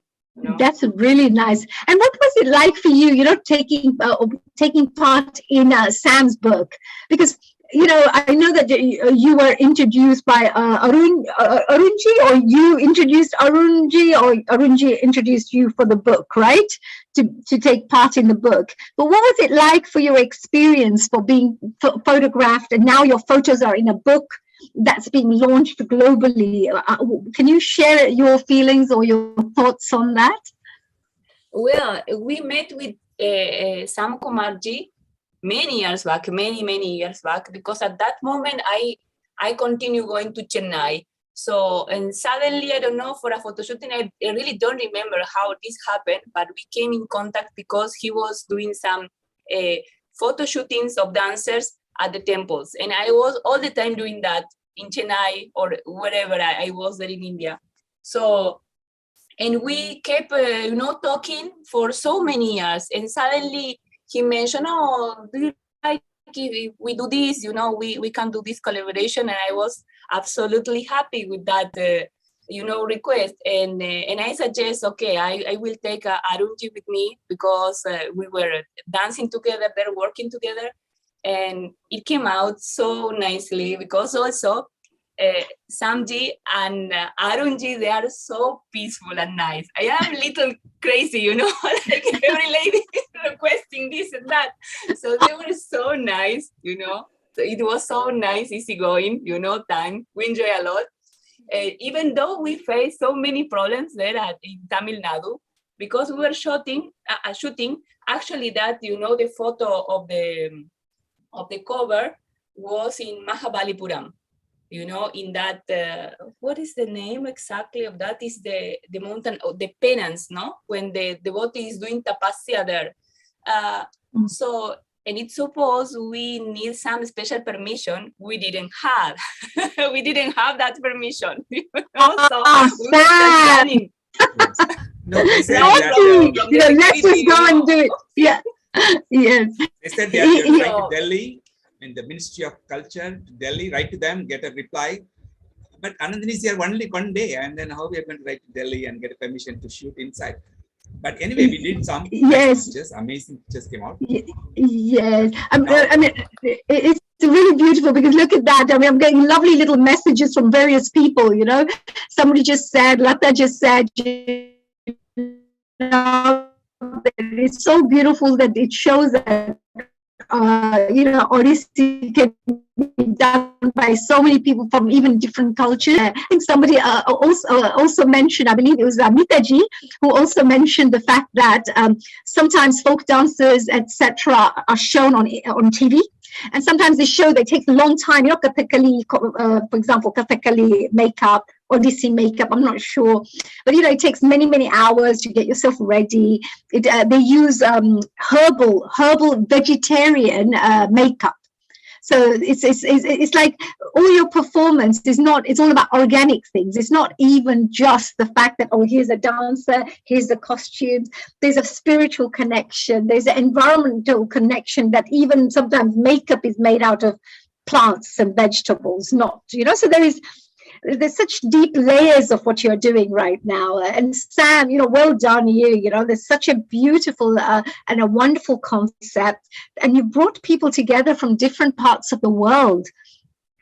4 countries, 126 photos from, you know, from around the world, and of 18 different international dancers and specialists, gurus from different disciplines. I think it's a really great job. And Anandini, you know, from talking about all of this work, etc., what is your thoughts on the environment? Nowadays, environment is a very big topic, very big issue, etc. What is it like in Argentina at the moment? I mean, does the government work on trying to protect the environment? What are the things that happen from your side that you know about? See, we have some special consciousness about nature over here. We are connected. But unfortunately, you know, how to explain that in how to articulate this in English. You know, to be modern means, you know, to destroy nature, unfortunately, all around the world. And I think we dancers and classical artists, we should try to bring out more consciousness about that, you know. You know, when I have the chance to share lecture demonstrations, I explain everything we are wearing, not only that so many materials are natural, but everything has a meaning, you know.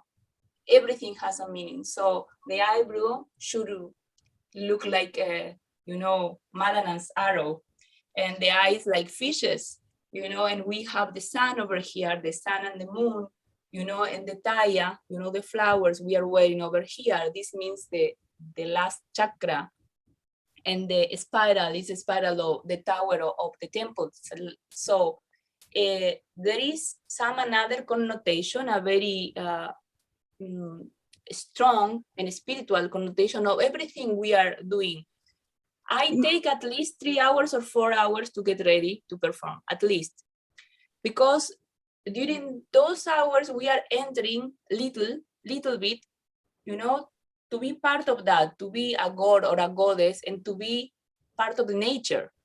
Because how to separate? I always explain here, you know, that in India, art and spirituality is the same. You can't split it out. You can't it's split not it. possible at all. It's intertwined.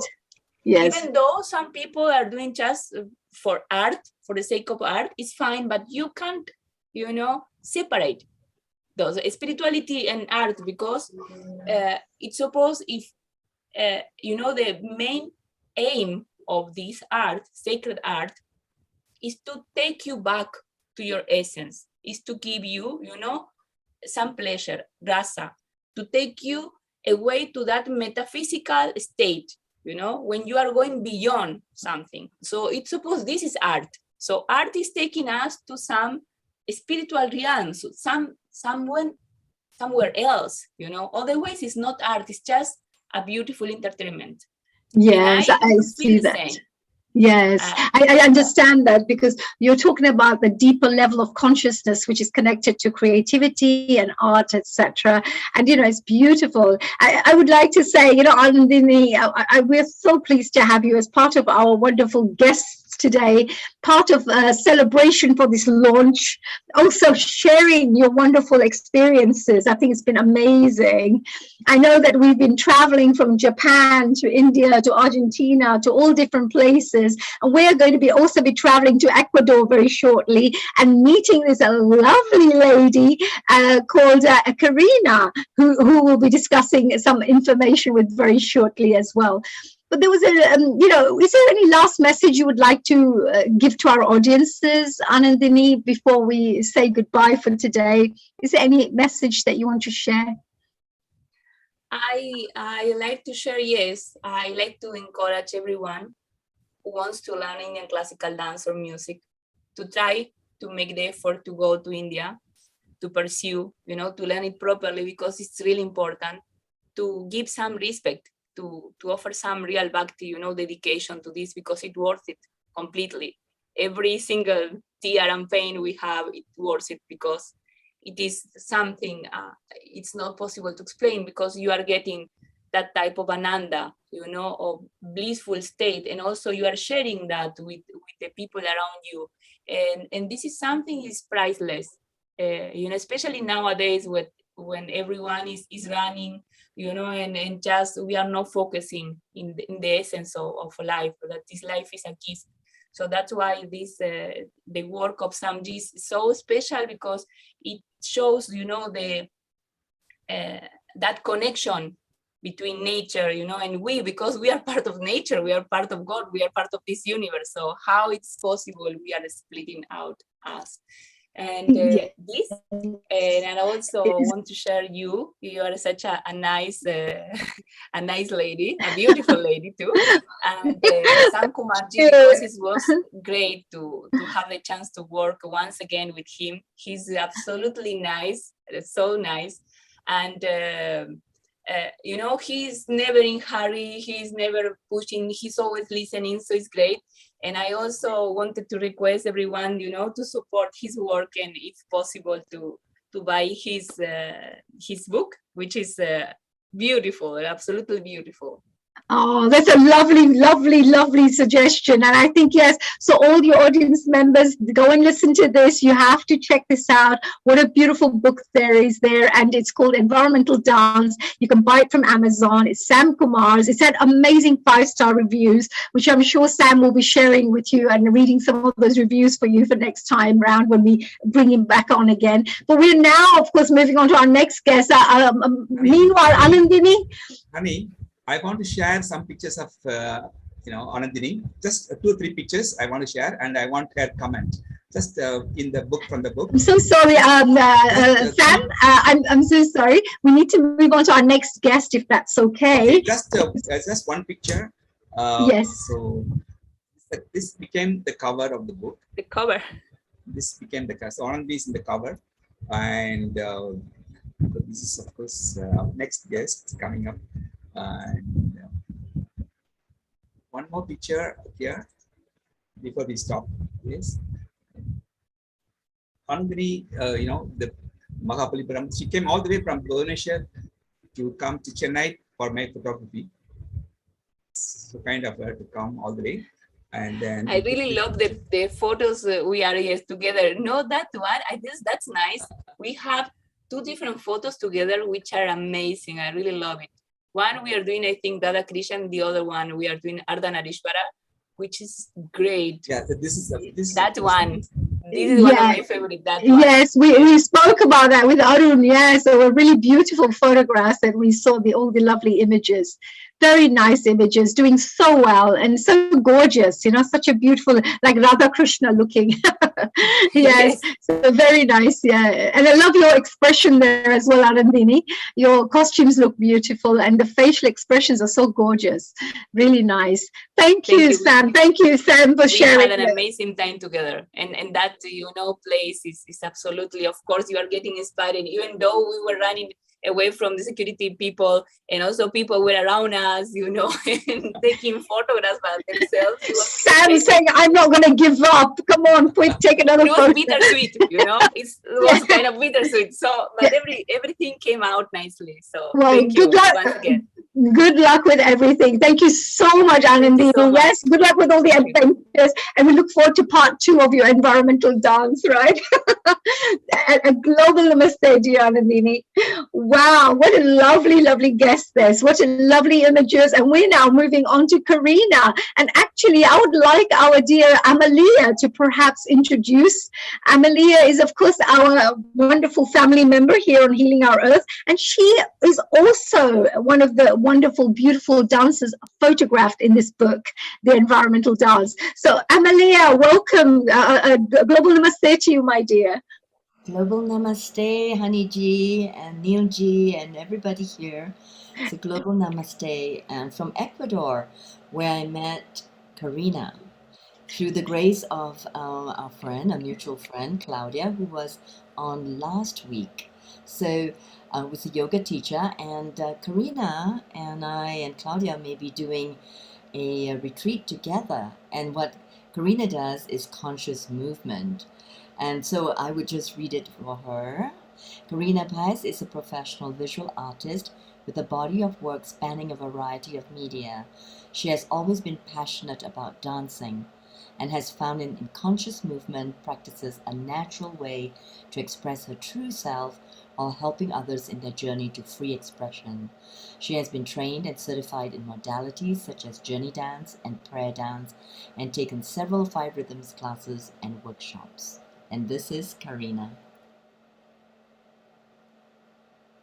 That's beautiful. Karina, a global namaste to you. Hey to everyone. Do you hear me well? I hear you very well. And Karina, you have been so patiently watching and listening to all our special guests and things. And, I was dying to speak to you because I thought I must find out more about this wonderful lady. I loved the title of your work that you do, conscious movement. And conscious movement sounds really, really powerful, actually, and very, very needed, I think, in this day and age. Tell us a little bit about what you do. Go and tell, is this your conscious movement programs? Oh, lovely. And this is all Ecuador? Well, so first of all, thank you, Amma, for that wonderful introduction. And also thank you to all of you to be so patient to stick to this part of this segment. And I also want to be really grateful to Amma for introducing me to the family of Healing Our Earth. And it's a wonderful work that you do. So thank you from my heart. And so that's very beautiful. I can see that you're a very conscious person yourself with your language that you use. It's a beautiful language there. I'm going to ask actually, because now Dr. Wai Ching, which is of course Amalia for us, our dear Amalia Ji, I'm going to let her ask you some questions and let her be involved in, perhaps because she knows you better than me. So maybe before we carry on, Amalia, would you have any 1 or 2 questions that you would like to ask Karina before I carry on?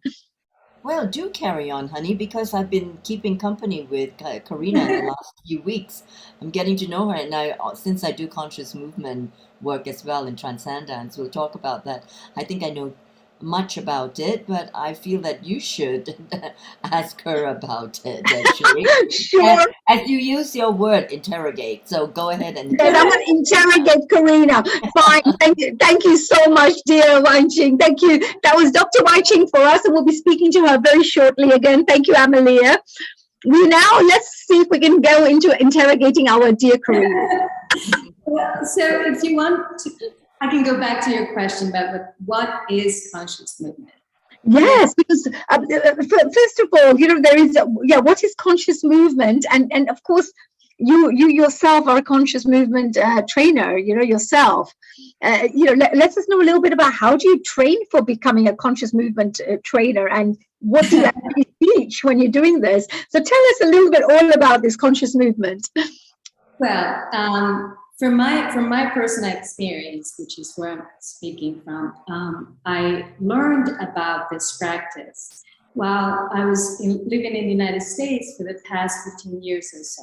And I didn't know, like many of you have heard beautiful stories, personal stories from many of you, how you connected to dance as a way of really getting into yourself, to really going deep, basically as a moving meditation. And I did not know that had a name, that had all these kinds of modalities, or it was under a certain umbrella of something called conscious movement or conscious dancing, and it has many different names. But we would say probably conscious movement has emerged in the last few decades as one umbrella for that. But it, for me, it came up as a realization, being in the United States and learning that what I had been doing throughout my life as a personal thing, as a private thing, as a private practice, was something that people were doing and were actually sharing with other people, and in an environment that was safe, that was sacred, and that was respectful, that was honored as a safe container for everyone. And for me, it was a big revelation because all my life, I call myself a closeted dancer, because I was in the closet in the sense that I just did this dance by myself when nobody would see me, right? Because it wasn't, as I've heard so many other testimonies today, it's not about looking perfect, it's not about looking right, it's about that connection. It's about that inner connection, which brings me back to this idea of mindfulness, of bringing your attention back to your body, to be conscious and aware of your body. So that's where that whole conscious movement, because our body moves, our body has this somatic experience, as people sometimes call it, because it also this term came at the same time back many decades ago, with this experience of dance therapy, of movement therapy. So people over the years have realized that dance has this potential, but it's coming back to our awareness as a human race, because it's actually very ancient. We see it from these beautiful expressions of, Indian dance that we've heard of, that are so ancient, that are so profound, that are based on so many ancient principles, that are about bringing us to that connection with the divine. And my feeling is that we have the tools within our body to tap into that. That's really a beautiful explanation. Tell me, Karina, with all these conscious movements, how important is it for people around the world to be able to learn this conscious movement? And what changes would take place in a person's life if they, got involved in such an art form? Yes, I think it's very important for people, if anything, to be aware of themselves as their own environment, which is, you start with the body, you move into your surroundings and how you actually move through life. And so this practice allows you to sort of, without judgment, without your mind, and you work through it so your mind is put to the back. So, because obviously you're alert, but you still have your mind in the back, and you let that body take over. So it's a wonderful practice, just like yoga and many other practices that involve meditation or some discipline. It's a discipline to really listen to your body and just stay with it, and not just, go on your thoughts and just, and then sometimes you find yourself, I have that awareness reminder when I bump myself with something, and I'm like, oh, yeah, come back to the body, return to your body. So it is that reminder. And so I think it's very important for us, as our previous guest was mentioning, that we, as grow in modern cities, and we build cities and take over land and take over nature. How do we balance that? Because we're in our heads. We are constantly creating these thoughts, and and then we forget about sometimes about the body. And then it could manifest in illness, or it can just manifest in many other things, stagnant energy that doesn't get moved around or shifted. And so practices like that are so important for us to really actually tap into that wisdom that we all have. I like that tapping into the wisdom part that you just spoke about, because everybody, if they were a little bit more tuned into their bodies, then if they had a bit of a headache or had a bit of a tummy ache or so, they wouldn't be inclined to quickly take a painkiller and whatever. They would become a bit more conscious about, why am I feeling this way? What is it? Where am I getting the pain? It's a bit on the right side, it's a bit on the back of the head, or whatever it is. And that will help them to tune into, oh, it probably is because of the stress, or it's probably because of this bad air freshener that I'm, is too strong for me or something. I don't know. It could be anything that you get a little bit more aware of what's actually happening. So rather than, trying to push the actual problem down, you actually deal with the issue and just get rid of it completely. So it's becoming aware, I think, is very important, and especially if you're a yoga practitioner or probably conscious movement therapist, you would probably be able to get very, very tuned into your body straight away. I mean, I sometimes feel very tuned in to my body, so I do understand where you're coming from. And most of the trainers and the gurus who teach you about how to become more aware, they will tell you to get your awareness and just move it around your body. Like there's also Vipassana in India, or there is energy enhancement in Argentina that we just went and spoke. There are all these different styles that will help you. So tell me here, Karina, you live in Ecuador.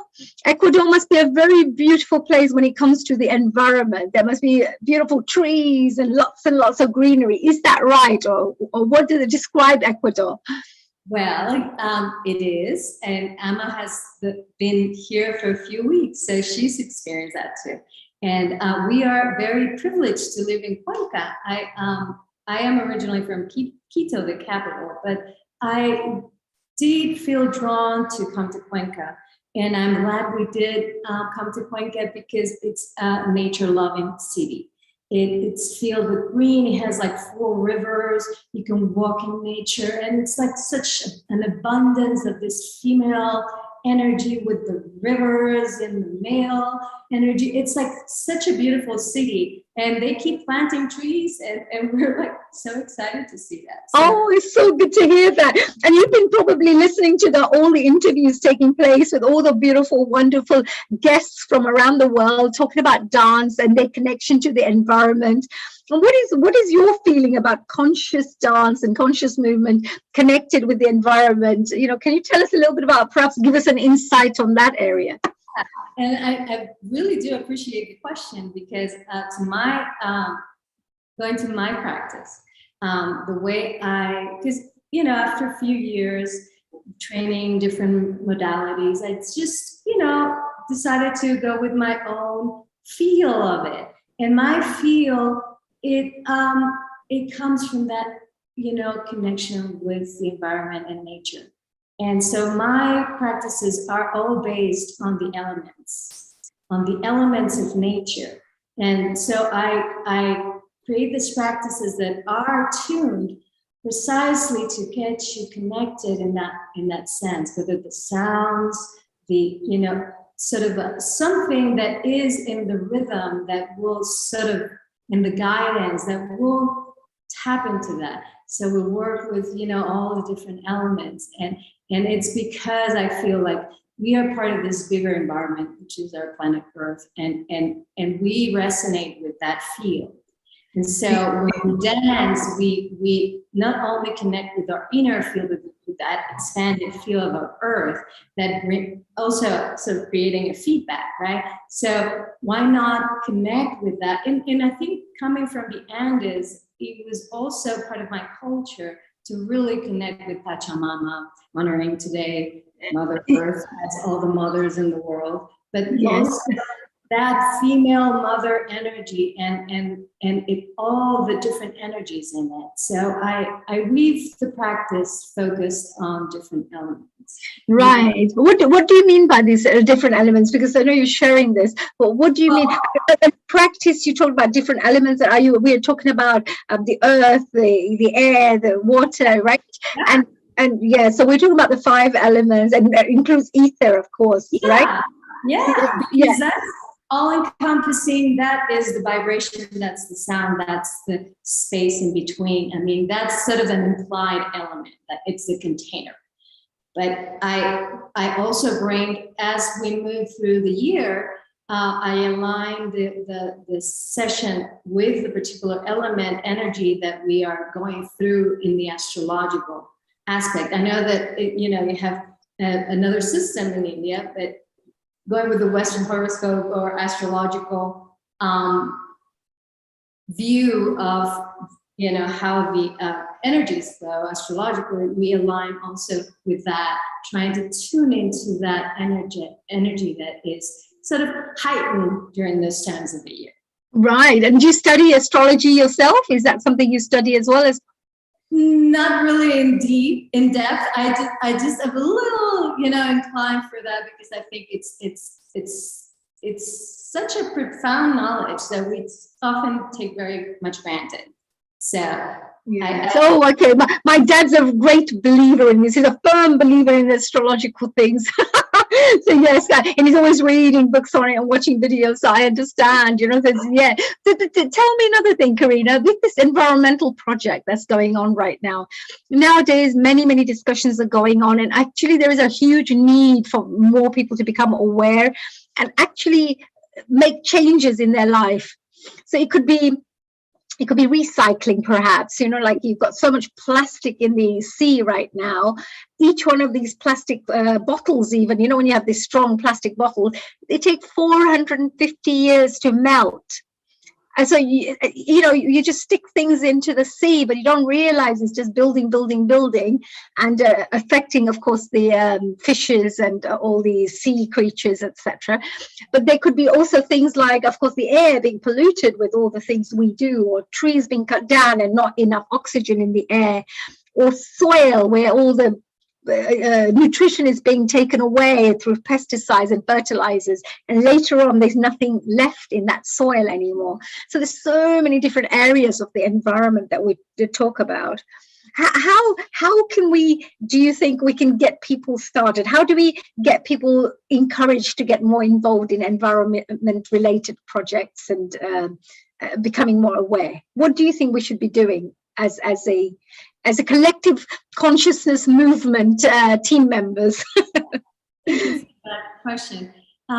Well, I think that every day in our lives we have sort of a ritual, and our day is comprised of several different rituals that we do every day. We brush our teeth, we comb our hair, and depending on where we are, being aware of our surroundings, right? We can create a ritual that taps into whatever way you can into this awareness. So I remember last year, the year before, because of the whole situation we were in, but me and my partner usually take 3 months to stay out in the Outer Banks in the United States, which is beautiful. It's the outermost sort of peninsula closest to the Atlantic. So it's very pristine, but yet every morning we did this ritual walking on the beach. Very early, we watched the sunrise, like sacred sunrise watching. And then after that, we would take religiously a walk on the beach. And we would bring a bag, a plastic bag that we recycled, but or not, or maybe just put it in our pockets. But we picked up whatever we could, because after the first or second walk, we just, it was so overwhelming to see the amount of plastic. Yes. And also, find some, little birds dead with plastic in them. So, we started doing that as a ritual, and we sometimes we find other people and they're like, what are you doing? Well, we're picking up some of the garbage, and then this conversation will start. And very nice. It's such a beautiful thing because, when you have this sunrises and appreciation of that, it becomes part of you. And then, of course, you cannot feel like doing something bad because you're aware of this is going to affect the environment if I do this way, or you become aware of your actions, which is causing that reaction. I totally agree. That's a beautiful thing. Well, we seem to have Sam and our dear Dr. Wai Ching joining us again. And let me see if we've got some questions for you from either one of these two. So Sam, if you would like to unmute yourself, and of course Wai Ching, if you wanted to, if you have any questions that you'd like to ask Karina while she's been sharing this amazing information about conscious living. Yeah, I would love to work with Karina. It's amazing because I'm used to ballet. I'm used to Indian classical dance. I'm used to modern dance. Never done conscious movement. So I would love to. You have to find a place, mutually convenient place to meet, and do your photo shoots and also video shoots of your movement and your students, and that will be a great thing to do, I think, from my environmental dance. Maybe we'll do it outdoor, not indoor, but we'll do this movement in a park. You need to travel to Ecuador, Sam. I would love to do that. I would love to do that. Look at the mountains behind us. I'm sure I can see some mountains behind where Karina's sitting. I'm so jealous. I love nature. I can only see trees off my garden, but I need to go out there. I need to see wider nature. And my good friend Wai Ching is here. She's also naked at the moment, right? Yeah, she's in Ecuador too. Yes. Yeah, we should go there. And I've been here months, 4th month, not weeks. Wow. Enjoying this. I love it so much. And Cuenca is really special. And right next to where I'm living is the river. And there are 4 rivers running through Cuenca and ancient ruins. Yeah. Oh. Damn, those places would be so beautiful to, photograph and also do videos. Really, truly. Sam is dribbling. I'm getting my camera ready. You're wetting his appetite. He's thinking, where is that little travel number? So Tomorrow morning, I'm going to call the travel. Yeah, I'm flying. I'm packing that bag and going off to Ecuador. Yes, I know you need to, Sam. You need to. But I want to ask Karina one thing because she has been patiently watching my photos. And what do you think about my photograph of environmental dance? What is your opinion? Do you like the pictures I've taken? Of the environment dance book? I love them. I think the beauty and because, it takes so much awareness to hold the posture. It takes so much contained energy and focus to really bring that into one crisp energy moment. And I can see that throughout the book, and you've captured that so beautifully. And I think I'm an artist by training, so honoring your craft as a photographer, because to capture that, it takes a very particular art. And just really want to commend you for your beautiful work. Actually, that was very nice, Karina. Actually, we've had some amazing reviews, haven't we, Sam? I've got a couple I would like to share, because I think there were some really great reviews you've had. There was one which was from Jay, who gave you 5 stars for your review and said, really interesting piece of work. A blend of dance and nature really is an interesting premise and honestly refreshing. Goes for an interesting flip as well as an engaging coffee table book. So that's a really lovely one. Then there was another one that we had for you from Joy, and it said that this is a wonderful book and it is a must-have for all photographers, dance artists, and for anyone interested in exploring arts. The atmosphere and environment where the shots have been taken deserves a high rating as well. The temples and the statues are a delight for the eyes.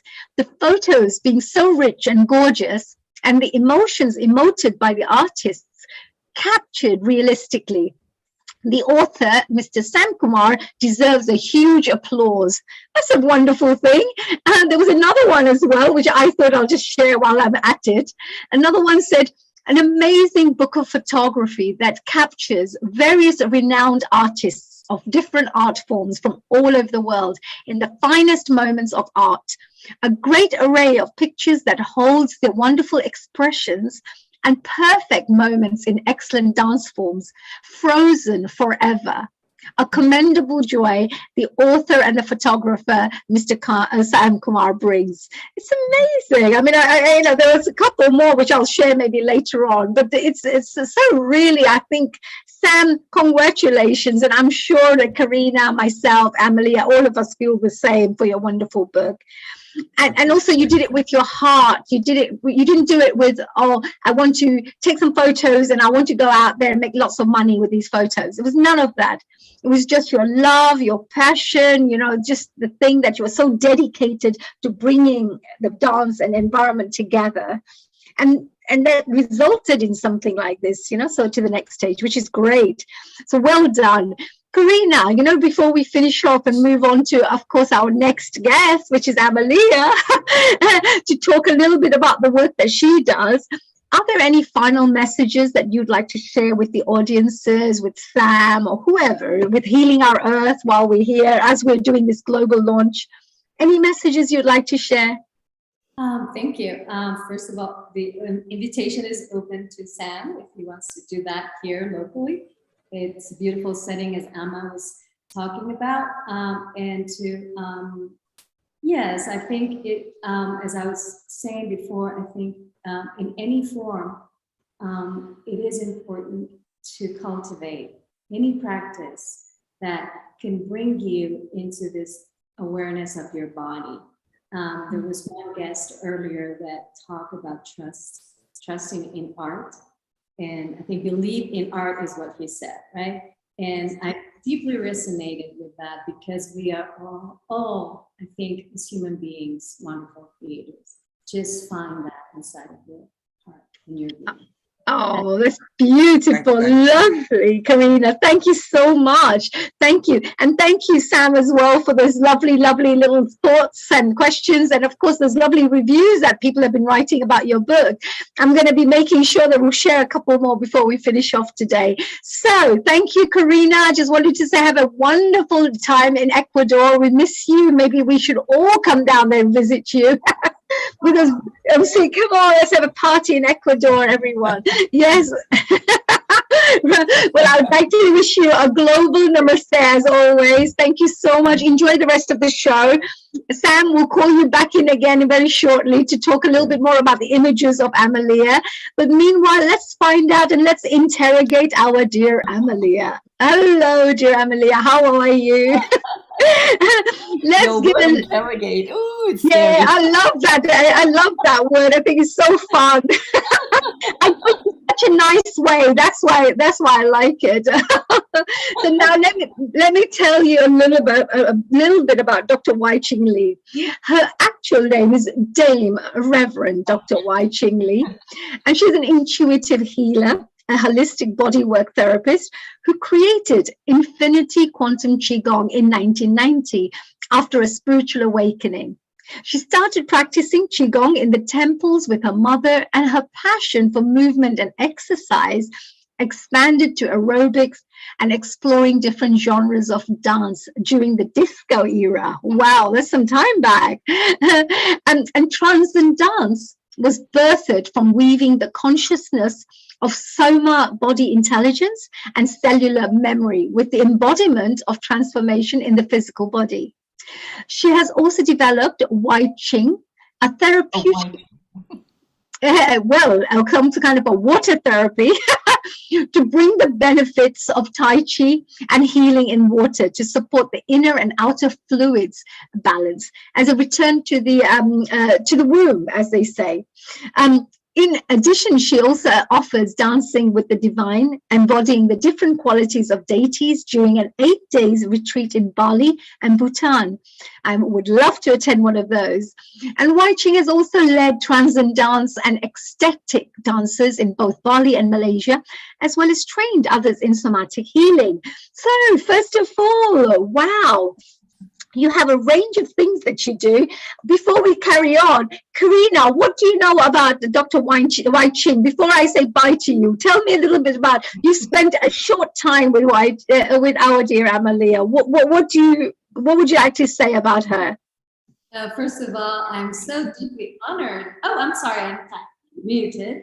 No, you're fine. We can hear you. Okay, so I was saying that I'm deeply honored to meet Amma because she's a wonderful being of light. And also, we've shared the dance floor maybe a couple of times. And so far, in the time we've met and through our dear friend Claudia, and as Amma was saying, we're weaving things together, planning this retreat that maybe will happen in a few weeks. And so we are like bringing, our skills together, but I see that she is such a graceful being, and in the way she moves, because we share the dance floor, and as we say in the conscious movement practices, once you share the dance floor, it's like everything about someone. It's like you're so naked, and you just really, the person's heart, and she has a good heart. Oh, she has got a very beautiful heart, hasn't she? Yes, absolutely. No, she is absolutely very, very nice. Thank you for that, Karina. Thank you very much for that. Look at this. Look at this stunning lady. Isn't she gorgeous? Health, healing, and happiness. That's what she shares with the world. And I think this is amazing. Life-changing healing and empowerment. She empowers women around the world in such a big way, and all beings as well. And of course, she gives consultations around the world, and she helps so many different people in different areas through the healing that she does. So thank you for that. Karina, I just want to say a global namaste to you. Thank you for joining us here today. Have a fantastic day. Enjoy those mountains and clouds that we can see behind there. I say in a jealous way. I'm packing my suitcase and coming there and enjoying myself with you. Thank you. Enjoy your day. Global namaste in Ecuador there. So, dear Amalia, thank you. You've moved to a new place. I can see a new background there. Is that right? Yes, actually, but around me are more mountains and the rivers. Are you are you rubbing it in now, aren't you? I'm missing I want to hug you in person. There. I want to hug you in person, so just be here in person. That would be so wonderful. It's really otherwise good. I'll be in London soon because I have to go there. Yeah. Wow. So we look forward to seeing you here. Now, before then, let's talk a little bit about what you do. Now, you've been involved in this environmental dance project, which is, of course, a book. Your beautiful photographs, which are absolutely stunning, graceful, gorgeous postures, have been utilized in this particular book. And of course, you've had a privilege and honor to work with Sam Kumar, and he's had the privilege and honor to work with someone like you. And both of you worked together and created such great teamwork. Tell me a little bit about your, first of all, your experience of working on that photographic shoots with Sam. Well, Sam is so amenable, and he's so amicable, so easy to work with. Really, we flowed beautifully. And we met in Bali, yes, Sam, and with a group of artists who came from Singapore as well. And because I'm very much involved in the arts scene in Singapore, in Bali, of course I was invited, and we were all having tea, and he started to show his portfolio. And I was so impressed that his photographs of women was beautifully bound. The book was beautifully bound in white silk. Silk. Yes, and it was stylish background, and the photos were beautifully placed. And I was impressed, I was very impressed. I said, And so he requested actually to take a few shots of me, and I got like, okay, let's try it out. And from the get-go, it was an easy, seamless flow. Very easy, as well as waking up early in the morning, right? 4 o'clock in the morning. I think if I was doing the photo shoot, you would have a bit of a problem with that one, Sam. Well, and actually, that Sam says that. Yeah, come on, in the morning. And so Sam said that started it all, because we were in Bali. It was so impromptu, and we just took a few shots, and actually we had a lot of shots, and but I would have to say that Sam's what do you call this storage space was corrupted, so we lost a lot of photos, didn't we? Oh. I know. So Sam just, let's do more. After this, we'll get together and do another book. Yeah. It was just an excuse to take more photos with Amalia, because she was so brilliant. Come on, admit it, Sam. Yes. She's one of my most favorite dancers, and she's one of the first to start with. Oh, wow. She's the second dancer who worked with me in Singapore while I was working there, and she was amazing. And she was also very fluid in her movements. She's not very stiff at all. She's just fluid. I will share some of the pictures when you guys ready. I'm going to share some. Why don't you share now, and then we'll carry on talking a little bit about Amalia afterwards, okay? Let's talk a little bit about this book about Amalia. Come on. We want to see those lovely images.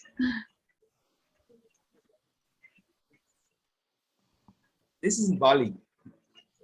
Yeah, please go ahead. Just share all the photos and tell us a little bit about it. And Amalia, if there's anything that you'd like to share about it, please go ahead and tell us. Yeah, I would like to say this is in Como Shambhala Resort, which some friends of mine, it was called Begawandiri when it started, and was started by some friends of mine. And it became my second home, actually. But now it's belongs to a hotel conglomerate, but at that time it was considered a private estate, and it was also frequented by a lot of celebrities. And these are steps going down towards 300 steps going down to the waters, and I think we took some photos there as well, right, Sam, with in the pools.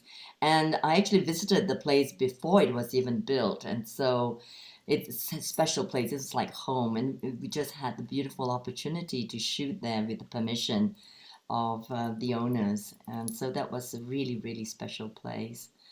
And so that's lovely. And here, Sam, this is when we were in Tajakula in Lovina, and there were dolphins. We were looking out for dolphins flying. Not flying, but swimming around us.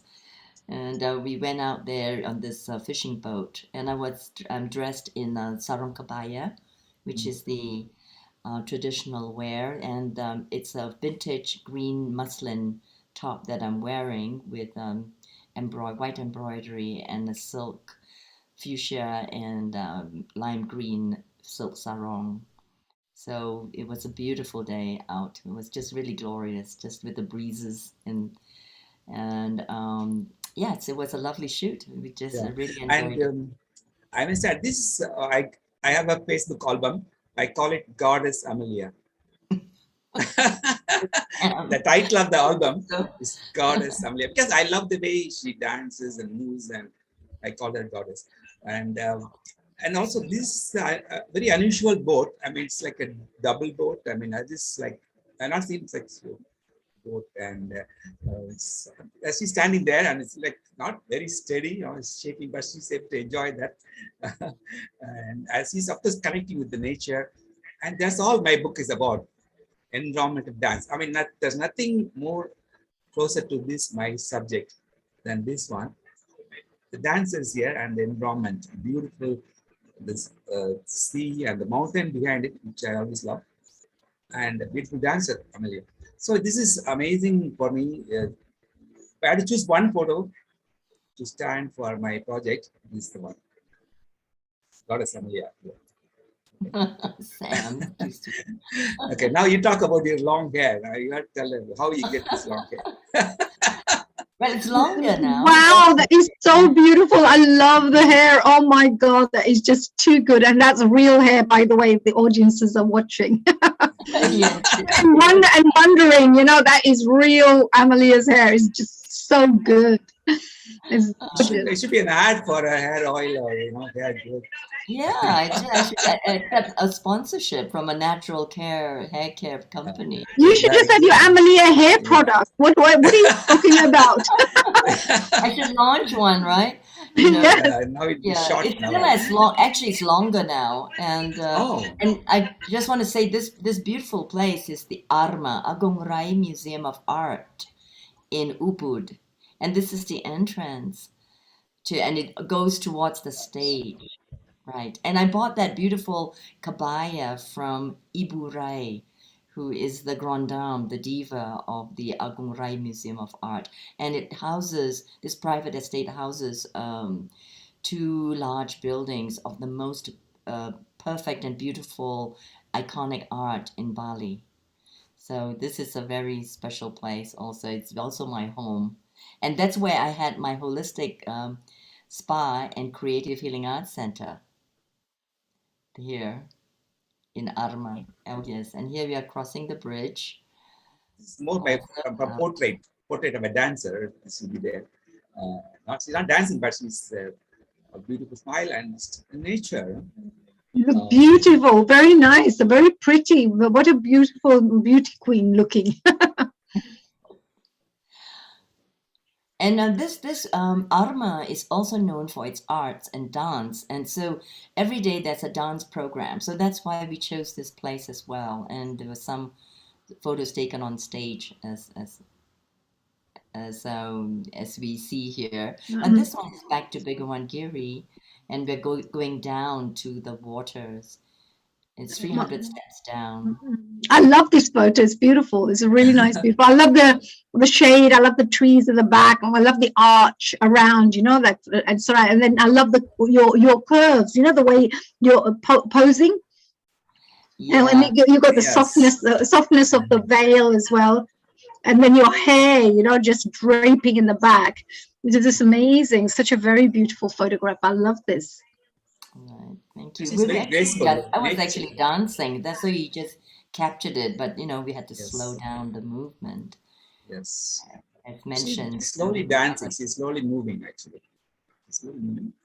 Very slow, because the Balinese dance can be very slow, or it can be very rapid movements, and the agams and the movements, and they represent the movement of energy, of course. But the more Javanese style is extremely slow, especially the court style. And they just move with such grace and deliberation, almost like Bhutto-like. And so that was what I was emulating there. It's a portrait, environmental portrait. This is in the next book, but I want to show that because we had an amazing shoot. This one, honey, this is going to be a part of the next book, environmental portrait. The environmental portrait, lovely. I like the backdrop as well, with all the trees in the back. Yes. It's like lilies. It's like when you have lotuses in the water. So you have got those leaves as well. Yes, they are lotuses. Yes, and this is again in one of the villas. It's beautiful. So it shows such simplicity, divine, spiritual feel to that photograph. With the lotus things. I love this. This should be the cover of the next book, I think. Ooh, Sam. I'll hold you to it. All right, next one. Amalia, I can talk about this. What is this dance? Well, this is a little bit emulating the Balinese dance in the gestures. That's the hand movements and also the position of one arm. It's an agam. It's many permutations of the linear aspects of the movement. They're all temple dances, of course, and we are very aware as dancers and in the classical Indian dance that the temple dances are really transformers into chalices of the divine and the divine coming through. And so when the hands of the Balinese dance, they flicker, it is the energy, the chi of the prana moving through the entire body to be expressed in the fingers. And Balinese dance, and we can feature that some other time, is that this is a very important, recognizable gesture of the Balinese dance. And so this is just dancing with the flow, with some agams. And I just want to honor my dance teacher, Ibu Raka, on this Mother's Day as well. She's like a second mother to me. And also my dance teacher, Gumti. At some point, we will have them on. So this is just emulating the Balinese dance. It's a bit short, which is there are a couple of shots. And I love the fan, I love the fan, bringing a prop in there, I use a lot of fans in my dancing because it's very typical in Chinese fan dance, and it's all part of using the sword as a prop as well, the sword dance and the fan dance. And there's actually a rather nefarious story to it, where assassins would put knives at the edge of the fans. But that's another story. We'll just look at the aesthetic beauty of the fans. And the fans also represent the calling in of the forces. Like we can call in the wind and call in the lands and the spirits of the land. So it's a tool of calling in also the natural forces as we pay homage to the environment in this dance book. And also, this is a early morning shoot just before the sunrise, maybe 5:30 or something like that. Just the light of the sky, not the sun, the light from the sky. And she's already dressed up. 4:30, she was already dressed up, and 5:30 here in the beach. Oh, wow. So she's hard work. The other dancers, they have a lot more to put on. But the way the light is used in the photograph also looks beautiful. Like it's like darker in the bottom and then it goes brighter on the top as well. Yes. I think that also looks very, very stylish, like that. Like a little mermaid standing. Yeah.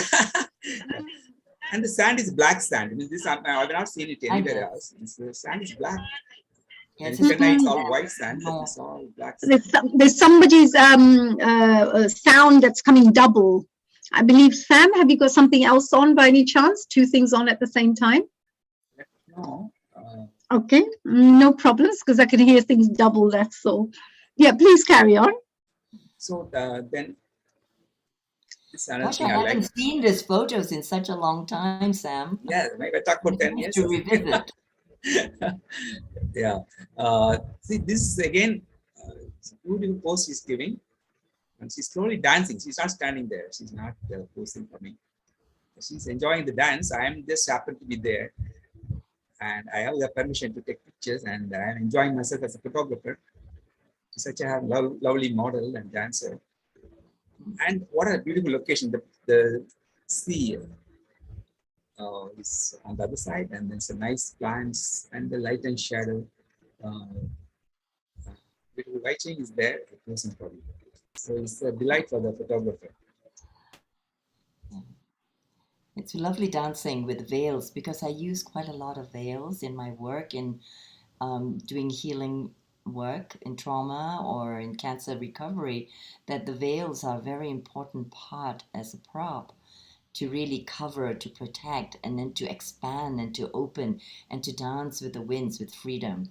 So those are the sort of flow of the emotions as we take people through the transcendence. And I was just enjoying the freedom of just dancing with the winds there. It's again the boat, but slightly different shot. And I also look at the lovely hair, and it's almost coming to the feet. And it's amazing. I see many Asians, Indians who have long hair, maybe in India or something like that. People, but nowadays it's becoming rarer. Like not many people keep long hair, and they said long hair is actually the beauty of a woman is in their hair. So having this gorgeous hair also enhances your beauty like tenfold. It looks beautiful. Yes. Considering, Amalia is Chinese Singaporean. She's not Indian at all, but she has an Indian look. I love India. We have to do a shoot in India, Sam. Yeah, you got to come on the way back. I was just bowled over by that Elora in Ajanta. Was it in Elora? Yes. Yes, Yeah. I've So- been there. I want to Yeah. go back. I think just 2 more pictures. And Yes. Amalia, where is this place? I don't remember this now. Begawangiri, now known as Como Shambhala in Ubud.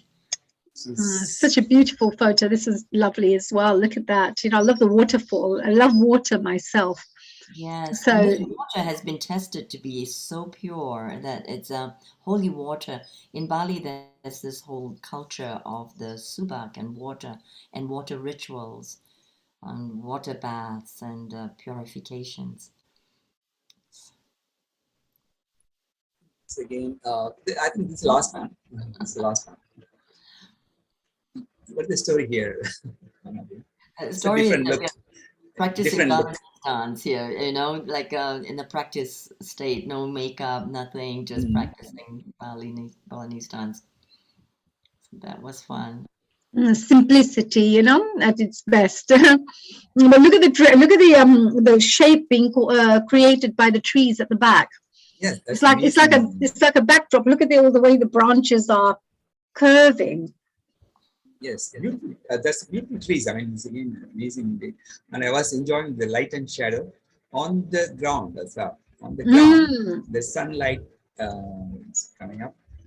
Yes. And the amazing colors. I mean, Amalia is wearing amazing red. I don't know, it's Balinese or Chinese. I don't know what it's this. Well, we can tell it's her little special fan, right? Luckily, she hasn't got that thing to kill people with or whatever it is to attack. Mix and match. I'm glad she's in. Yeah, I'm glad you're an healer rather than Remember, I also practice martial arts. You know, what can heal can also kill, including the points, treasure points. So honestly, you can use that. I mean, I actually, you know, when I talked about martial arts for women, is to carry something like this, you know, a lot of times, and then you can always use it, and there are ways and techniques to use them. Oh my God! So we got a self-defense for women, right? So from here we go. All right. Well, thank you for sharing us the lovely photos and images. Thank you so much. And perhaps, you know, I would like to say to Amalia, we're part of this global launch right now here. How important do you think it is for people to perhaps look into this book and check it out? I mean, what kind of education or insight or teachings can people get from perhaps getting this particular book? Well, the first thing is to perhaps get by osmosis and by conscious or subconscious absorption that it's time for us to just go out and really embrace nature and ourselves as nature. First of all, we are nature and we are part of it. And we are nature itself with all the elements. And it's more important than ever to go out to nature, to put our feet on the ground, bare feet on the ground, to dance and to dance with ourselves and with great freedom. And that's why, you know, transcendence or conscious movement or 5 rhythms are so important, aesthetic dances, because they allow us to be free with our movement without any preconceived notions and rigidity or steps or gestures, all beautifully accepted in choreography, but there must be permission now for people to just be themselves and just move and enjoy, you know, how they are and express themselves. I mean, so many people are locked down literally during this time that it's now really to enjoy liberty and to really cherish and savor this freedom and dance through life and dance every day, right? And women are cooking or bathing and you know, whatever we are doing. And so I think this book is a huge reminder at this time. And it's a perfect one. Happy I'm part of this. And then to introduce you to Healing Our Earth, Sam. I'm really so proud of you, Sam. And from the very beginning, and I love being a catalyst and I love being, you know, seeing you from that Yeah, look at that. From all of us, Sam Kumar, from our international photographer, from all of us here from Healing Our Earth, from every single family member of our Healing Our Earth, and of course, all the hosts and our team members here. We, of course, wish you the best of luck. And I know that, oh, there you go. Thank you, honey, for your wonderful hosting. Thank you, Amalia. Thank you, everyone. And that was really fun. And I was so proud to be part of. Honey, I want to share. Honey, at this point, let me try to let the world know what has happened. First of all, let's thank Wai Ching Lee here, because she's the one who introduced Sam to you and Healing Our Earth. Sam, being the person what he is, just one day just came and said, I love Healing Our Earth. I want my international launch on Healing Our Earth. Sam, you deserve every bit of it, because we've had very good reviews. And throughout the share of the photographs, this is environment dance book true and true. I think COP26 should be following into COP27, and they should actually use your dance book as a musical show. So Wai Ching, what a wonderful set of photographs that Sam has collected of you. Although we know you for nearly 2 years, we have never seen you in that respect. Honey, you've been at it for 6 hours. What a beautiful hosting and a producer you are. So to all of you, superbly well done. And we still have our Sharon Rose to come soon. So over to you, honey, and Wai Ching. Thank you very much, dear Neil. And of course, without Neil, this would not be possible. So we would also like to say a very big thank you to our dear Neil, the founder of Healing Our Earth. So best wishes to our Neil as well, to keep continuing doing this wonderful work, so the rest of us can come together collectively to celebrate such wonderful occasions. So thank you for that as well. So thank you so much. Thank you. Well, I am very, very honored to be part of this, and I really have been enjoying hearing all these wonderful guests who are joining us. I'm sure very soon we're having another guest. Sharon. They got voice. Okay, hello, hi, 1, 2, 3. Okay, Sharon, I think you need to do something with the sound from your side, because we can hear ourselves as double here. But apart from that, while you get that organized, Sam, thank you for sharing those lovely images of our wonderful Amalia, Dr. Wai Ching. And of course, our dear Amalia Ji, I just wanted to say, thank you for sharing such beautiful insight and knowledge and wisdom, as always, for this. And I just wanted to, whilst Sharon is sorting this out, maybe read 1 or 2 of these reviews, that I believe that we should really share with the world. Some of the other reviews that have been shared out there, all 5-star reviews, have said, awesome display of dance poses.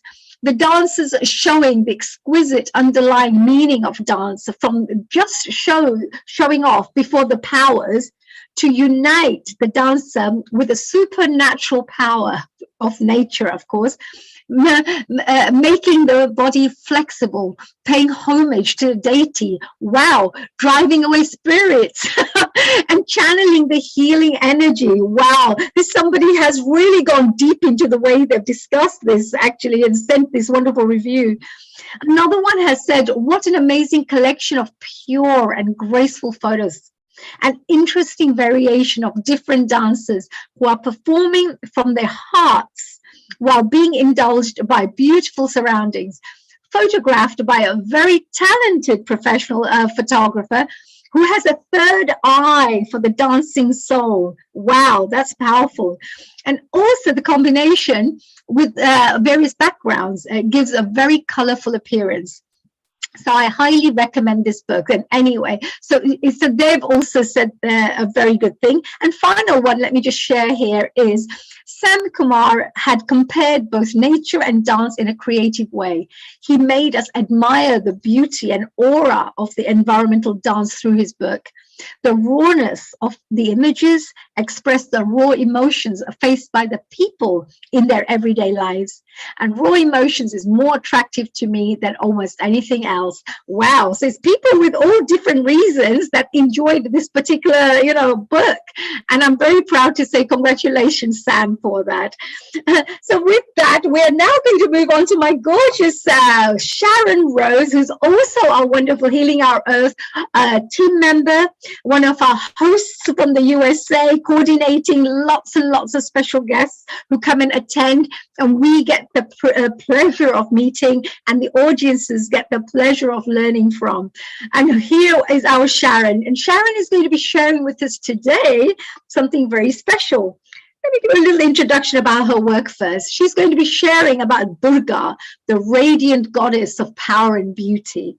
And of course, we're going to find out from her some comments about what she thought of the environmental book launched today to finish off the day for us.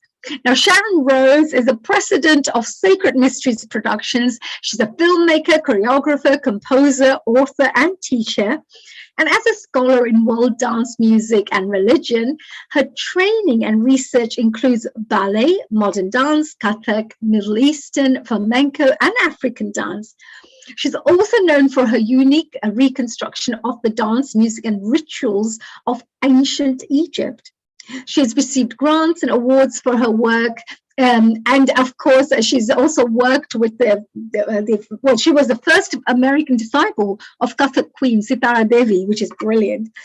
Sharon has also lectured and performed and presented her films in numerous universities, spiritual centers, cultural organizations, and museums, and was a consultant to the National Endowment for the Arts.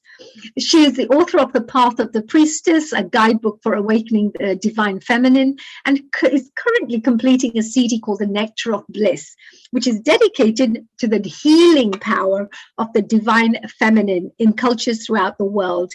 So she is super busy, this young lady, is doing such amazing work out there. So dear Sharon, a global namaste, my dear. Global namaste to you, Hani Ji, and to all of you out there. Wow, you look so beautiful. I love that red on you. You look so nice. It brings out the beautiful beauty in you, which is great. Sharon, today you're going to be sharing with us something about Durga. Tell me, what are you going to be doing for us today? How are you going to be contributing to this dance program? Well, I think I'd like to start so that people have a sense of where I'm coming from and the fullness, well, it's not everything, of my dancing. I have a little video to show. Oh, lovely. Yeah, that will go into, so let's see, when did I start this? In about mid-90s. I started teaching what I'd called embodied kirtan. And I really wanted, here I am in America, and I wanted to bring everybody, there was like this kirtan thing going on, everybody, but nobody had any idea of who they were singing to. It was really wild. So I thought, okay, why don't I start a whole new thing where we sing the kirtan and we dance or take the poses beginning that way of the different deities. So we're going to be doing that, but I'd like to show this little 5-minute video first. So you can get a sense of the fullness of my dance background. Absolutely. Would love to see that. Thank you very much, Sharon.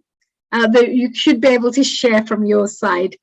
So whilst we're waiting to see this wonderful video, let's get an insight into our wonderful Sharon G's lovely dancing background and get inspired by the wonderful dancing that she does.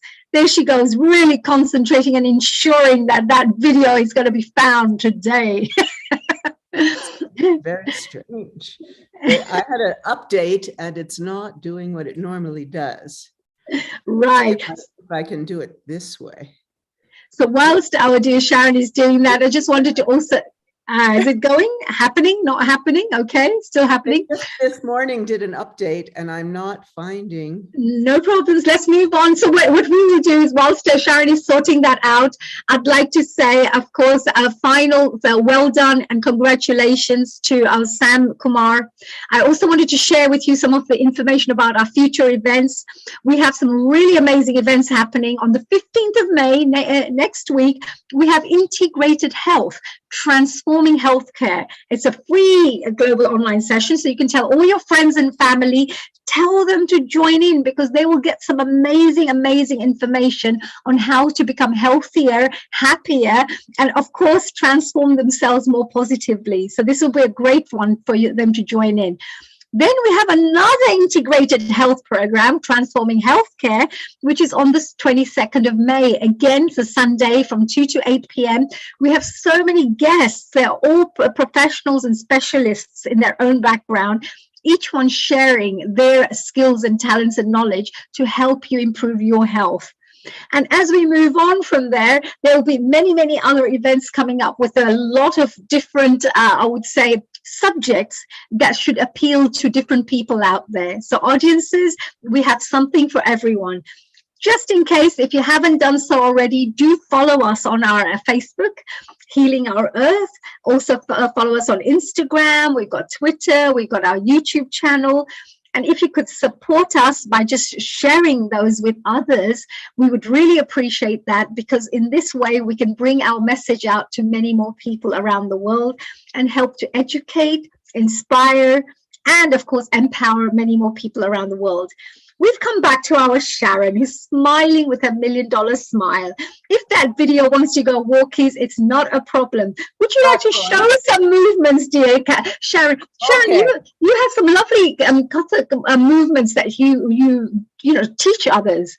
Is that something you could share with us, maybe? So Yes, I have a whole thing prepared. I want to start by describing my first experience of Durga.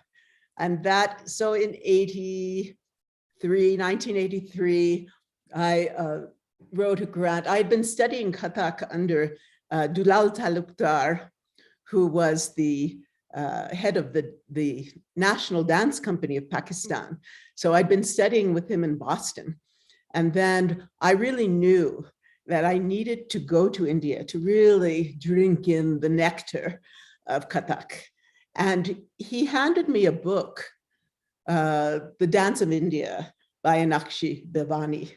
And I opened the book and there was this beautiful woman, Sitara Devi.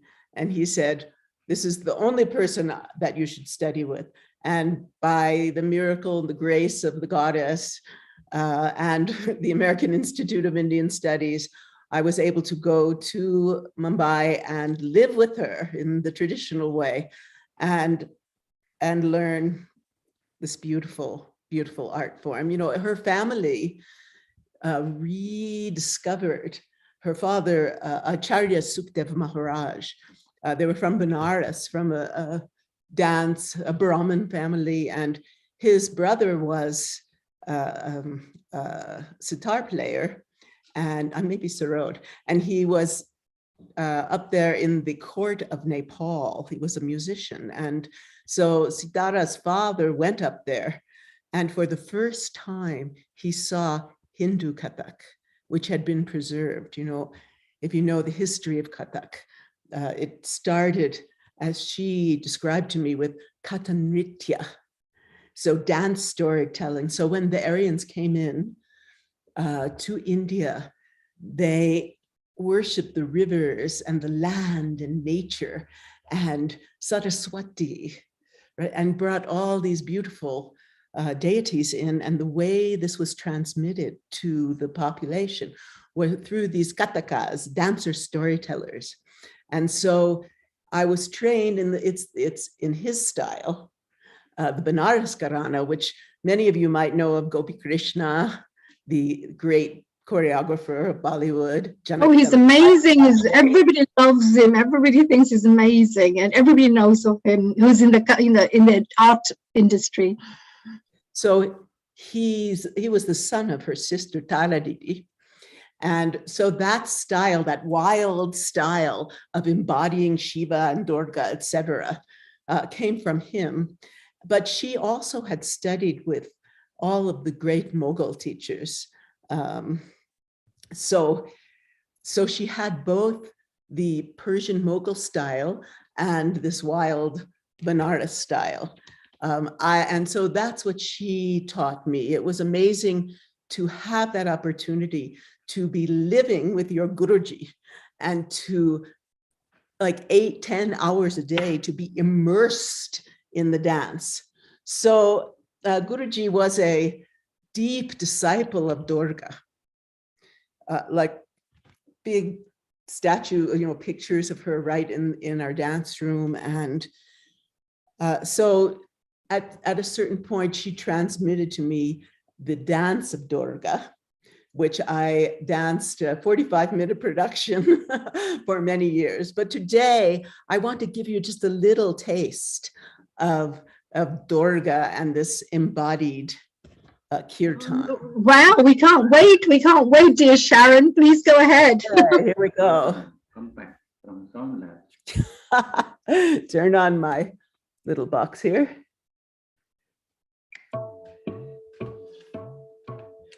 Now, how many of you recognize this tal, this rhythm? This is Teen Tal. This was the first tal that I learned, the first tal that most people learned. So we'll start with that. Da, din, din, da, da, din, din, da, na, tin, tin, na. Din din da da din din da da din din da na tin tin na tete din. I will double it. Da din din da da din din da na tin tin na tete din din da da din din da da din din da na tin tin na tete din din da da din din da din da na tin tin na tete din da din din da da din din da na tin tin na tete din din da. So what we're going to do here, I've got to stand up here. So Hani Ji and Amalia, I need your participation. Anyone out there? I'm here. I'm doing it. So we're going to do this kirtan style, and I will sing, and you repeat after me. So before we do that, let me tell you about Durga. Durga, the radiant power, goddess of power and beauty. There was a time on the earth where there was a disciple, a devotee named Mahisha Asura.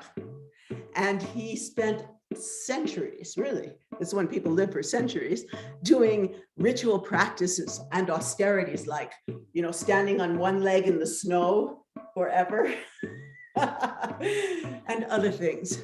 And his austerities were so powerful that he was starting to cause like the earth to even burn up. So Shiva and Brahma and Vishnu and the other gods, they said, well, what are we going to do? So because his devotion was so strong, they said, okay, we will grant you a boon. And so they said, well, what would you like? He said, well, I would like it to be, that I could not be killed by man or by God. And they thought, okay, he's done it, he's done his practice and we believe he'll be good.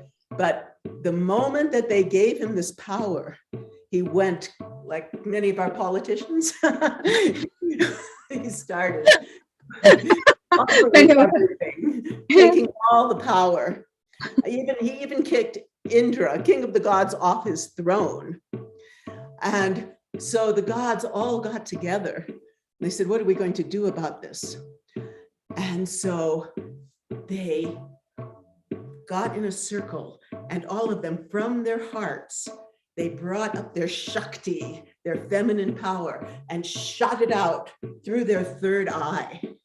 And this mist formed, and out of the mist came Durga, the essence of the Shakti of all of the gods. and she was riding on a lion. So this power, and she was, of course, gorgeous, beautiful, because just like you, Sharon. Because Mahisha, in his monumental ignorance, and I find some of that going on today too, had forgotten the great power of the feminine. So she appeared, and she was so beautiful that they were just bowing at her feet, and each god gave her their primary weapon.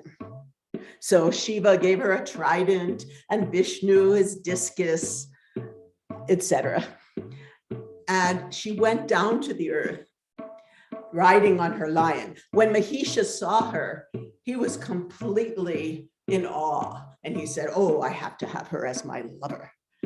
But she said, "Oh, well, you know, I have this, what do you call this? This issue that I can only unite with a man who can defeat me in battle." So Mahisha sent all of his minions to fight with her. But of course, she lost. I mean, he lost, sorry. And so she defeated all of these. And then, because he was a shapeshifter, he kept shifting shapes. So he would turn into a warrior, and then she would defeat that. Then he'd turn into, some wild buffalo, and she could defeat him too.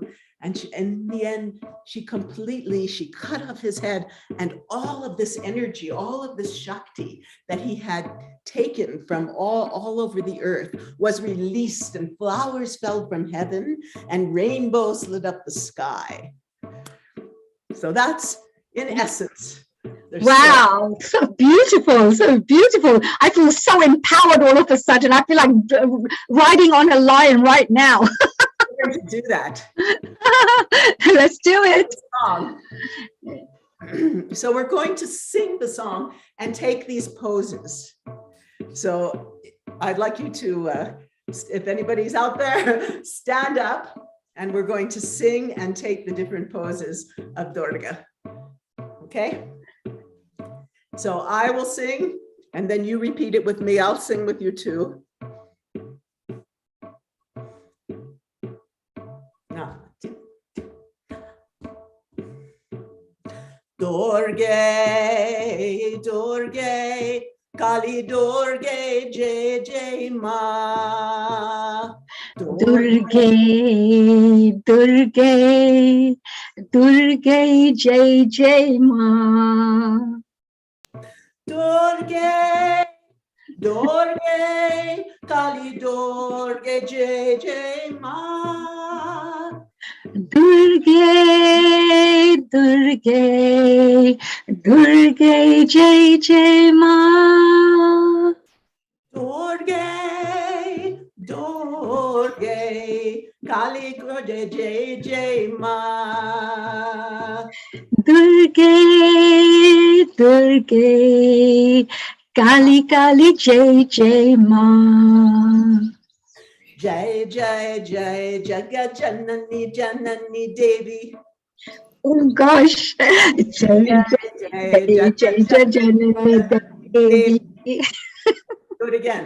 Jai Jai Jai Jagat Janani Janani Devi. Jai Jai Jai Jaganani Devi. Trying.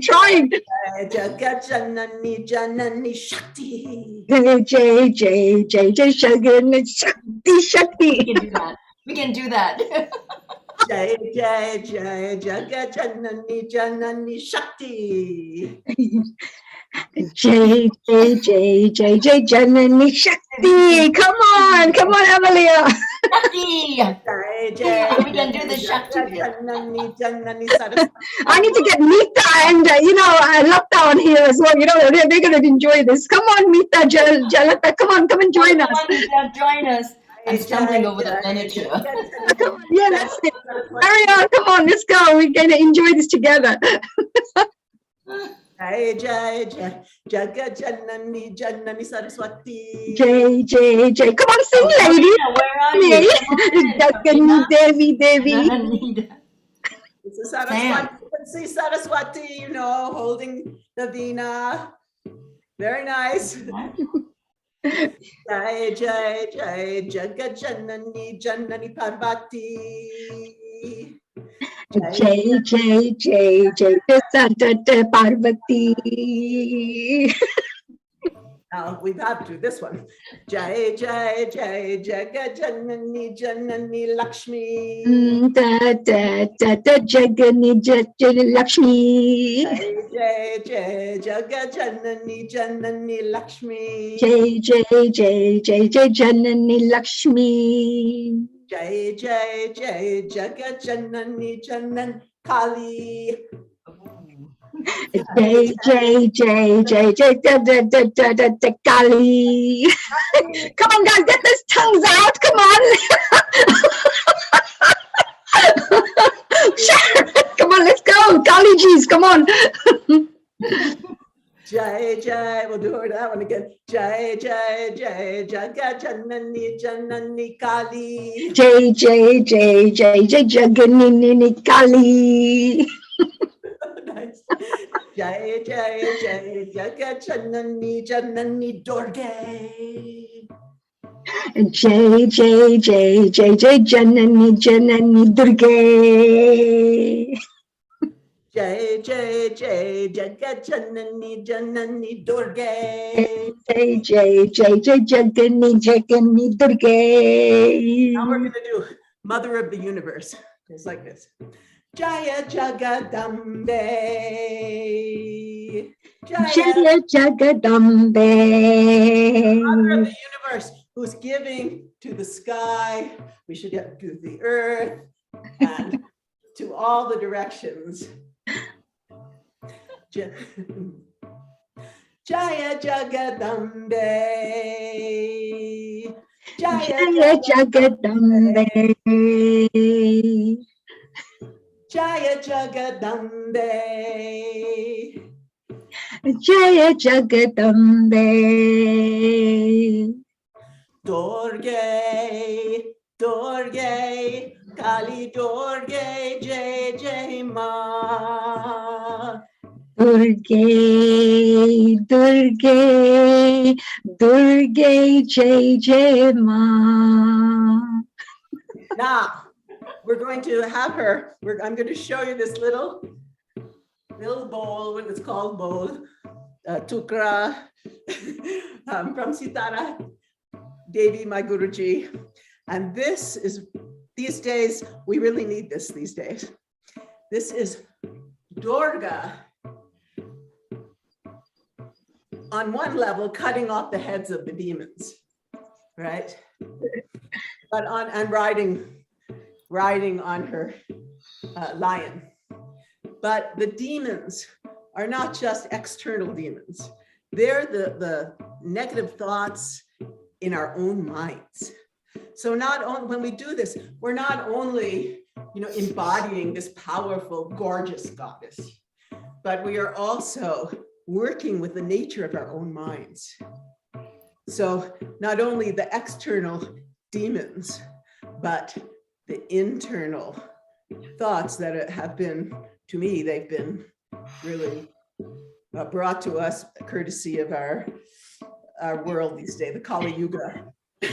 I'm just worried that Amalie is really getting into this. She's getting ready to go out there. I'm getting into it, like oh my God, she's really getting in there.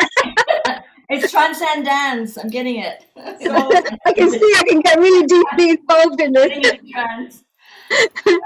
Yes, sure, because these Durgas awakening. Come on, tell us more.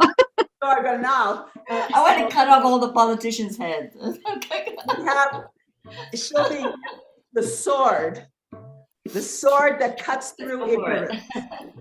And we really could use that now because, it's time for the world to cut through ignorance and come deeply into our hearts and come deeply into love. So we'll have that sword, and then we'll have this arrow of truth. Yes, yes. So, and then we'll have, it's like a lasso that lassos and binds all the demons. So it goes like this. So you're holding the sword and you go like this. Tana digga digga tana. So do that with me. Tana digga digga digga tana. Good. Once more. We're gonna try. Tana digga digga tana. Tana digga digga digga digga tana. Well done, honey. We're trying. Now we're going to do the other side. Cut the digga tana. 3, 4. Digga digga digga digga tana. Cut the digga Katrina's doing amazing. Karina's doing great. Oh my God. Oh my God, these Durgas all good. I'm being empowered all of a sudden. Yes. Here we go. It's part of what we're doing, you know, just get loose, you know.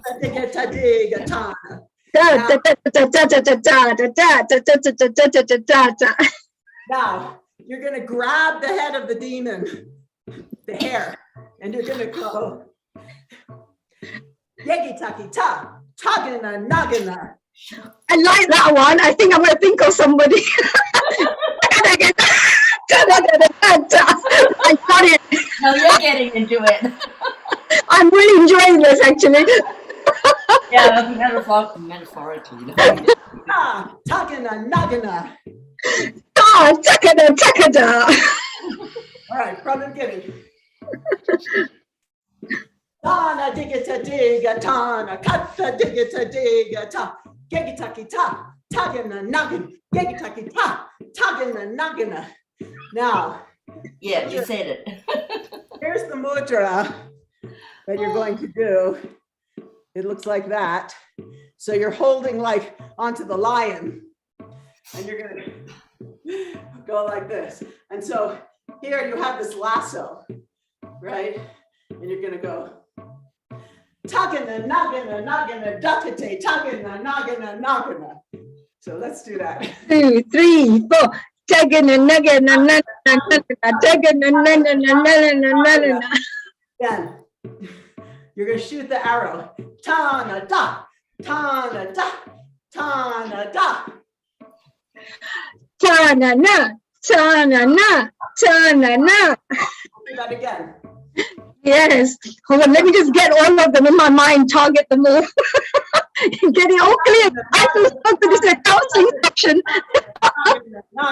Tana da, tana da, tana da. Ha! Tana na, tana na, tana na. Ha! Then again, here we go. Tagina, nagina, nagina, datate, tagina, nagina, nagina. Tagina, nagina, tagina, nagina, tagina, nagina, whatever, tagina, yes, and yes, and yes, and there. And here's the last one. Tagina, nagina, nagina, datate, tagina, nagina, nagina, tana da, tana da, tana da. Oh my God, I'm really gonna get this one. The ladies, here we go. Ta da da ta, ta da da ta. Because people are gonna run up thinking, is this what God is doing, guys? That's beautiful. That is just so beautiful. Oh dear, we're coming to the end of our show, but this is so much fun, dear Sharon. It was so much fun.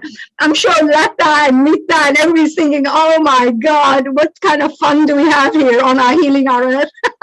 Oh my God, I need to start singing. I need to go sa re ga ma. I need to start practicing again, you know, so I can do this whatever. Karina and Amalia, you were so much fun. You guys were great. And also, of course, Mita and Lata as well. So much great. It was so brilliant. And I have a lovely message all the way from India as well. Is it Achitama? She just says, so much energy here. Have a blessed time. I see Shakti here. here is Kuchipudi version. So she sent us, by the way, a link, so we're going to check it all out. It was lovely being part of this family today, and you guys are awesome. And Haniji, thank you. Thank you very much for that. And very enriching listening to all of you. Good night. Absolutely. And to you as well. Thank you so much, Achitamana. Hopefully I can say that. Is she there? Wherever she is. Just want to say well done. Thank you for that lovely message. We're coming to the end of the Sharon. That was so much fun. We needed that. We really needed that. It has enlivened us and it's brought out so much of that Durga-ness, Shakti in us. Not just that. I love the ha-cha-cha-cha-cha-cha. That was a really good part. I'm such a little peaceful little thing. I teach meditation all the time. So sometimes it's good to get it out of the system. Yeah. Which is lovely. It was great to see you ladies enjoying yourself. It was so nice to watch you dance. It's all because of your book launch. Look at what you've done. Yes. Babies. I think the book had done a magic that all of you started dancing so wild. Well, I just wanted to say to all the ladies, of course, Sharon, our lovely Karina, Amalia, of course, our Dr. Wai-Ching, Mita, of course, Lata, all the ladies who are here. Thank you very much for joining us here. And of course, the rest of the guests who joined us today. We want to wish again a very big best wishes, warmest wishes to our dear Sam from all of us here. We've had, thank you so much. Thank you. I've had a real delight producing this particular program, and I really enjoyed listening to all the guests out there. I wish you the best of luck, and I just wanted to share with the audiences here that I think there's going to be a future plans that every book that gets sold on Amazon, there will be a certain number of trees that are going to be planted, so that it'll be a really good thing that each one of us can maybe encourage 2 or 3 people to purchase that book, because with that they will also learn about the environment, appreciate the arts, enjoy photography and creativity, and at the same time plant some trees, so all that contribution will be all done in such a positive way.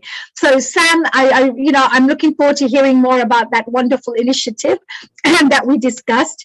And meanwhile, I just wanted to finish the day now, finish our Healing Our Earth. We've had a 6-hour session full of amazing people, from Ecuador to Japan to India to everywhere, to USA. We've just been traveling everywhere.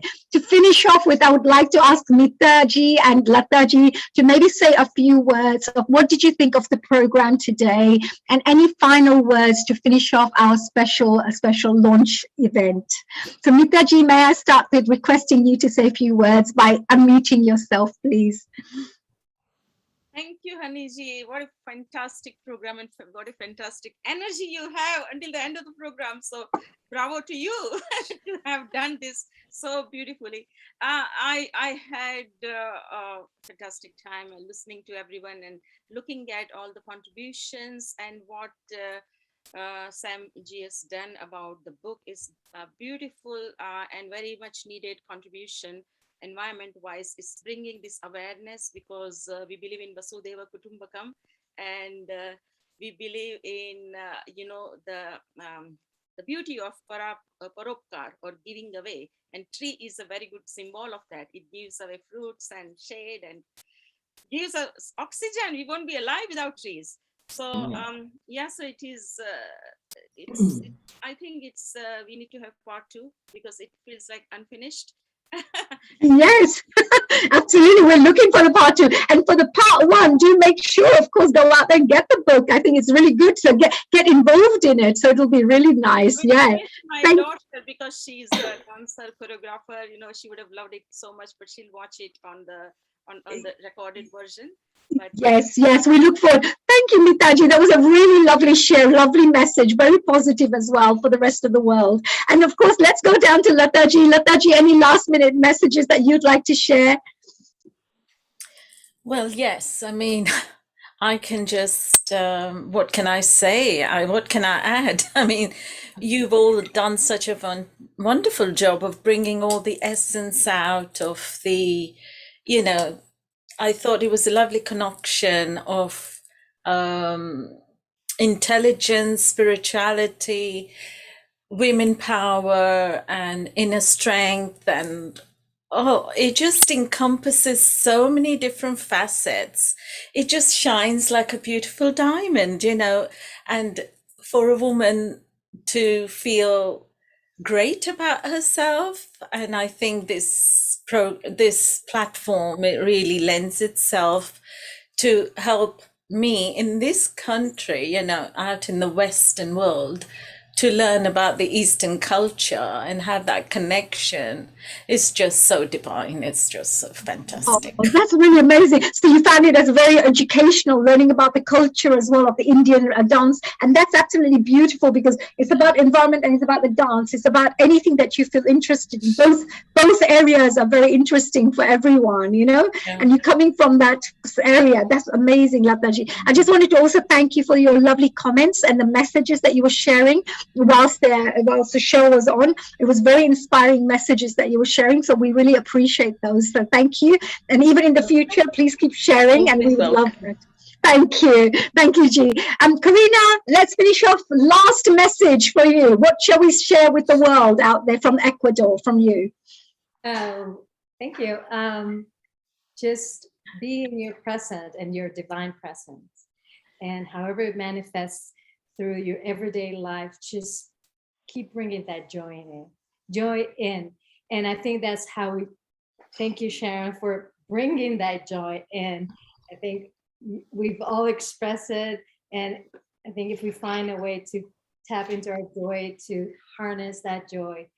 And from the middle of the world, as they call Ecuador, we are sending you, Amma, as well. Much love to all of you. And thank to you. the center and core of the earth as well.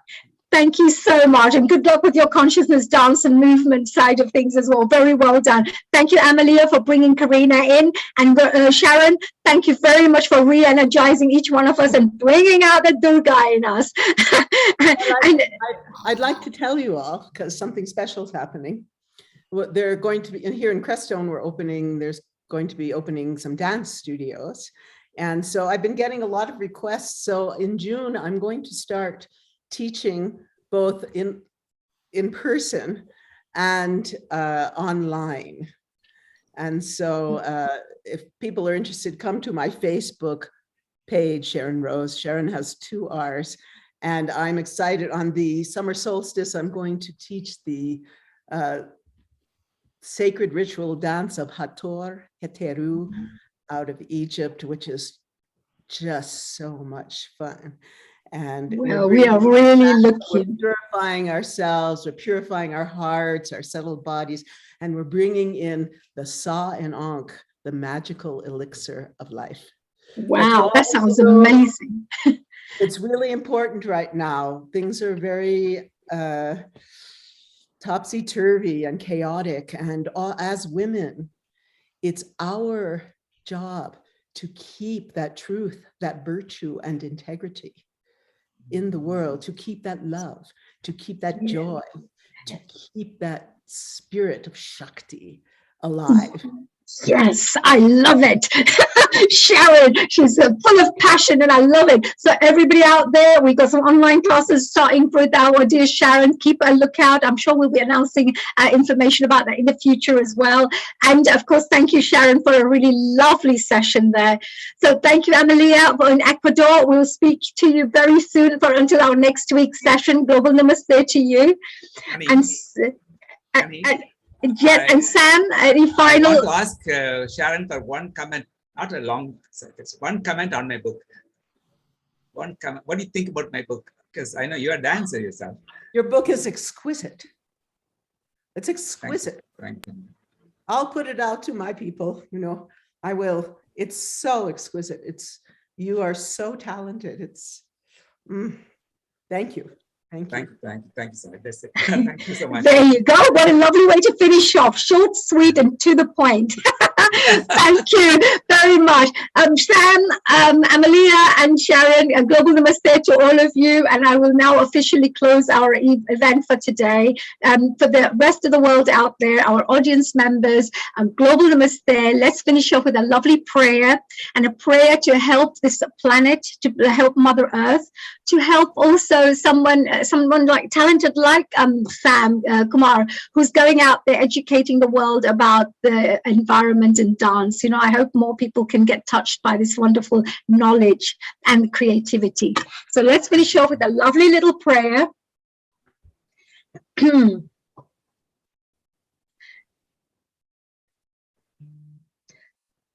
Om Bhurrbhuva Swaha Tatsavidurvarenyam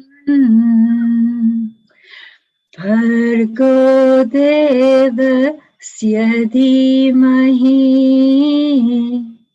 Dhiyo Yona Prachodayat.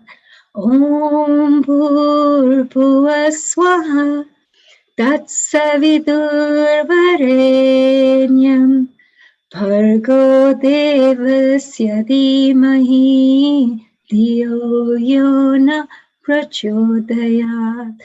Om Bhurrbhuva Swaha Tatsavidurvarenyam Bhargo Devasya Dhimahi Dhiyo Yona Prachodayat.